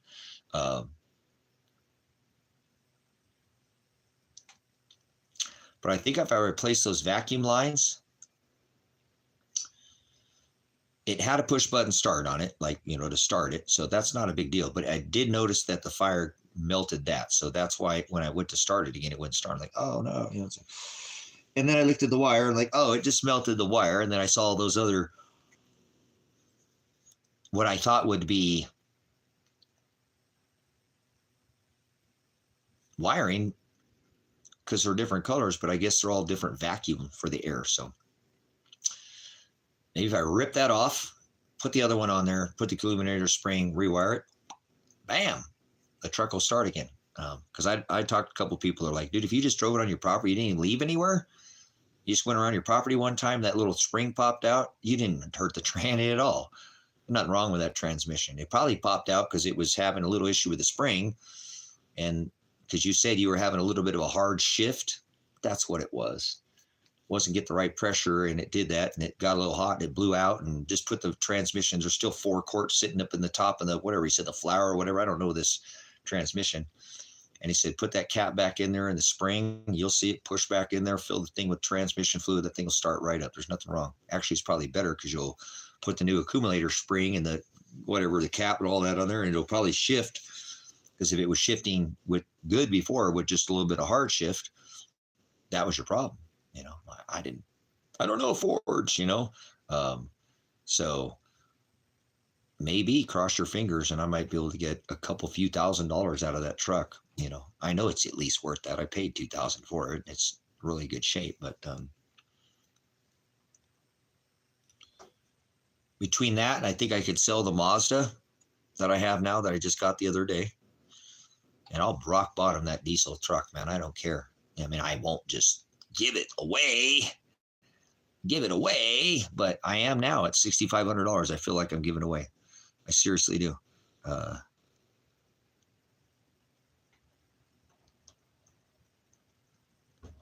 So I'm starting to feel like this vehicle is a little bit more obtainable. Like I might even be able to get this vehicle before winter time in the next couple months. It's not going to happen overnight. I know it's not. I have 3 vehicles I'm going to have to sell to make it happen. But if I took the sale of all 3 vehicles, I might be able to get a truck.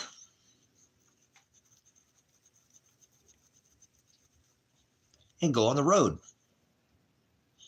And I'll come visit some of you guys. I think I'll probably go see Sonia first. She wants to go have lunch or something. We'll go over there and hang out because she's in the same state as me.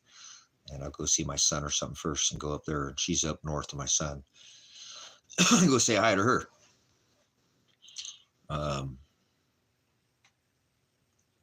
Yeah. I'm starting to think I don't live a life of homesteading anymore and community and people. And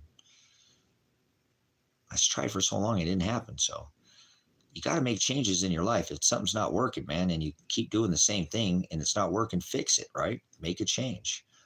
Make a change. If you try and you're trying, how many years have I tried? 7, 8 years to build a homestead with other people. I built the homestead, but nobody didn't have the other people. So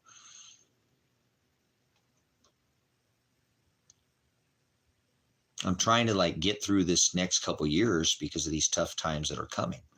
That's what I was preparing for. Everything I've ever prepared for, it's happening now. It worse, but this is exactly what I was preparing for right now. Right now. These are all the things I ever prepared for are happening right now. I didn't prepare for the end of the world, Mad Max. When I first got started, I didn't know how it would play out, but now I realize that cool. To go live, do it live. So yeah, maybe that's my new life. My new life is being on the road for a while. You know what I'm saying? That sounds fun, guys. That sounds so awesome. Getting to meet new people, talk to warm bodies, not a computer screen or a phone. Go out and see nature. You know how many waterfalls there are in the state of Oregon? I'd love to go see half of them. You little kittens making noises. Seriously, I'd love to go see. There's so many beautiful waterfalls. Washington and Oregon have some of the beautiful waterfalls. It sounds better than sitting around here sulking all the time, waiting for people to show up and nobody come here. I'm just building and building and building. I'm tired. I get sore. I don't know. It just sounds better to me, I guess. And just this whole homesteading, off-grid stuff sounds, like I said, maybe if I had somebody here, maybe if my son was here, maybe somebody was here, but nobody's showing up and nobody's going to show up. So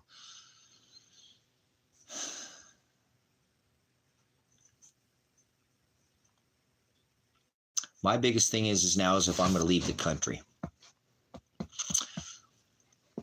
That's been my biggest concern. You were already here. Time did a flipsy. Yeah, I wish I had people here, guys. It's just God doing it. I'm not mad at anybody. I really am not. Because this is what everybody wants to be doing. Everybody wants to get off the grid, have a homestead, have property, no neighbors. I mean, I have it just absolutely made in heaven, if you will, out here. But it's not heaven if you can't. I don't want to do it alone. You know what I'm saying? So, like I said, maybe I'll meet my wife on the road or something, and I'll bring her back here, and we could live our lives here, and Tracy be happy as a clam. But I'm not happy here. I'm happy, but I'm not happy is I like I was where I had this idea that I was going to build something. I had a goal to shoot towards. It gave me the drive. I was happy the whole time. Like, I got a goal to shoot for. Hell yeah, I'm going to reach this goal. I'm going to get it. Watch. You know, and I did for 5 years, guys. I homesteaded. I'm off the grid. I've had all the animals that you can have, you know, or whatever. Not all of them, but, you know, lots of livestock. And God, I miss me eating fresh eggs every morning, green eggs and blue eggs and brown eggs, and, you know, being able to eat fresh chicken when or I raise rabbits. I don't eat pork, but I did eat pork that if I raised it myself, I'd eat it. I raised hogs, and, I got to live the dream. So I just didn't get to do it with anybody else. I didn't get to enjoy anybody else's company to do it with. I had that lady out here for about 6 months that I dated, but she didn't, and she came back, but that didn't work. You know what I'm saying? Her heart wasn't in it. It's obvious. She just wasn't. We weren't equally yoked. And so that's fine. She's kind of sat around and tooled around, just kind of tittled around. That's fine. That's no worries. I have no hard feelings against her. But, yeah,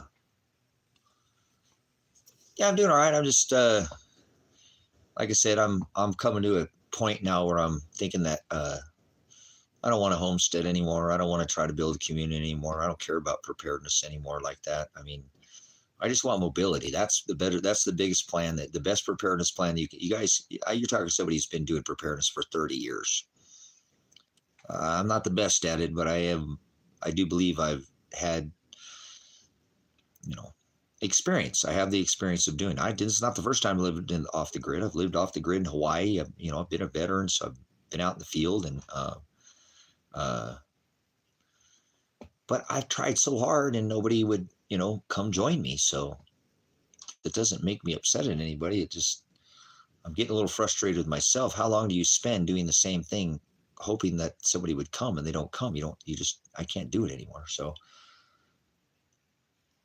if my son comes out here, I would stay here, but I don't think my son is going to come out here now. I may, if he does. He said he would before all this arrest. Maybe he will, and everything be good. And I'd probably still build him a house and go on the road. I probably will. I don't think I'm done doing this, guys. I'm done.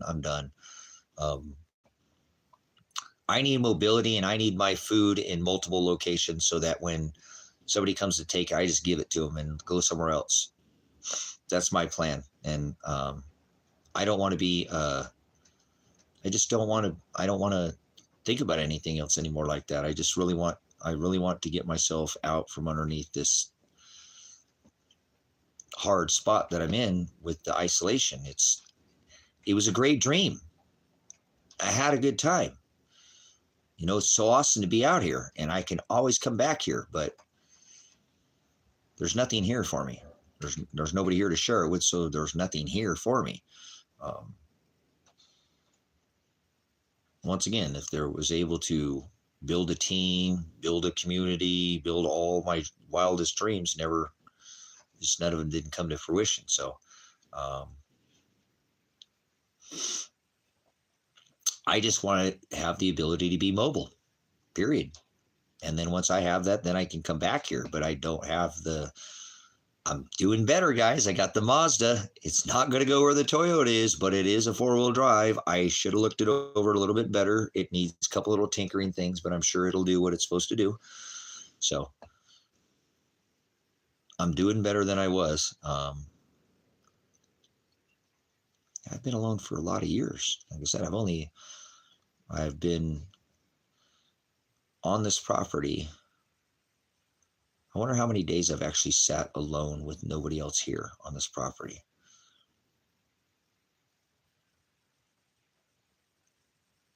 Probably 5 years at least, 6 years, because I've been here longer than that. But I had some brief moments I was away, and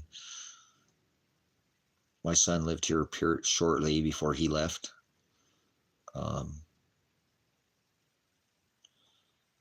So I've spent most of my days out here by myself with nobody else out here.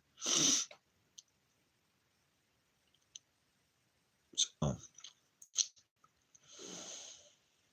I don't have to live like that. That's what I realized. I'm like my son. I'm listening to what my son said. He said, Dad, you did that to yourself. You isolated yourself. You chose to go out there, so you could build a community, live under the ground, get off that was your choice. And you won't do anything but God. So you got to start doing something other than God. Not that you can't do God all the day, Dad. I'm not saying that you have to stop it. I'm not telling you that. But Dad, you're not going to find anybody if all you ever do is God. Can't be out in the middle of nowhere and all you do is God. That's not, he may send somebody. I'm not saying that, Dad, but you're not gaining anything because you're sitting out there and thinking that it's all going to come to you. Field of dreams. If you build it, they will come. They're not coming, Dad. I love you, man. I want to see you happy. Please. You're miserable. I can tell. You're in pain. I can see it in your eyes. And he was right. I have to listen to him this time. There's times I didn't listen to him and I got myself in a lot of trouble because I didn't listen to my son. I mean, I'm a grown-ass man, but he's a very intelligent young man. I've always used him as a backup source, so to speak. Like, man, I need to see what he thinks. That's what he don't like about me. I ask his opinion. A lot of times you got a brilliant opinion, but I won't listen to him. It doesn't have anything to do with I'm his dad. I am the way I am. So, but that's what I'm starting to realize, guys. It is my fault, for not getting out of here sooner. I could have, no, I tried to leave here 2 years ago and I got robbed. So it wasn't my time to go, I guess. So now's my time, though. I'm not leaving the state of Oregon right now until they say I can leave. But if they say I can leave the state of Oregon, I probably will be leaving the state of Oregon. If they do not and drop my charges, I don't think I'm going to stay in America.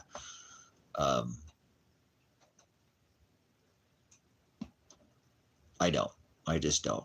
I don't like this country at all anymore. I like people here, but there's the land, the nature, the country itself. There's nothing here. This country is the worst country in the whole world, if you ask me. There's not a worse country in the world. There isn't, and I'm tired of being a part of it. I'm tired of this is supposed to be the freest nation in the world, and during the COVID, we did everything else everybody did.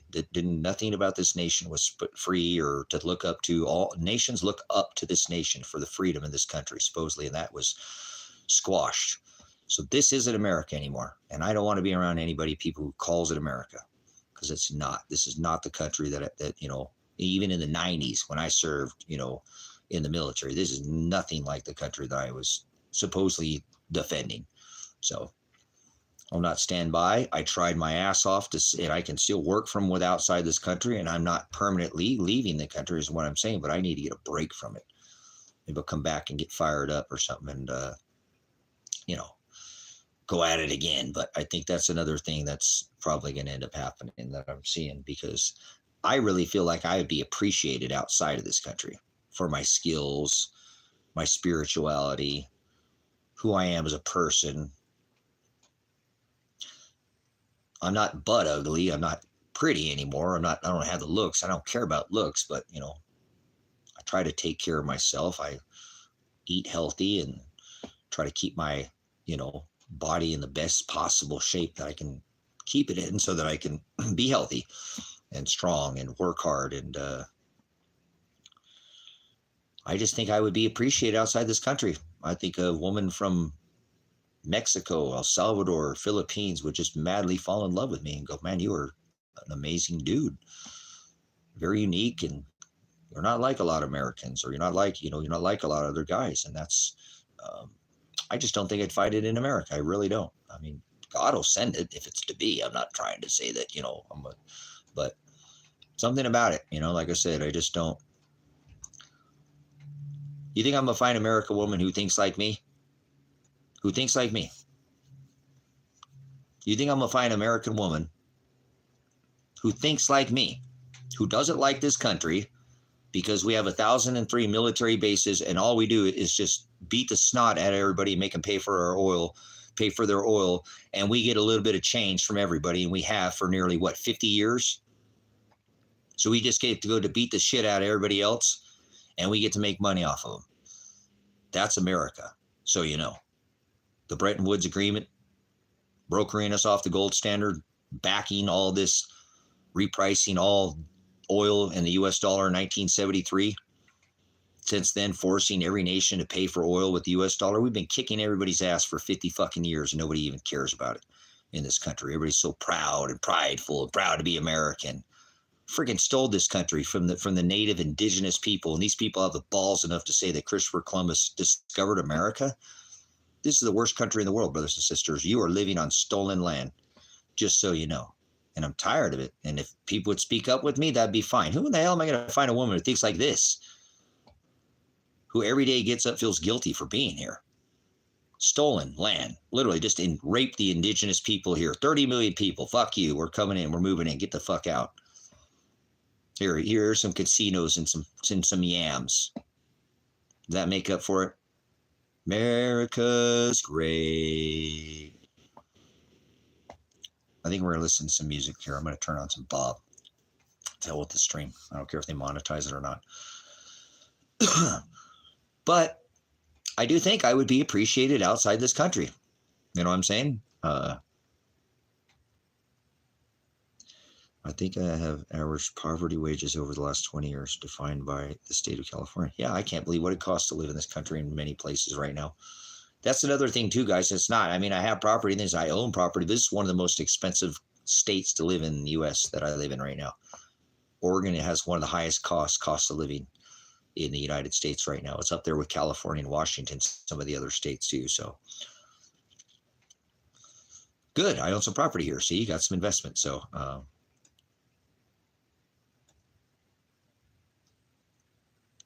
yeah, I've been having issues with that over too with me, Mills. The other day, man, something ripped I don't know how. I just went out there, looked at it again, and I'm like, how in the hell did that even happen? That's like a 100% impossibility, and yet it just lays there in pieces. I didn't even bring it out and pick it and bring it in. I was just like, that's an impossibility. And there it lays. There it lays in pieces. I couldn't afford that. Thank you, God. I can't afford a new wind turbine, So, to heck with all this, guys. I don't need none of this. Like I said, if I just have wheels now, if I just get wheels, I'm just going to go on the road. All this can wait. Like I said, I don't care anymore. I don't know. I told you guys that I just feel so much change is coming. There's some big, massive changes about to come, guys. And you guys aren't ready for it. Most of you are not ready for what is about. It says men's hearts will fail them for what is to come upon this earth. Are you ready for that passage? Are you going to be the one that fails? Their heart fails them. Are you prepared for what is to come upon this earth? I don't think most people are, but it's just, I really don't. So what does the word of God tells us? They will be overtaken. They'll be sleeping. Don't be doing anything about it. Sleep at the wheel. He tells us do not sleep. Do not go to sleep. No, that doesn't mean go get some rest in your bed. That's not what he's talking about, brothers and sisters. Do not sleep on this. Do not sleep on what is happening, and most people are sleeping on it. The celestial marker that we're going to come into here at the time of Christ is miraculous. It's just 4 large gas giants like a freaking military veteran. Bam, square off. That's not, things don't square in nature like that. Not as the norm. So if that don't get your attention, like a, standing there at attention, squaring off, dress right, dress, ready, front, right? Like soldiers standing there in the sky at attention, just like the 3 wandering stars in Revelation 12 that stopped at attention to complete the 12, the crowning of the Virgin in the firmament, the scepter, the one who holds the inheritance. And 3 wandering stars stand still for 40 weeks. And the whole world's like, I love God. I love Jesus. No, you don't. You love the other Jesus. 2 John 6. Are you walking and following his commandments? Do you take up your cross every single day of the week? 7-day Jesus, 7-day gospel, 7-day Sabbath, 7-day cross? That's Christ, not the other sit down in a church pew in a house made by hands. That's Satan. Jesus. You call him Jesus, but you worship the other gospel and the other Jesus. And that's what the world was. So how do I find a woman who agrees with me, guys? You see all these things that this woman have to be?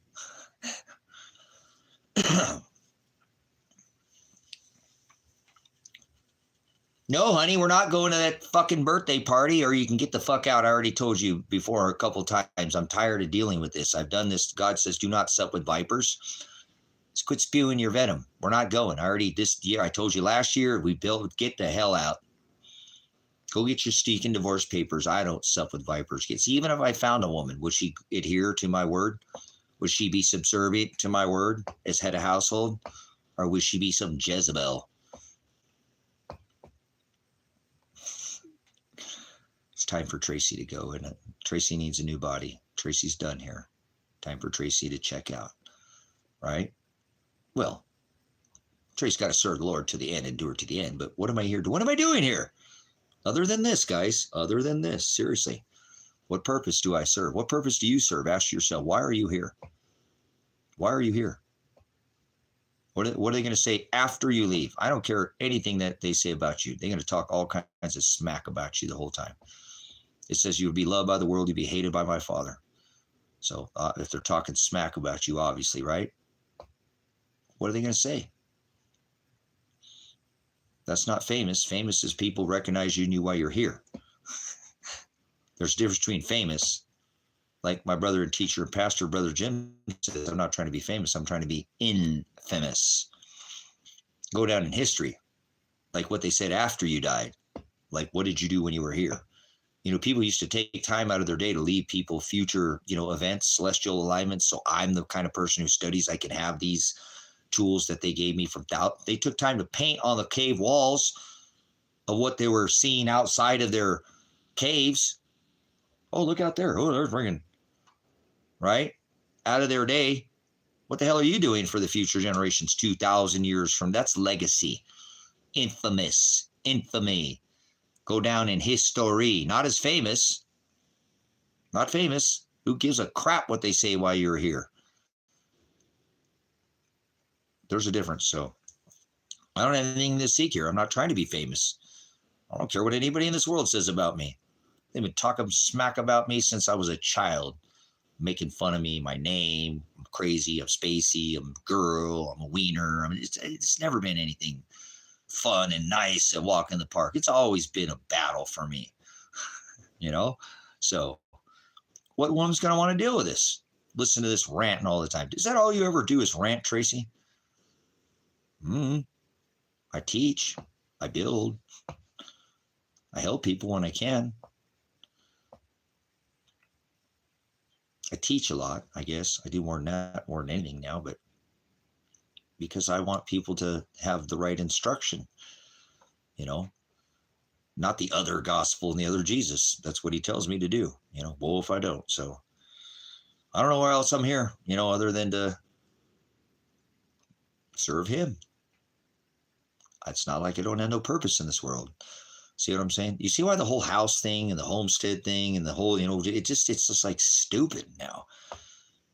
You know what it seemed like to me now, guys? You guys remember when you were young And you go down that aisle and they'd have the zebra cakes and the chocodiles and the Twinkies and the whatever, all that aisle with all that crap in it, right? And you're like, oh my God, it looks so, you know, and I go down that aisle like that looks like dog shit. All that, I wouldn't want to put none of that in my body.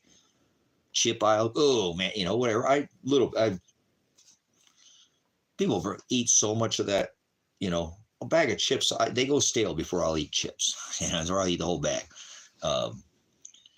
That aisle that looks so tempting, you know, oh my God, it just looks like crap now. Looks horrible. You know what I'm saying? It looks horrible. Like, oh God, oh, it's like a turnoff. That's what this is starting to get to for me, brothers and sisters. It's starting to be a turnoff.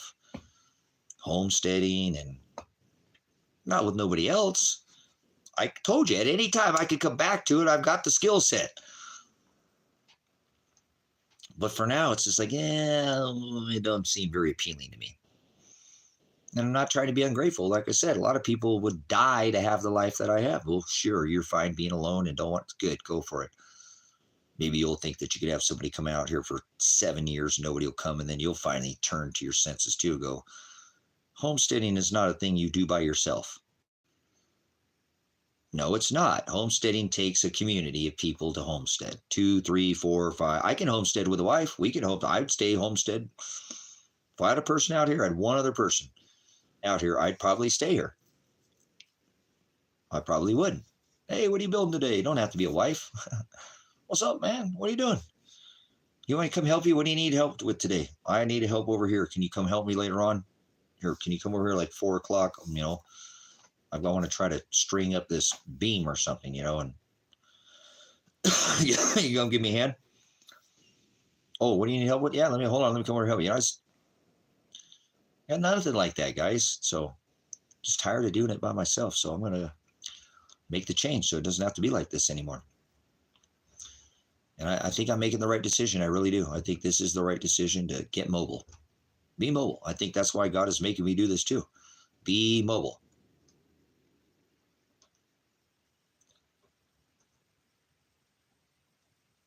So, like I said, it's not that I would never come back here. It's not that I put in so much effort in here. It's hard to walk away, but not that hard.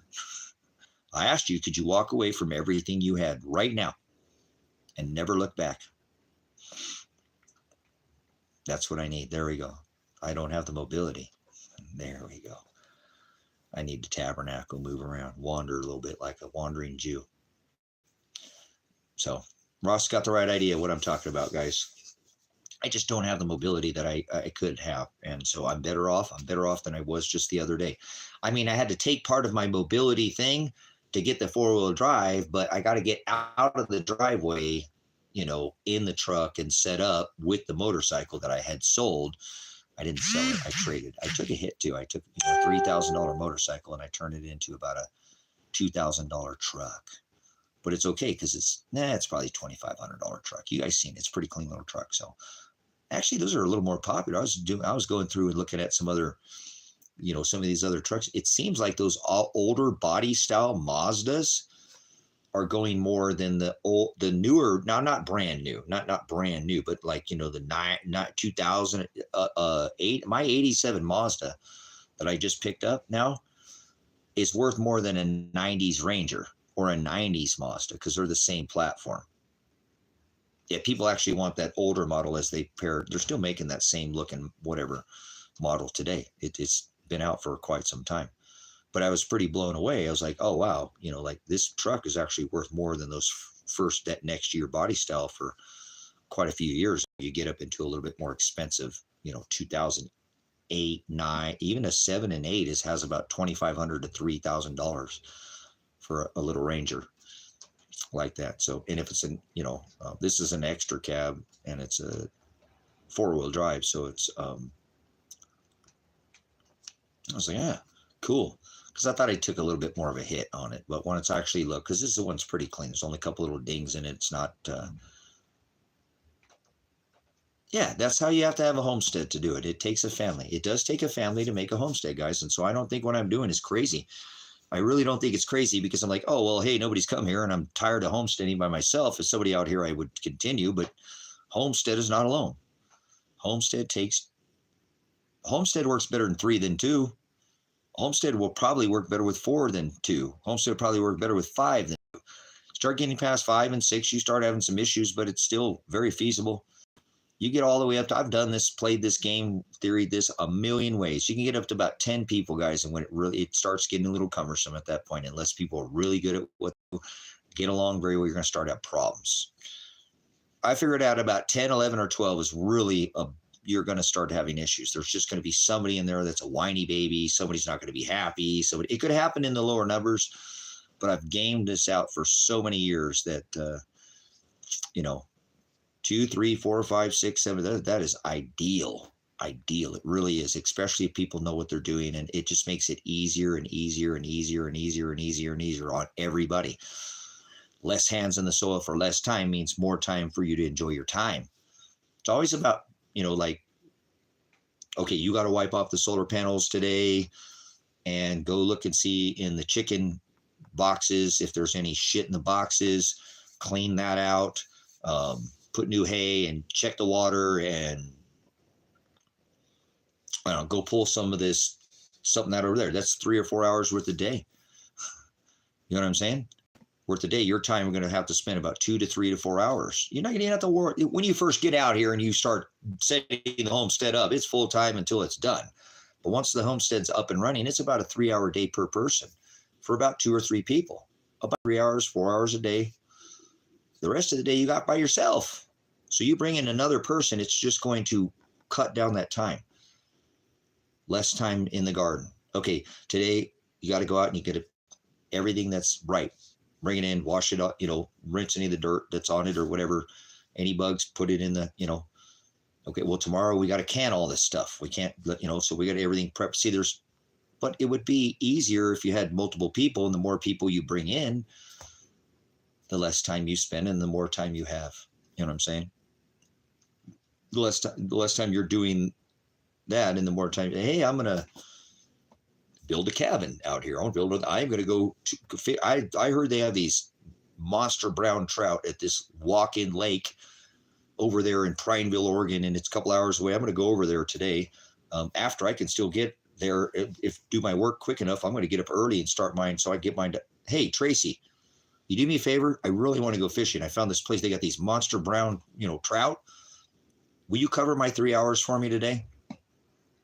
I got you, man. Go ahead. Enjoy your time. If you need me to cover you tomorrow, if you need to stay the night, I'm just going there for the day. Oh, cool. Well, if you do want to, I need a couple. Can you cover me for a couple of days? Because we're going to go there. We're going to camp out the night and stay the night. Cool. Sounds fun. Actually, you'll owe me when you get back. All right. So whenever, if I want to go fishing or something, we'll write it down or something. You can help me out next time, right? Guys, community is the way to go, man. I don't know why God has just beat the snot out of me, not let me have even one person out here.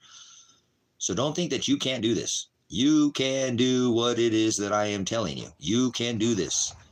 Do not get deterred because I have not succeeded at bringing people in. I've succeeded at homesteading. I do live off the grid. Now, I don't have a wind turbine anymore, but I still have solar.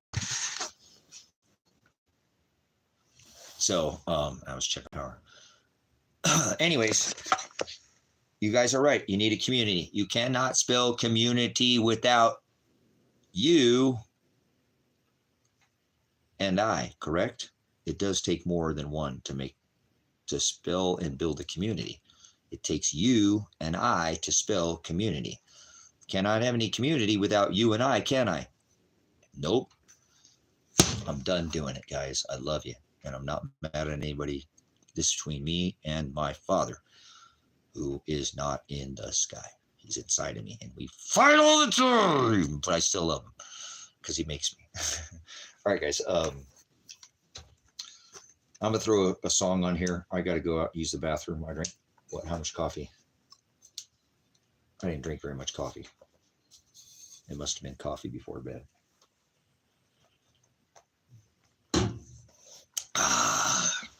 Coffee. Let's put something on here.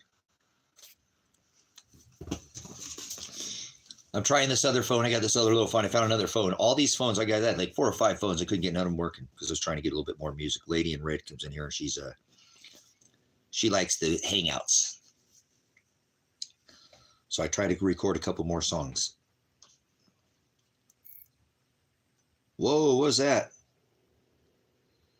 Well, this is a whoa, what's that? What was this? What's this? What's this? Okay, where's the Bluetooth?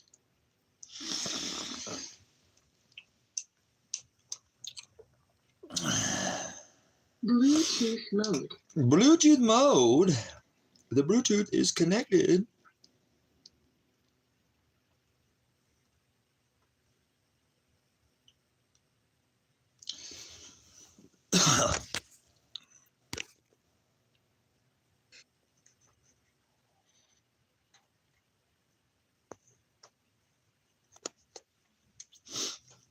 Why it's not connecting? Connect. This is an old phone, man. Look how old that thing is. Okay, where's the settings? I never used this phone. This is a phone. I don't know where this phone came from. There's nothing in it. There's nothing on the... There's no pictures, no... I wonder where this phone came from. Settings. Bluetooth.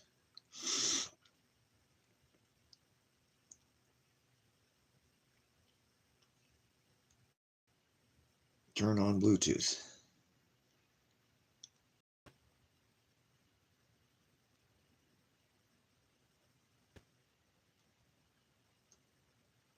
No, hey. Scan for devices.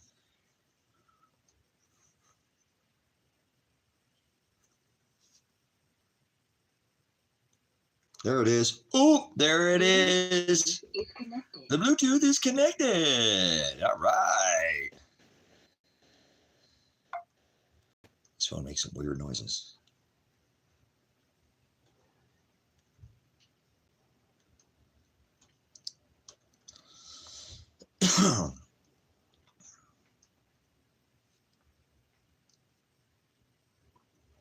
Albums, camera shots.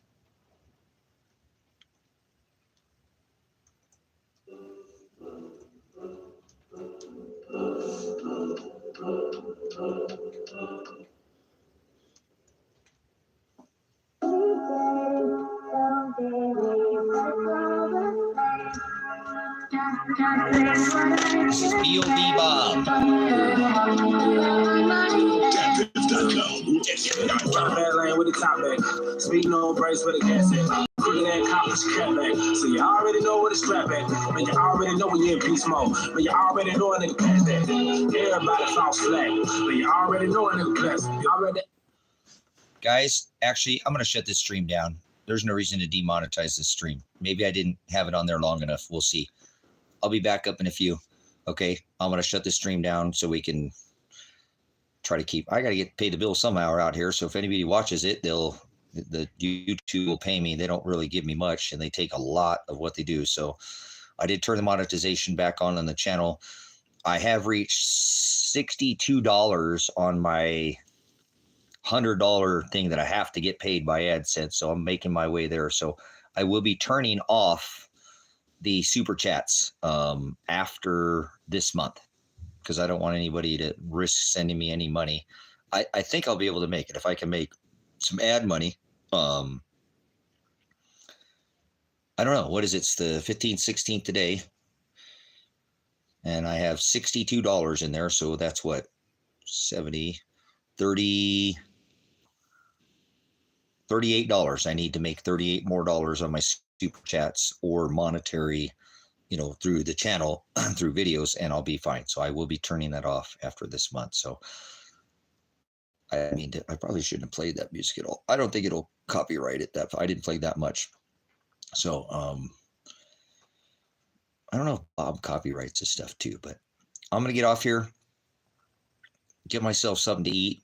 I'll come back up and we'll play some music or something and just hang out. I'm going to start working back on the shelter come Monday. So I'm taking today and tomorrow and just trying to breathe here. The smoke is so bad. I open the door and it's horrible. It's like electric plastic fire. It doesn't even smell like a forest fire, and it's irritating. I don't like the smell. If you see me keep looking over, I think something's burning in here. You know what I'm saying? And it's just the fire from outside. I have the whole house shut up too, and it's still making its way. And my windows are shot out, guys. You know what I'm saying? My house is not what it was. Okay. The cops came and fucked this place up. So I'm trying to build it back and do what I can. So, but unfortunately, I haven't been able to replace the windows either. There's always some kind of cost, right? Damn, man. That's all you ever do is talk about money. Whatever. I'm trying, man. So I love you guys. I'll see you guys back here in a little bit. If you have the chance to make a donation, you don't have to do it through Super Chat. It can be done at any time through PayPal or Cash App. There's information. It's never required, though. If you give me, honestly, and I'm telling you, I'm not trying to, if you give me money, you don't stand out and you're not special to me. If you don't give me money, you're not special to me. You all look the same, just so you know. If somebody can tithe to this ministry, that's great. And if not, I don't hold any more value in somebody who is able to tithe. I believe that's God that's making them tithe, not them. Seriously. Well, I think it's God. That's why why would I treat you any different? Because you can financially help me when I need it. And if I didn't need it, I wouldn't even ask. Okay. I've generally been very independent on my own, but never had to ask anybody for any money for 20 years. The only time was when I went to jail, and I just went to jail now. So I spent 2 weeks in jail and everything got caught.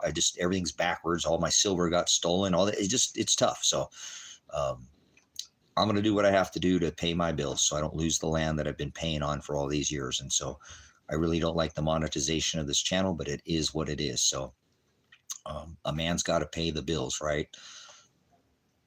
Nobody's going to pay my land payments for me, so I got to take care of it. And if it does through the monetization of the channel, I'm hoping that nobody has to spend a dime, and somehow I'll be able to make the $30 up in AdSense. I don't know. I don't care. And if I don't, I just feel really bad for Noah, who gave me a $50 super chat. And that would suck if his money just went lost in space. That would suck. So I don't think I'm ever going to turn the super chats on ever again. I just don't like the idea. Even if I if you gave me, they take 30+% of what you guys give anyway. So they make a killing off of. That's why they want me to monetize the ads. That's why they want me to make the money. But I don't think I want to make AdSense money or YouTube money in that sense. I think if somebody wants to tie to this ministry, God's going to say, hey, send that man his double cab Tacoma. He needs it. Honey, we got one sitting in our fucking driveway. They've been listening to this guy rant and rave. Honey, let's drive out there and give this guy this truck. Whatever. That's God doing it, right? So you do not have to ever eat of the meat and pay. Okay? It's not required. You can come here and eat the meat, and I'll keep trying to feed it to you, and it's not required. So I just want to let you know. And I don't want to belittle anybody that gave me a donation, but I'm telling you, you're not gaining anything with me by donating as somebody who's not. I treat you guys the same. Okay. I don't look at it. I think that's God who allows people to tithe. I do it when I can. I give when I can, brothers and sisters. When I can, I do. And I can't always, but when I do, I do. And it always makes me know that was God who's making me do it. It's not me. It's this is the sacrifice that God wants you to make. It's just God doing this. So thank you for everybody who's made the sacrifice to come in here, and your time is more valuable than any money you could ever send me. Just so it really is, guys. You can get more money, but you can't get the time back that you spent with me. Correct? I love you guys for that. I really do. You're more valuable to me than all the gold, silver, riches, all the best women, fine, myrrh, frankincense, all of it. Teslas, Lamborghinis, all of it. You guys hold much more value. So I appreciate just your comments, just being here, sitting in here and listening to me rant. Even if you've been in here years and you've never even made a comment. I've been watching this guy for years. This dude's nuts. I'm not going to comment. I don't want this guy to say anything to me. I love you guys. You're valuable. You really are. Okay. I love you guys. So thank you for giving, as you always do, more than you ever you know. You know what I'm saying? So you guys are the absolute guys. I don't have a lot of good things in my life. I mean, I do, but I don't have something that puts a smile on my face very often. You guys bring a smile. You make me smile, you know, and I love coming in here and having somebody to just piss and moan and cry and whine to. I got nobody else. I don't have another shoulder. I get tired of crying on my own shoulders. Okay. I am Apocalypse. Thanks for letting me bring you the truth. Links are in the description if you want to leave any kind of donation. Your presence here is more than you know. I am Apocalypse. Whoa.